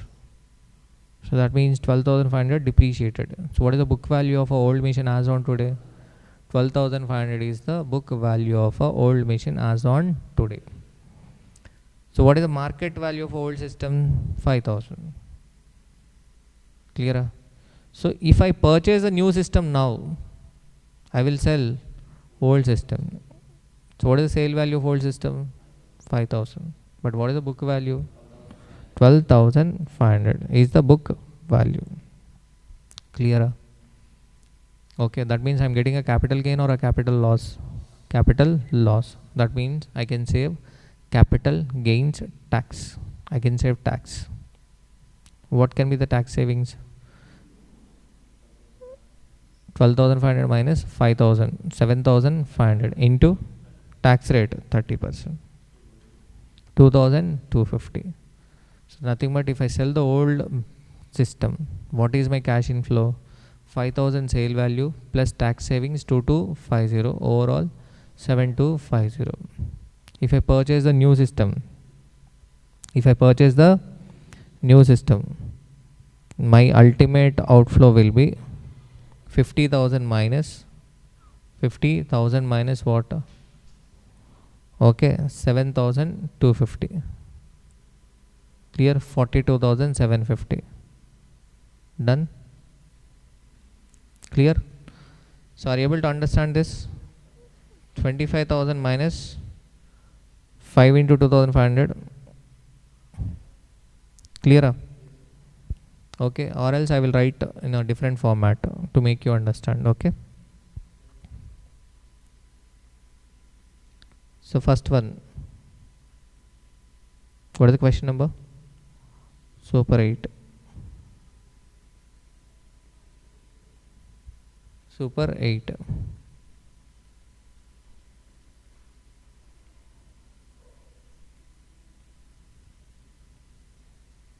Initial cash outflow.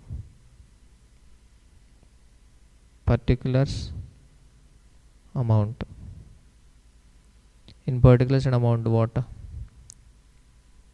Cost of a new machine. What is the cost of new machine?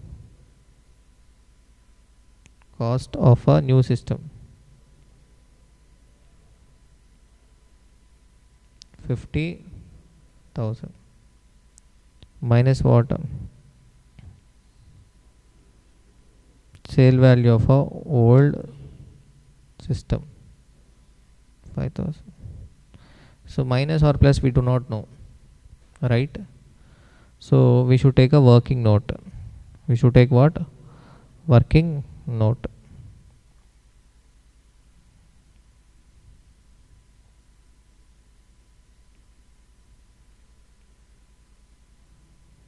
Working note.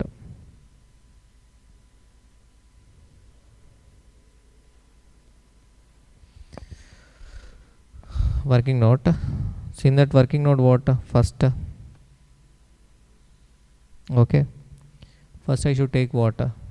Depreciation on old system. 25,000 minus 0 divided by 10. 2,500. Next,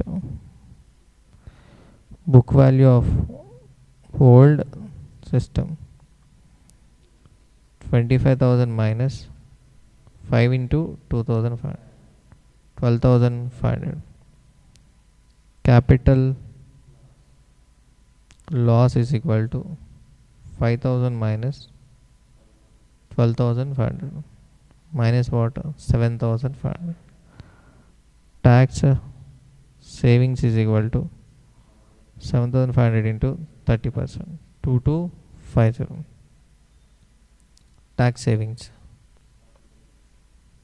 Now you write working note 1.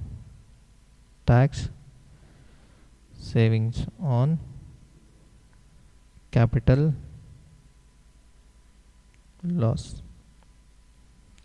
Tax savings on a capital loss. Clear?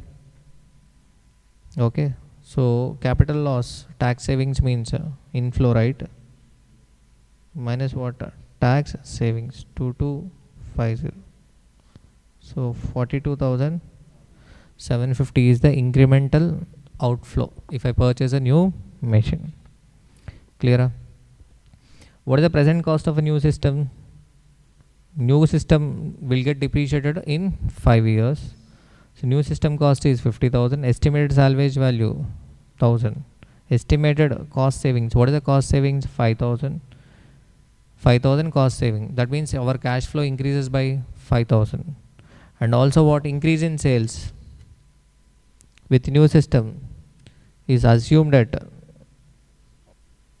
10% per year based on original total sales of 1 lakh. So that means 1 lakh into 10%, 10,000. So 10,000 increase in sales plus 5,000 rupees cost saving. Total 15,000. So next, annual cash inflow. Next, B.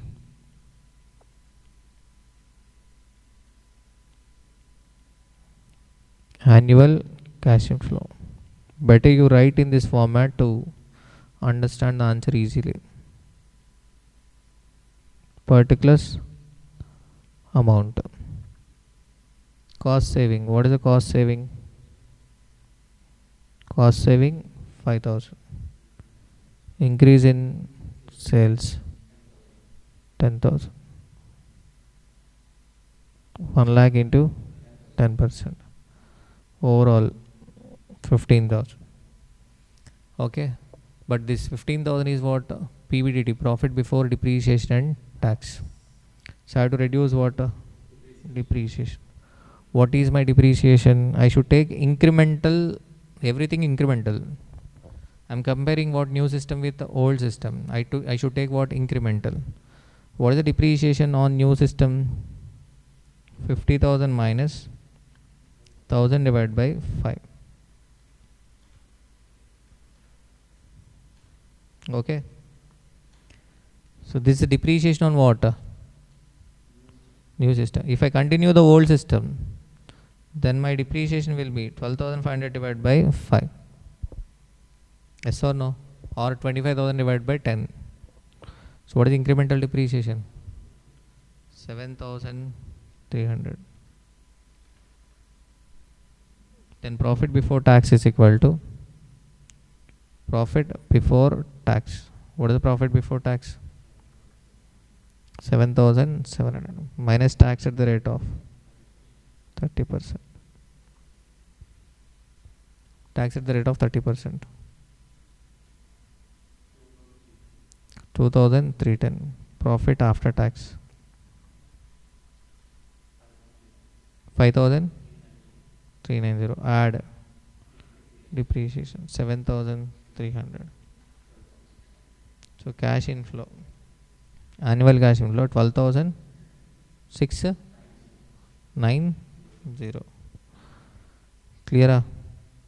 So 12,690. But here the calculation is little complicated. 12,690.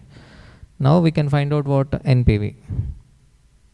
Now we can find out what NPV.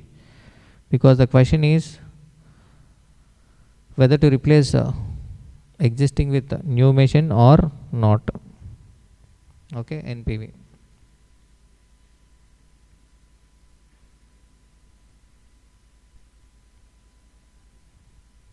Okay, what are the columns here?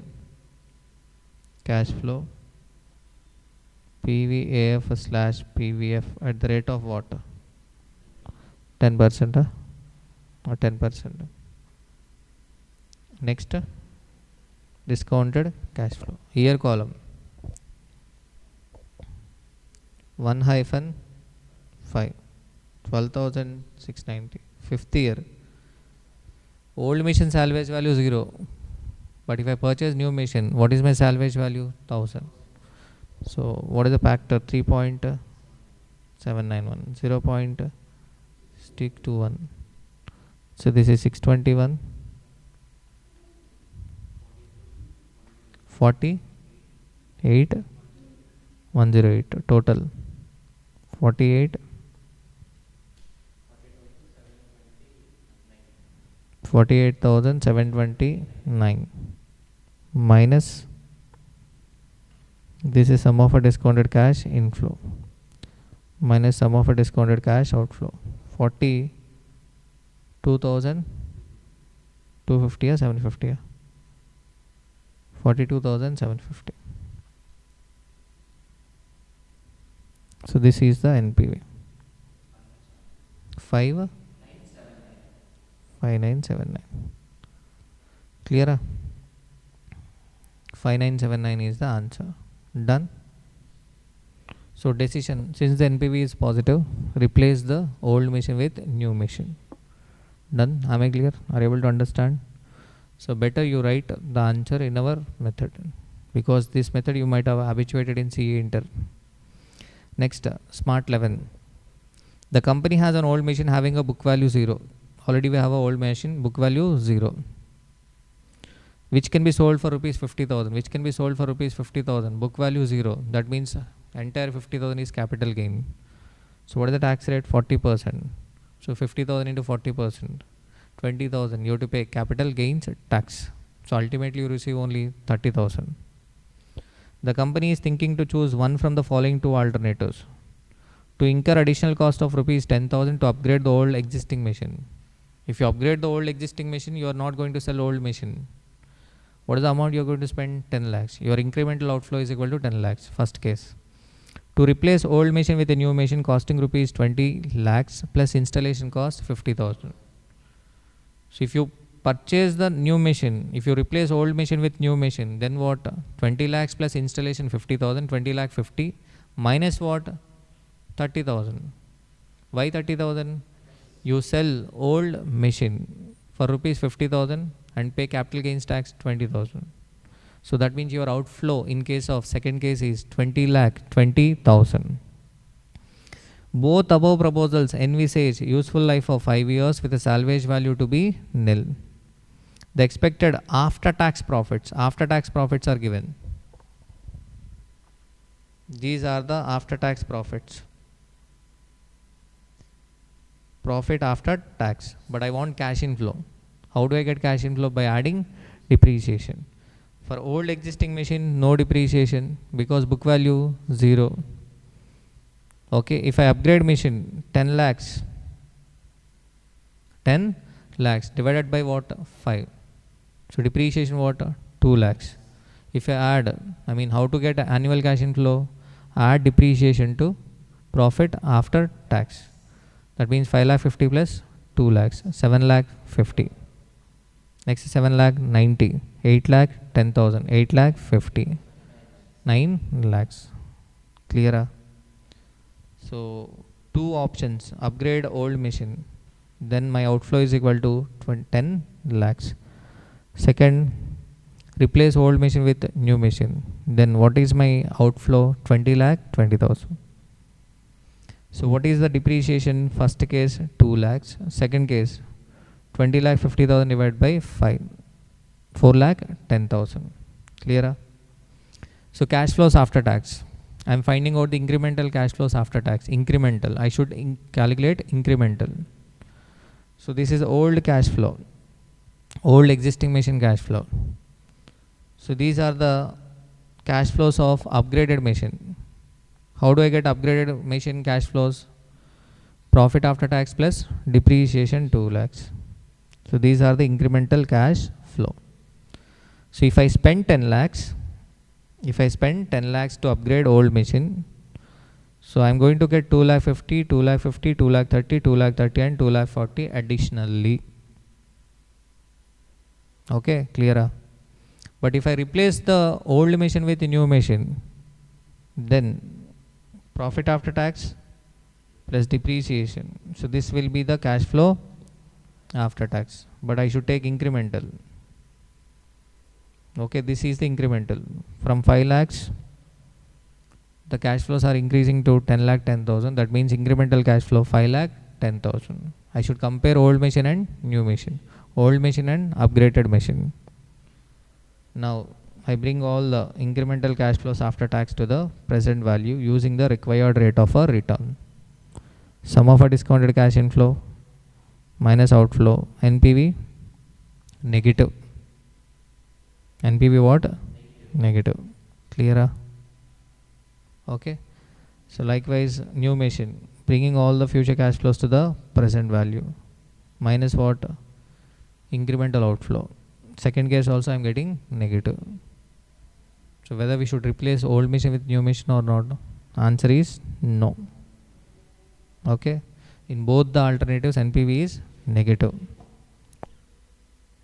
Okay. So better the company should continue with old machine. Okay, with the old machine. So the simple point in this question is what? Profit after tax is given. We should add depreciation and the calculation of what? Capital gains tax. That's it. Okay.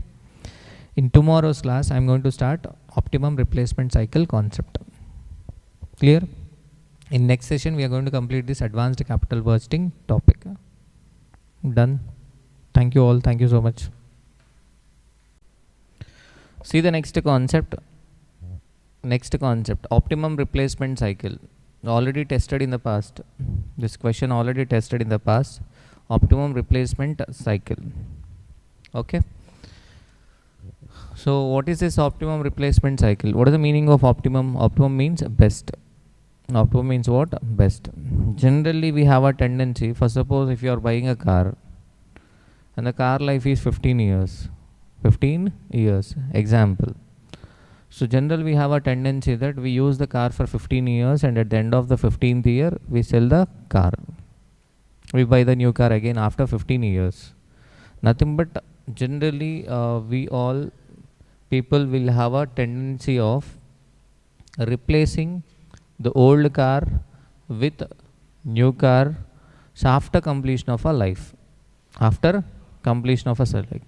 Nothing but in reality, generally, public will be replacing the vehicle after completion of a life. They will not be finding out any optimum replacement cycle. Okay. But as a chartered accountant, so being a student of, okay, Ravi sir, you should not replace your car after completion of a life. Why? Because simple. We have to find out the optimum replacement cycle. Optimum means best. That best replacement cycle for a bike or a car can be 2 years, 3 years, 4 years or 5 years depending upon the maintenance cost and the salvage value at the end of the each year. At the end of each year. Okay.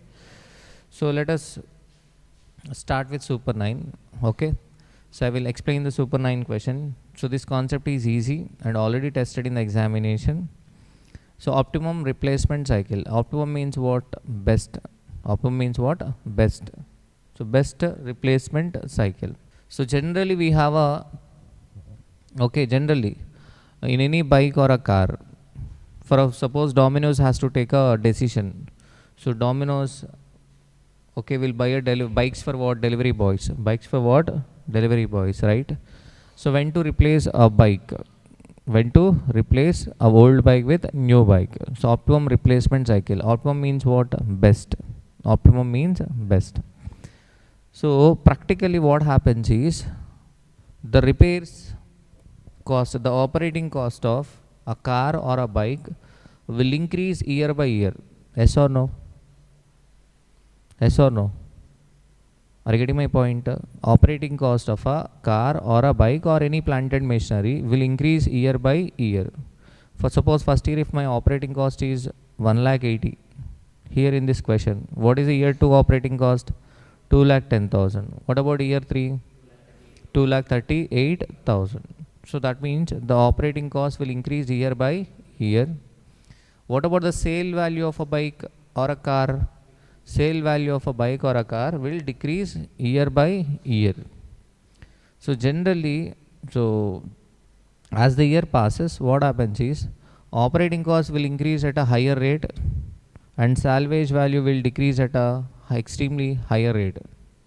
Okay, so that's why replacing a old machine with a new machine after completing of a life may not be financially feasible.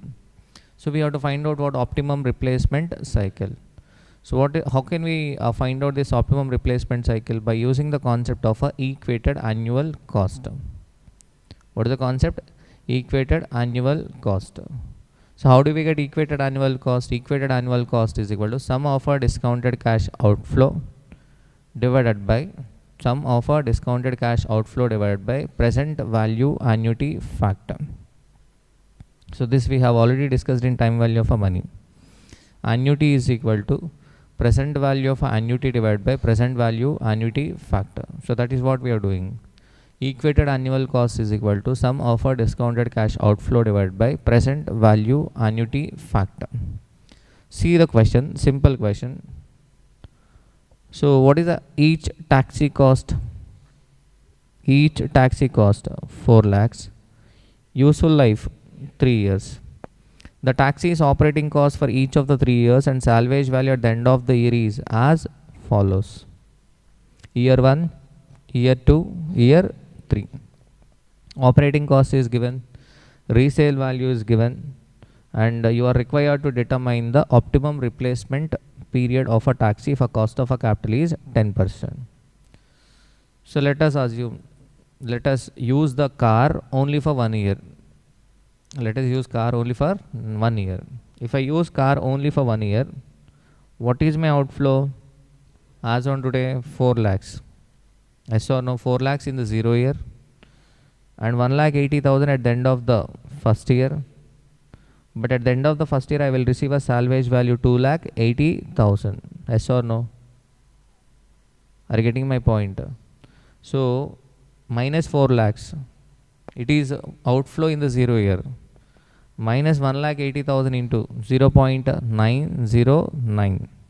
I am bringing the operating cost to the present value. It is also an outflow. What about 2,80,000? It is a salvage value. If I use the car only for 1 year, I will sell the car at the end of the first year. Okay. So what is the sum of a discounted cash outflow? 3,09,100. Am I clear? Done? Are you able to understand? For suppose if I use the car for 2 years. If I use the car for 2 years, what is my outflow in the 0 year? Minus 4 lakhs. I have to buy the car minus 4 lakhs. Minus 1,80,000 into 0.909. Okay. So that means I have to maintain the car for year 1 and also I have to maintain the car for year 2. I have to maintain the car in year 2 also. So what is the year 2 operating cost? 2,10,000. But at the end of year 2, I will sell the car for rupees 2,30,000. Yes or no?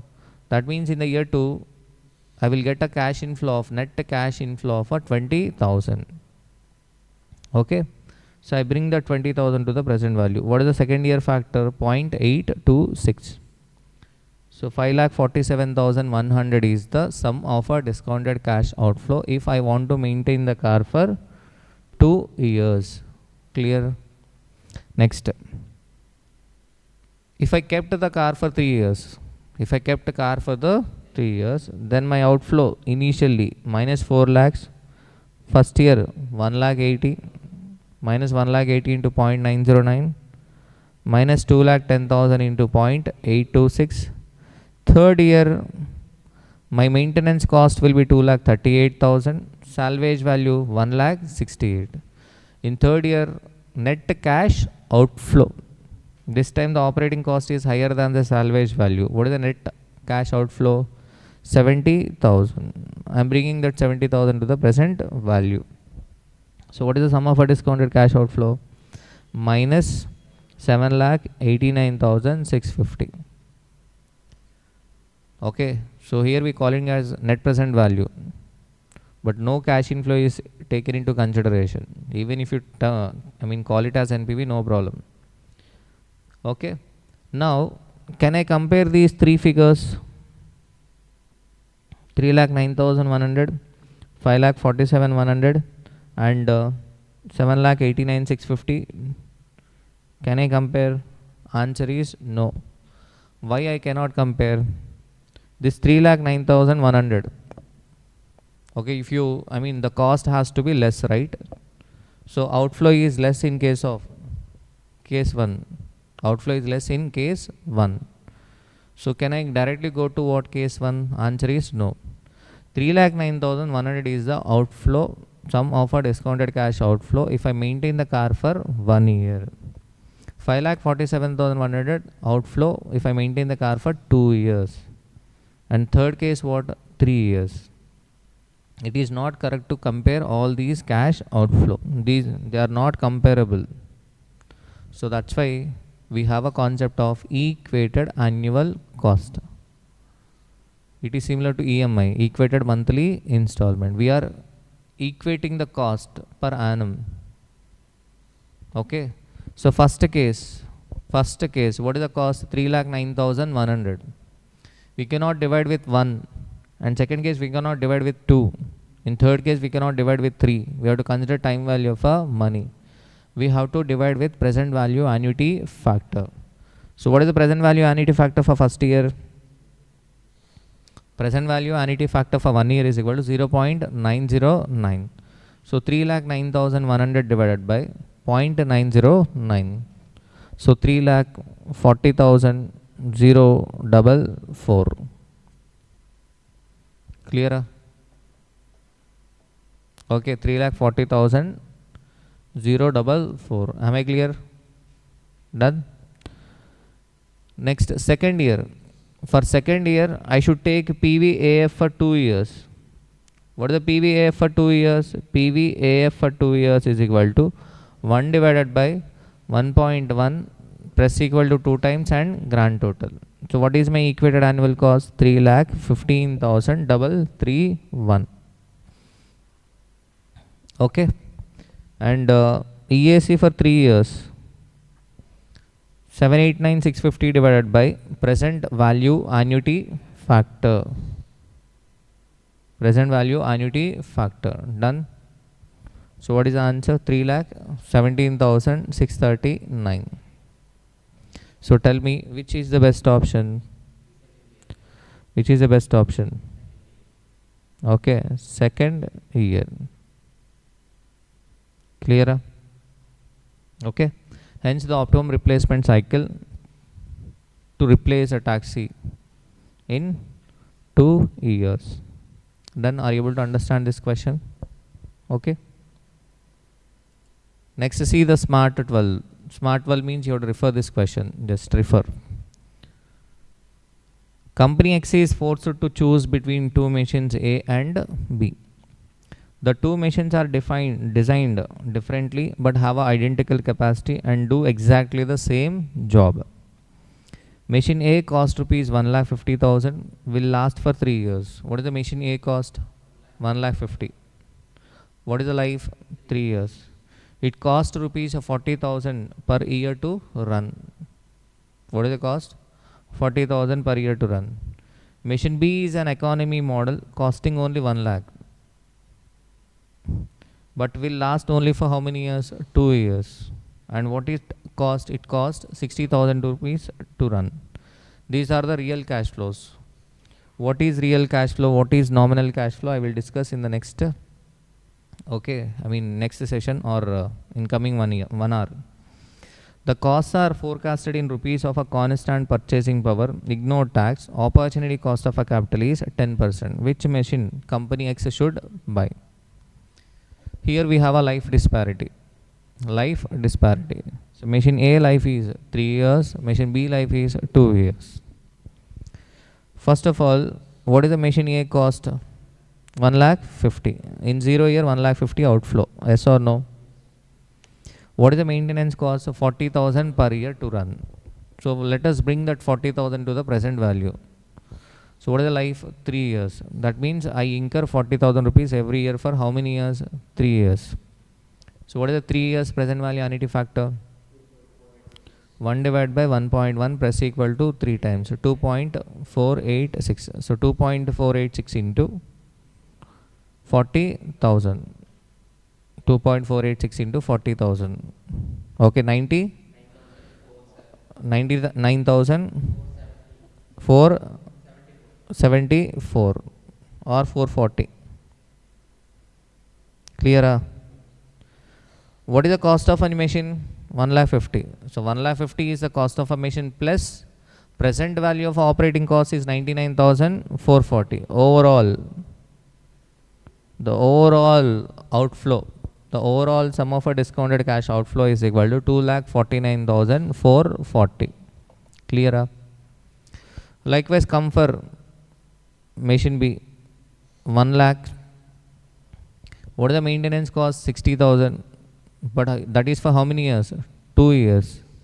So 1 divided by 1.1 plus equal to 2 times grand total. 1.735. Clear? So 60,000 into 1.735, 1,04,100. Clear?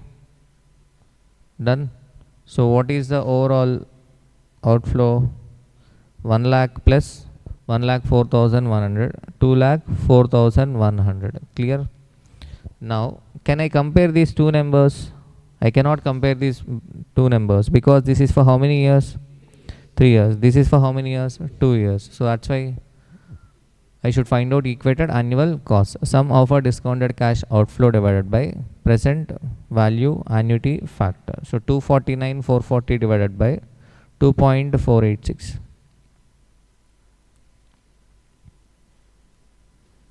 1,03,38 and 1,17,637. So which is the best option? Model A or model B? Company X should buy machine A because the equated annual cost is less. This is not an equated annual benefit. This is equated annual cost. So we have to select which machine? Okay, machine A. Clear? So go through the solution. So next see the question. Okay, smart 13th question. Company Y is operating an elderly machine. Elderly machine means what? Old machine. Company Y is operating an elderly machine, old machine that is expected to produce a net cash inflow of rupees 40,000 in the coming year and rupees 40,000 next year. Current salvage value is rupees 80,000 and next year's value is rupees 70,000. Current salvage value of rupees 80,000 and next year's value is 70,000. So what is the cash inflow for the first year? 40,000. Coming year 40,000. If I use the old machine, I can generate a cash flow for next 2 years. So my cash flow is 40 and 40. So what is the current salvage value? 80,000. If I sell the old machine as on today, I will get 80,000. If I sell the next year, then I will receive 70,000. Okay. The machine can be replaced now with a new machine which costs rupees 1,50,000 but is much more efficient and will provide a cash inflow of rupees 80,000 a year for 3 years. If I purchase a new machine, what is the cost? 1,50,000, and it will generate a cash flow of rupees 80,000 a year for 3 years. Company Y wants to know whether it should replace the equipment now, immediately, or wait a year with a clear understanding that the new machine is the best of available alternatives, and that in turn be replaced at the optimum point. At the best time they wanted to replace. Ignore tax, take opportunity cost of a capital as a 10%, advise the reasons. First, let us find out the NPV of a new machine. So, what is the new machine cost? 1,50,000. What is the benefit we are getting? 80,000. For how many years? 3 years.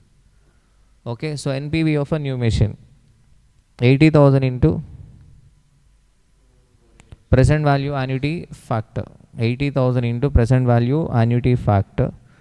So, okay, 80,000 into 2.486.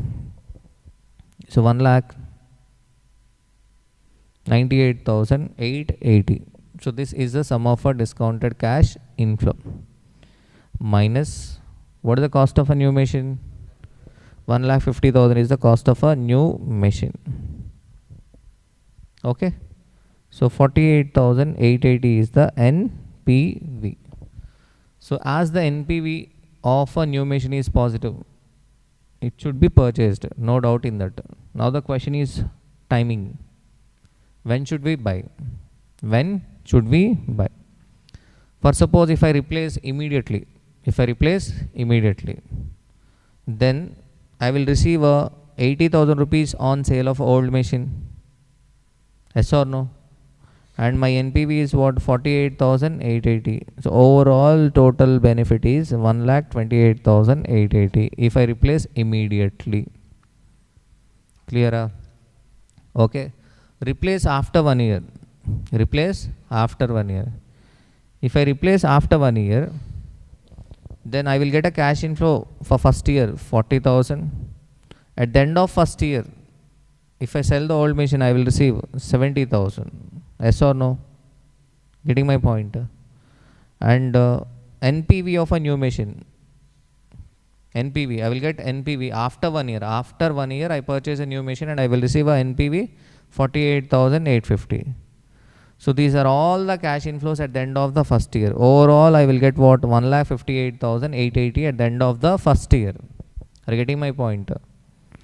If I replace immediately, my immediate NPV is 48,880 plus sale value of old machine 80,000. Overall benefit is 1,28,880. Clear? But if I replace after 1 year, I run old machine for 1 year, I receive cash flow 40.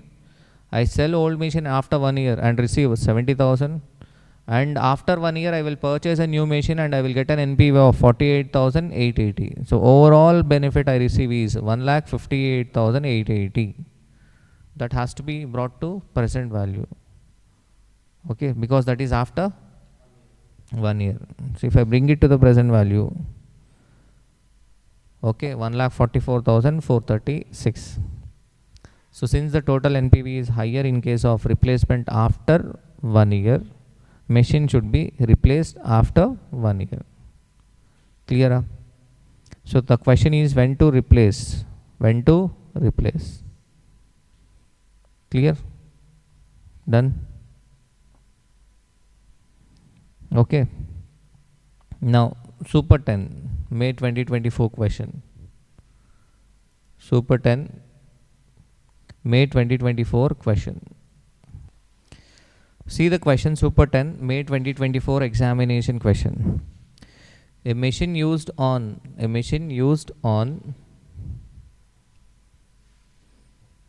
a production line must be replaced at least every 4 years. Cost incurred to run the machine according to its age are purchase price 60,000. 1, 2, 3, 4. We already told that maintenance and repair cost will increase year by year and scrap value will decrease year by year. This Super 10 question is similar to what? Super 10 question is similar to Super 9.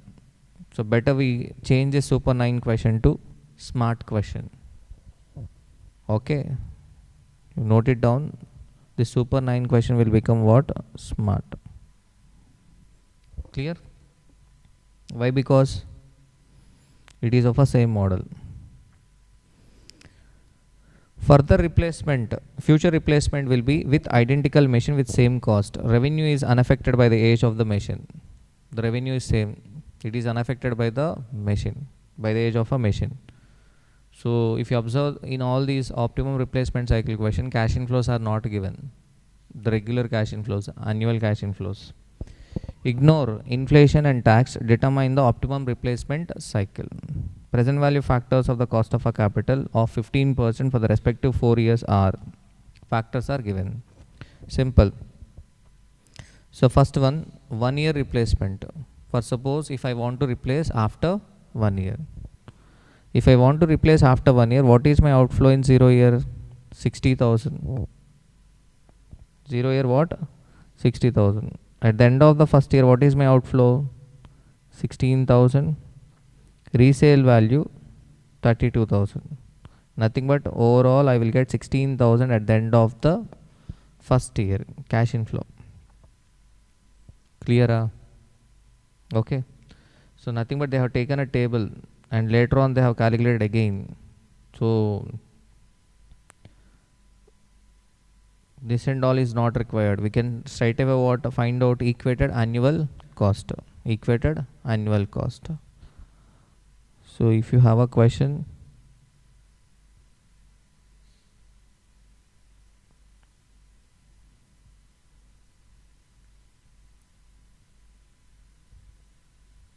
so first, so tell me the data. Oh, I mean, where is your question? Question. See the question. So we are discussing Super 10.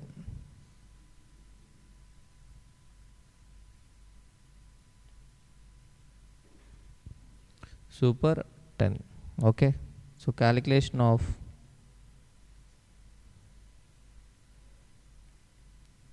equated annual cost. Okay. In this first one,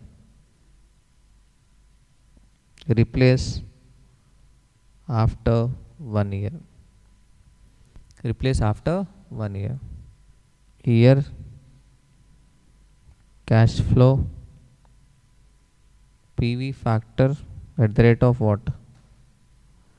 PV factor at the rate of 15% discounted cash flow. Year column. Year column. So tell me the numbers. 0. What is the cash outflow? 60,000. 1 year. Discounted cash flow 60,000. Next, maintenance and scrap value 16,000 inflow. Why? Maintenance is 16,000. Scrap value 32,000. Scrap value 32,000. So net 16,000. What is the factor? 0. Factor is already given. 0.8696. So 16,000 into 0.8696. 16,000 into 0.8696. 13,914. 60,000 outflow, 13,914 inflow. So 46,086. So equated annual cost is equal to 46,086 divided by 0.8696. 52,997 rupees. Clear? Okay, are you able to understand? Okay, next, replace after 2 years. Replace after 2 years.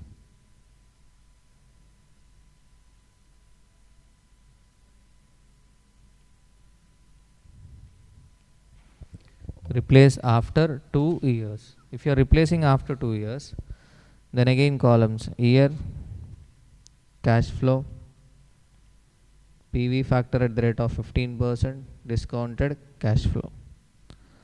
0 year 60,000. 1 and 60,000. If you are replacing after how many years? 2 years. Then you have to maintain for first year. First year maintenance cost 16,000 factor 0.8696. And at the end of a second year, what is your maintenance cost? 18,000 plus 4,000 repair cost 22 minus salvage value 24. That means you get net 2,000 inflow. Getting my point? 18,000 plus 4,000 minus what? 24,000. What is the factor? 0.7561. So 16,000 into 0.8696. 13,914. Next. 15,1512. Total.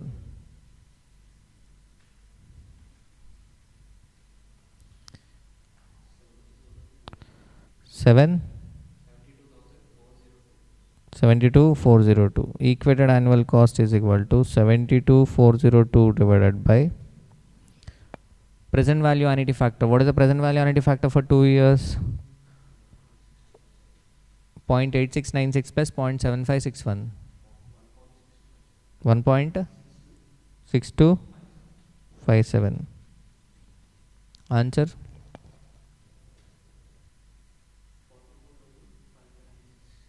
44,536. Likewise, we have to find out for what?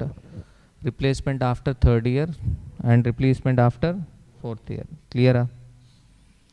Are you able to understand? Simple. Here the equated annual cost is least in case of replacement cycle of 3 years. Hence, machine should be replaced after 3 years. Done? Are you able to understand? Okay. Now come to Super 11 question. Super 11.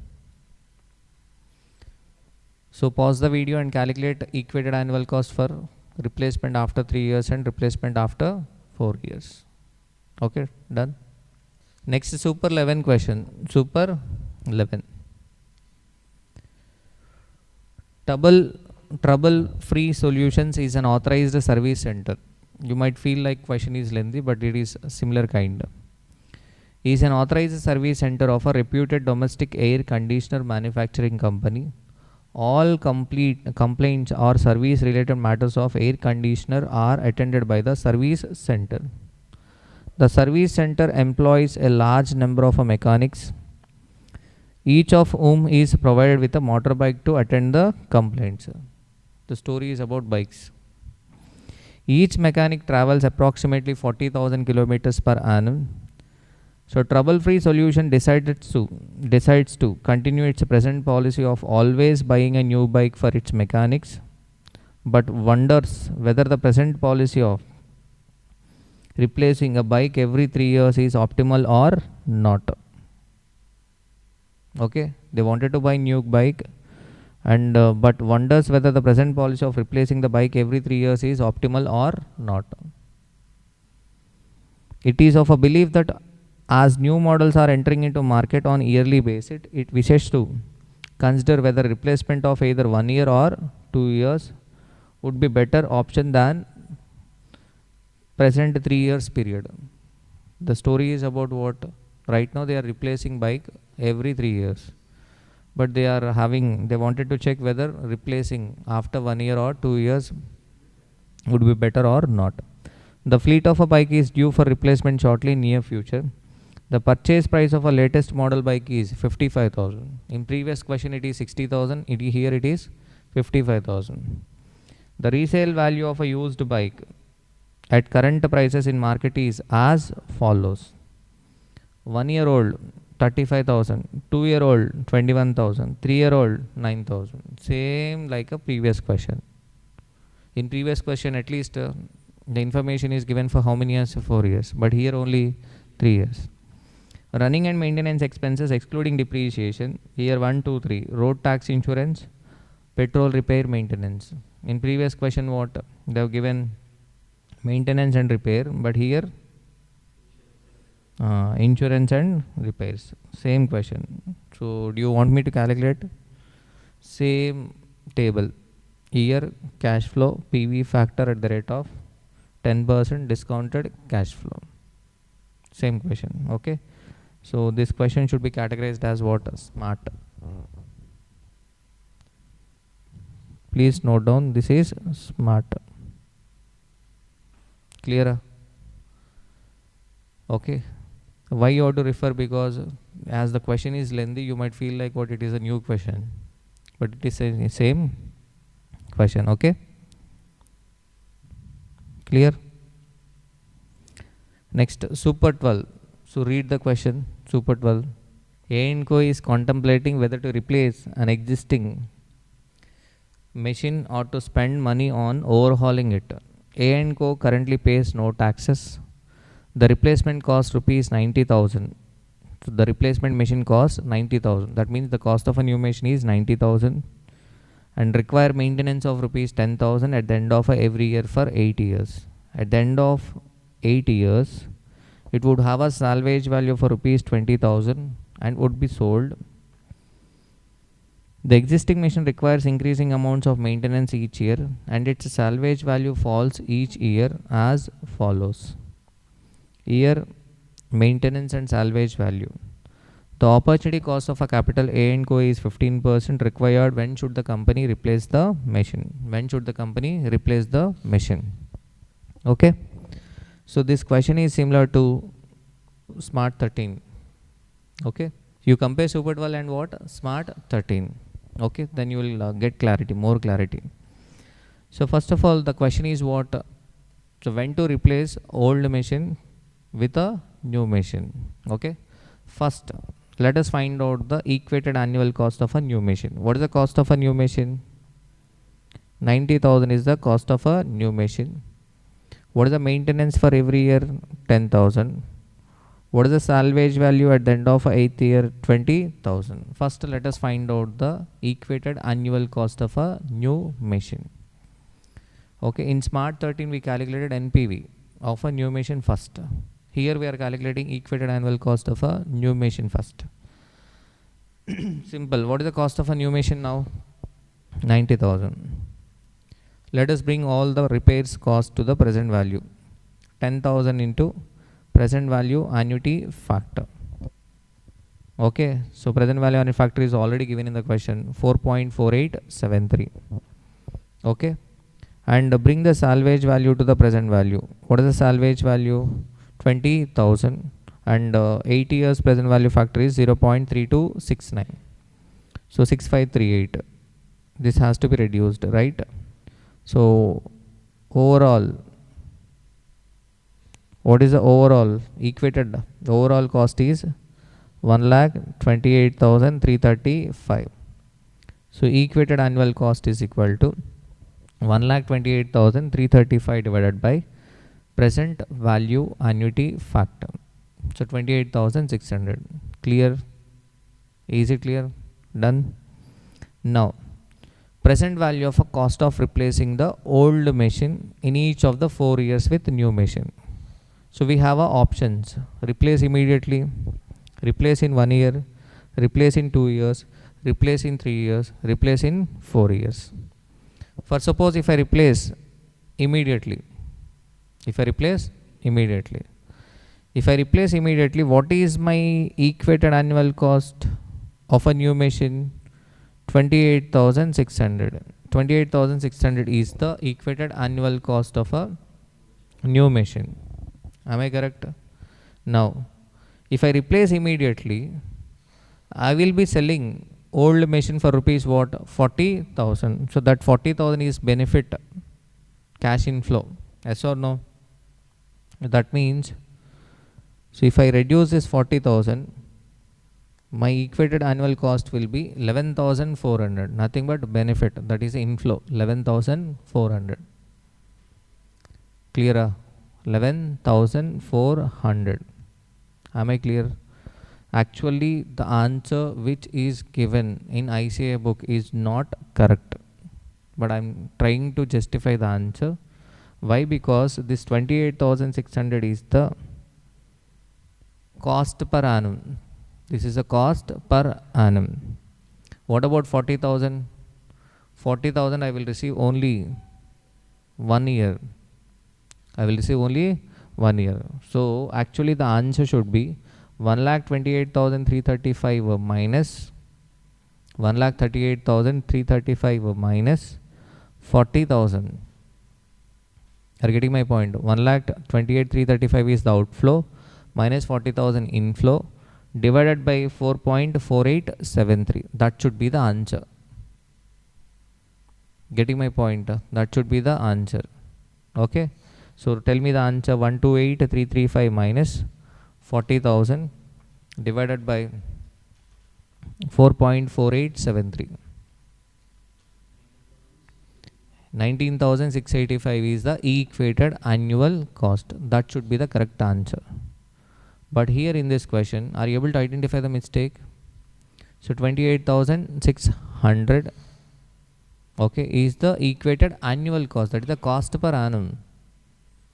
You are directly what reducing 40,000 salvage value, which is not correct. Are you getting my point? Now replace in 1 year. Replace in what?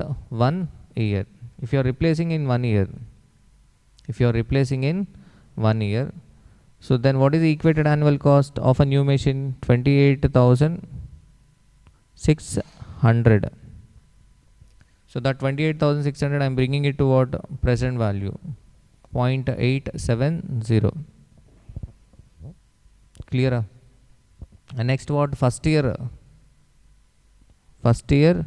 maintenance cost, that is brought to present value and added to this 28,600, mean 24,882. And next at the end of first year the salvage value is what? 25,000. I am bringing that to the present value. And what is the net equated annual cost? 11,832, which is not correct. My answer is 128,335. 128,335, okay, plus 8,700, plus what? 8,700 minus what? 21,750 divided by present value annuity factor 4.4873. Clear? Okay. So that is my answer, but examination purpose you have to follow this only. You have to follow this, okay? Done? Clear? If you are replacing in 2 years, first year you have to maintain machine and you have to spend 10,000, and you are replacing after 2 years means what? That equated annual cost 28,600 will be at the end of the second year. And at the end of a second year we are going to maintain the machine, and what is the amount we are going to spend? 20,000. At the end of second year we sell old machine for rupees 15,000. Clear? So we are bringing it to present value and 34,102. Okay, replace in 3 years. Replace in 3 years means 28,600 equated annual cost outflow at the end of the third year. Okay, clear? Are you able to understand this question? So the company should replace the old machine immediately, because the present value of cost of replacing old machine with new machine is least. In fact, we are getting inflow 11,400. So that's why we have to what? Replace the old machine with new machine immediately. Done? Clear? The previous question is for practice, because the reason is answer is not correct. Okay, so if there are students who are doing CA and CMA, I would have given a different answer in CMA final class. I have given a different answer. Okay, so here you have to write the answer as per ICAI study material. Done? So let us move on to the next concept. Smart 14. So only one concept is left, the real cash flows and nominal cash flows. Sir, what is this real cash flow and nominal cash flow?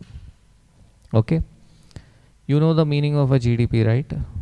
GDP means what? Value of a goods and services produced during the year, produced or provided during the year. Okay, let us assume, okay, so let us imagine our BCCA is a small country. Let us assume, okay, I'm not saying BCCA is a country, okay, India.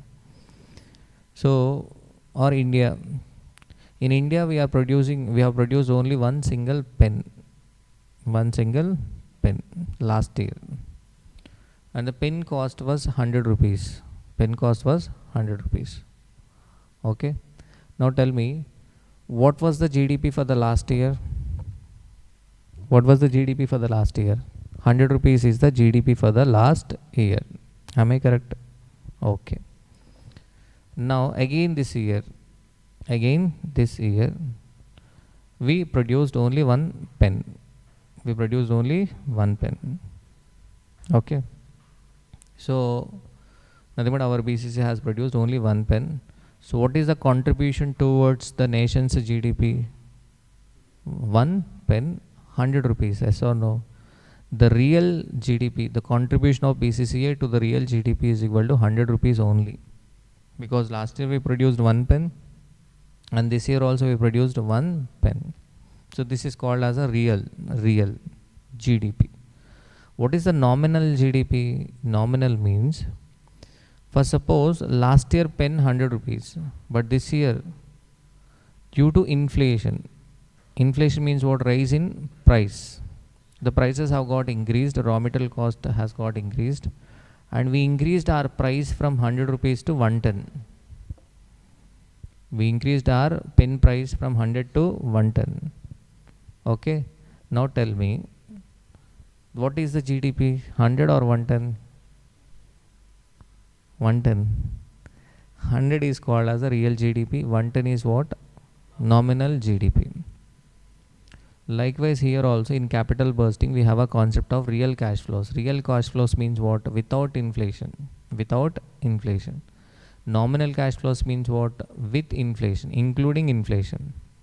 If inflation is added to the cash flows, that is called as what? Nominal cash flows. If inflation is not added, the cash flows are called as real cash flows. Are you able to understand this difference between real cash flow and nominal cash flow? Clear? Real means without inflation, nominal means with inflation.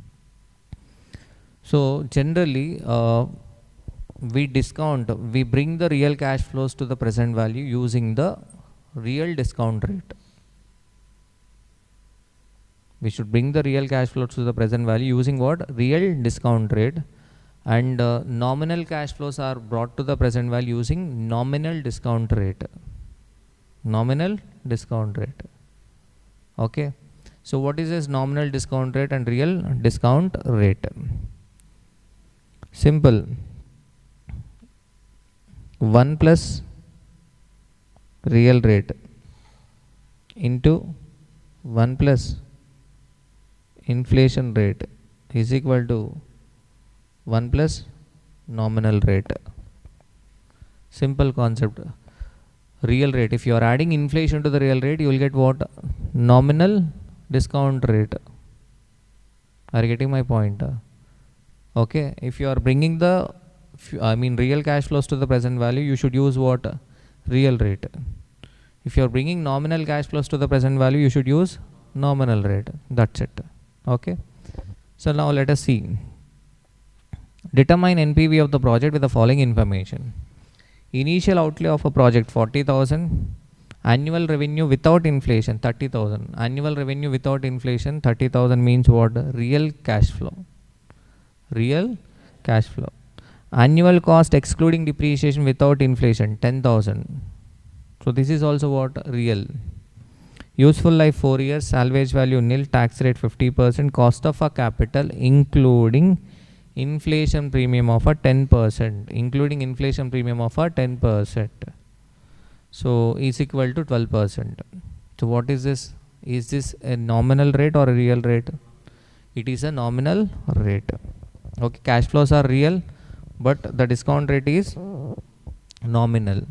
So let us find out what real rate. How can I find out real rate? 1 plus real rate is equal to 1 plus nominal rate, nothing but 1.12 divided by 1 plus inflation rate. What is inflation? 1.1. Nothing but real rate is equal to 1.12 divided by 1.1 minus 1. Clear? Done? Clear? What is the rate? Real rate? Real discount rate. You will get 1.8%. Clear? Okay. So see, this is an illustration to explain the concept of real cash flows and nominal cash flows. I have included annual cash flow of a project. What is annual cash flow of a project? 30,000 minus 10,000 into 1 minus tax rate. Yes or no? 30,000 annual revenue minus what? 10,000 into 1 minus tax rate. What is the tax rate? 50% plus what is the depreciation?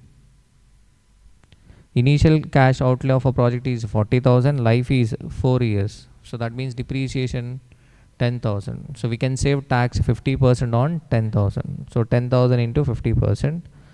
So this is my annual cash inflow. Are you able to understand this? Clear? Okay, or else you can take what? 30,000 minus 10,000. You will get 20,000 profit before depreciation and tax. Minus depreciation 10,000. Profit before tax 10,000. Minus tax 5,000. Profit after tax 5,000. Plus depreciation 10,000. You will get 15,000 in either of the case. So now it would be inconsistent if discount these real cash flows at 12%. Yes or no? If you are discounting these real cash flows at 12% nominal rate of a return, is it correct or not? No. So now we have two alternatives. Either restate the cash flows in nominal term and discount at 12%. Nothing but convert these real cash flows into nominal cash flows and bring it to present value. Or restate the discount rate in real terms and use this discount rate and use this to discount the real cash flows. There are two alternatives. Either you convert the real cash flows into nominal cash flows and discount with 12%, or else what? Convert nominal discount rate into real discount rate and bring the real cash flows to the present value. So first approach one. Approach one is what? Converting the real cash flows into nominal cash flows. Year 1, what is the real cash flow? 15,000. How do I get nominal cash flow? If I add inflation to the real cash flow, I will get nominal cash flow. What is the inflation rate? 10%. So that means nominal cash flow is equal to 15,000 into 1.1, 16,500.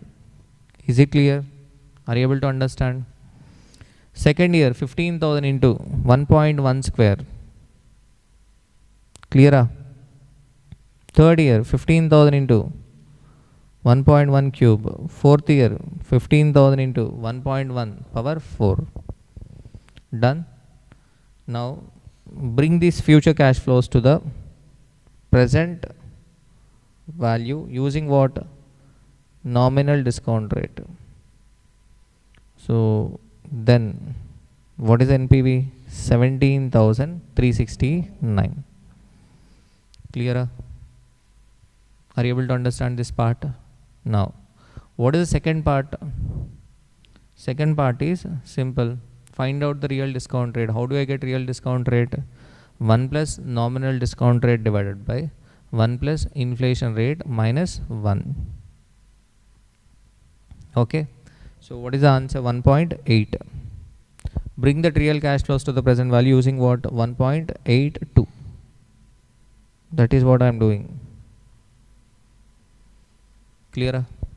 So even in this case, I will get the same NPV. What is the NPV? 17,367. Done. Clear? So this is this and all not required. Clear? Next, smart 15. A firm has projected the following cash flows from a project under evaluation. 0 year 70 outflow, 1 2 3 30 40 30. Cash flows are given. The above cash flows have been made at expected price after recognizing inflation. That means these are nominal cash flows. The firm's cost of a capital is 10%. The expected annual rate of inflation is 5%. Show how the viability of the project is to be evaluated. So it is stated that the cash flows have been adjusted for inflation, hence they are nominal. The cost of a capital or discount rate is real because inflation rate is given separately. They have specifically not mentioned cost of a capital is nominal. Real. In order to be compatible, the cash flow should be converted into real flow. Okay, how do I convert the nominal cash flows into real? I should remove the inflation. So that means 30 divided by what? 1.05. Nothing but this. What is this 0.952? This time I should not multiply. I should divide. I am converting nominal cash flows to real cash flow. So 1 divided by 1.05. What is 1 divided by 1.05? 1 divided by 1.05. 0.952. So to convert second year nominal cash flows to real cash flow, 1 divided by 1.05 press equal to 2 times. What is the factor? 0.907. Next press equal to 3 times. 0.864. I am converting the nominal cash flows into real cash flows and bring it to the present value. What is NPV? 5.4. There is another alternative. What is the other alternative? Instead of doing this, what is the other alternative? Changing the discount rate, real discount rate into nominal discount rate. Nominal discount rate means, how do I get nominal discount rate?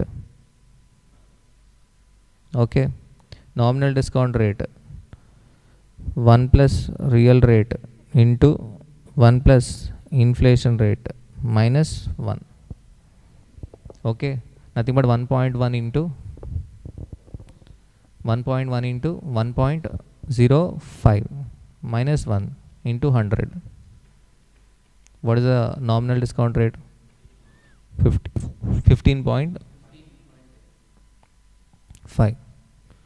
So use the 15.5% and bring this 30, 40, 30 to the present value and find out NPV. Okay, clear? Done. Next is Super 13. XYZ Limited requires 8 lakhs for an unit. Useful life of the project is 4 years. Salvage value nil. Depreciation 2 lakhs per annum. Expected revenue and cost ignoring inflation. Okay, revenues and costs are given. Tax rate 60%. Cost of a capital 10% including inflation premium. Including inflation premium means what it is?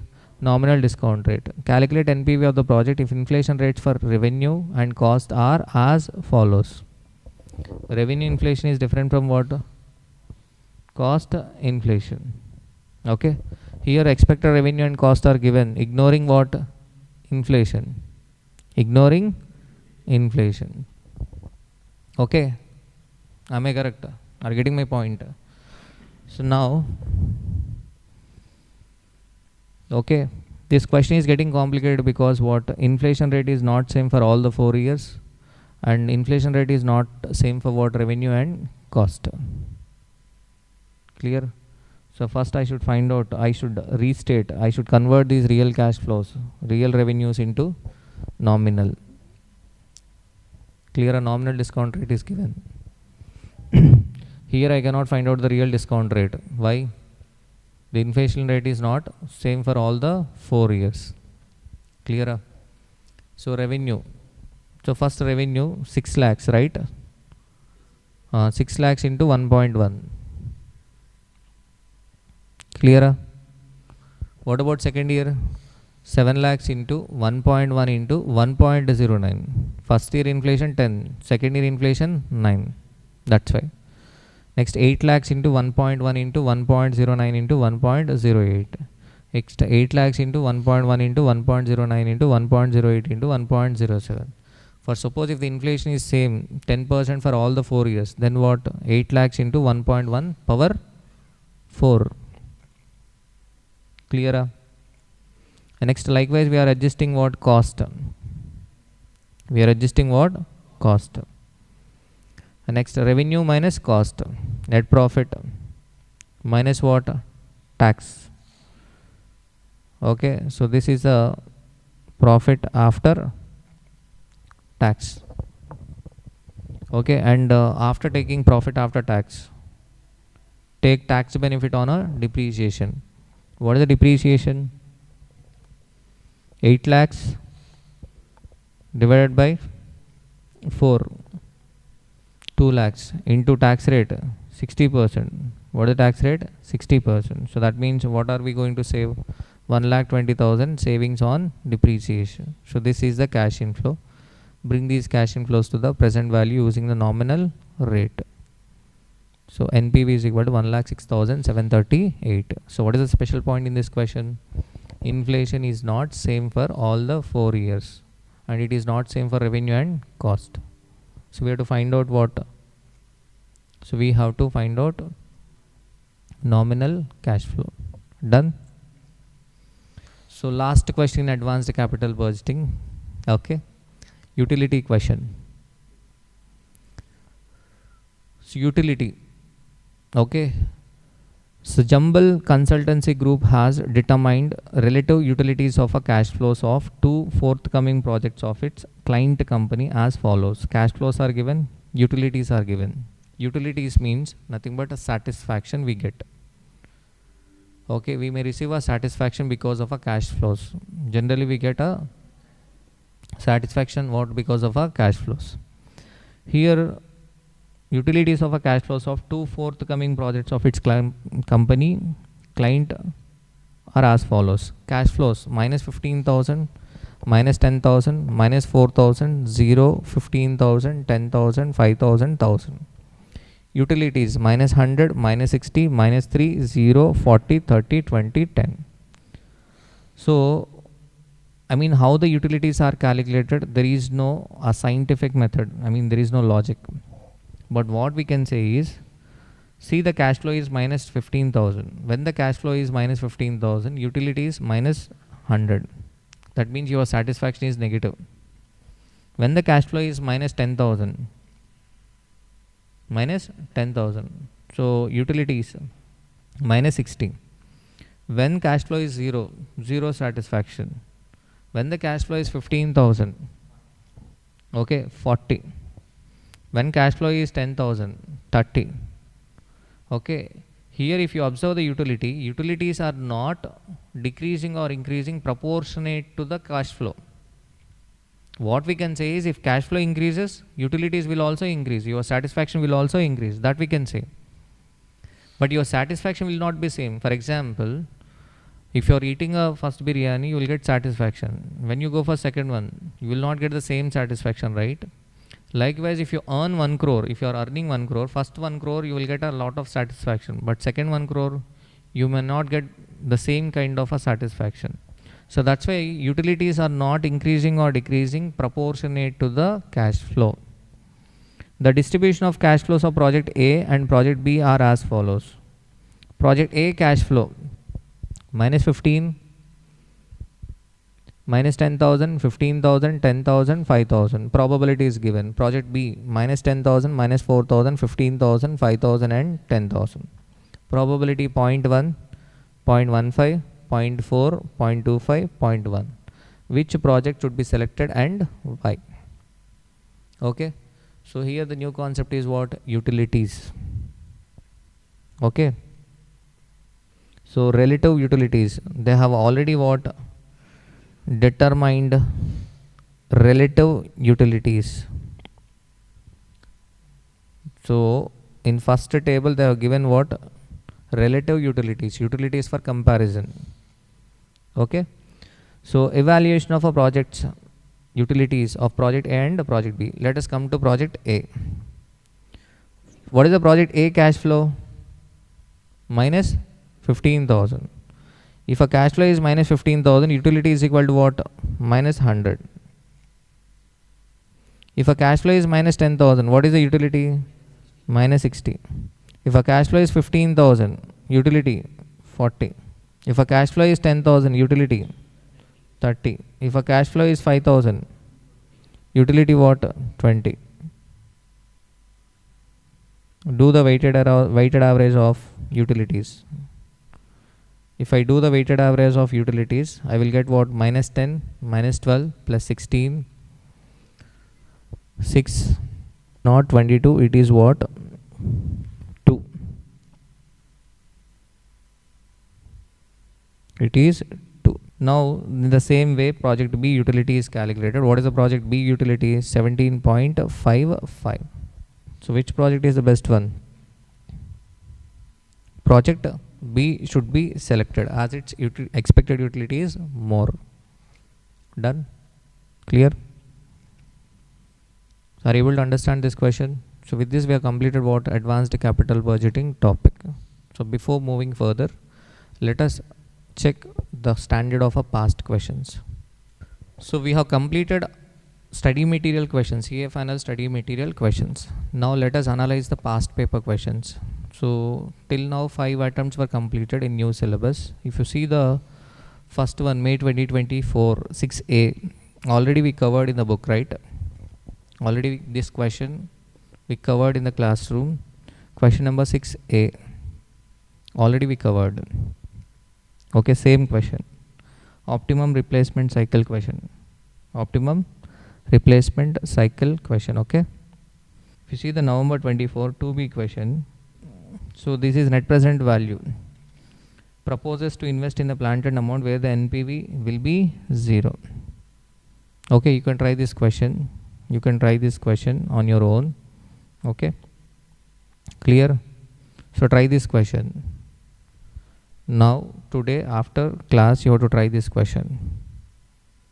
3A. So this is show your NPV calculation in real term. So this is not exactly the same as the book question. So you try this question. So November 24 and what? May 25. Okay, try these questions. 2 questions. And next case scenario 1. September 2025. Case scenario 1. So this is sensitivity analysis. Sensitivity analysis, simple one, 6 marks. It was asked for 6 marks. So this we have already covered, not new, but even then you try this question. If you solve the examination question, then you will get a confidence. Next, case scenario 5.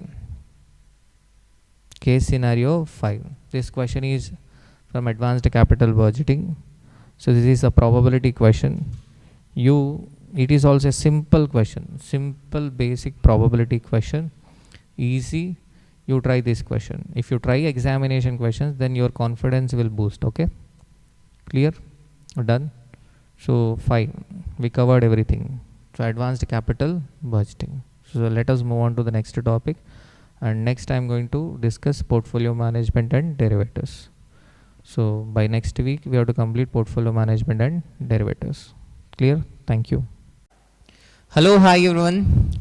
So welcome to CA final AFM revision series.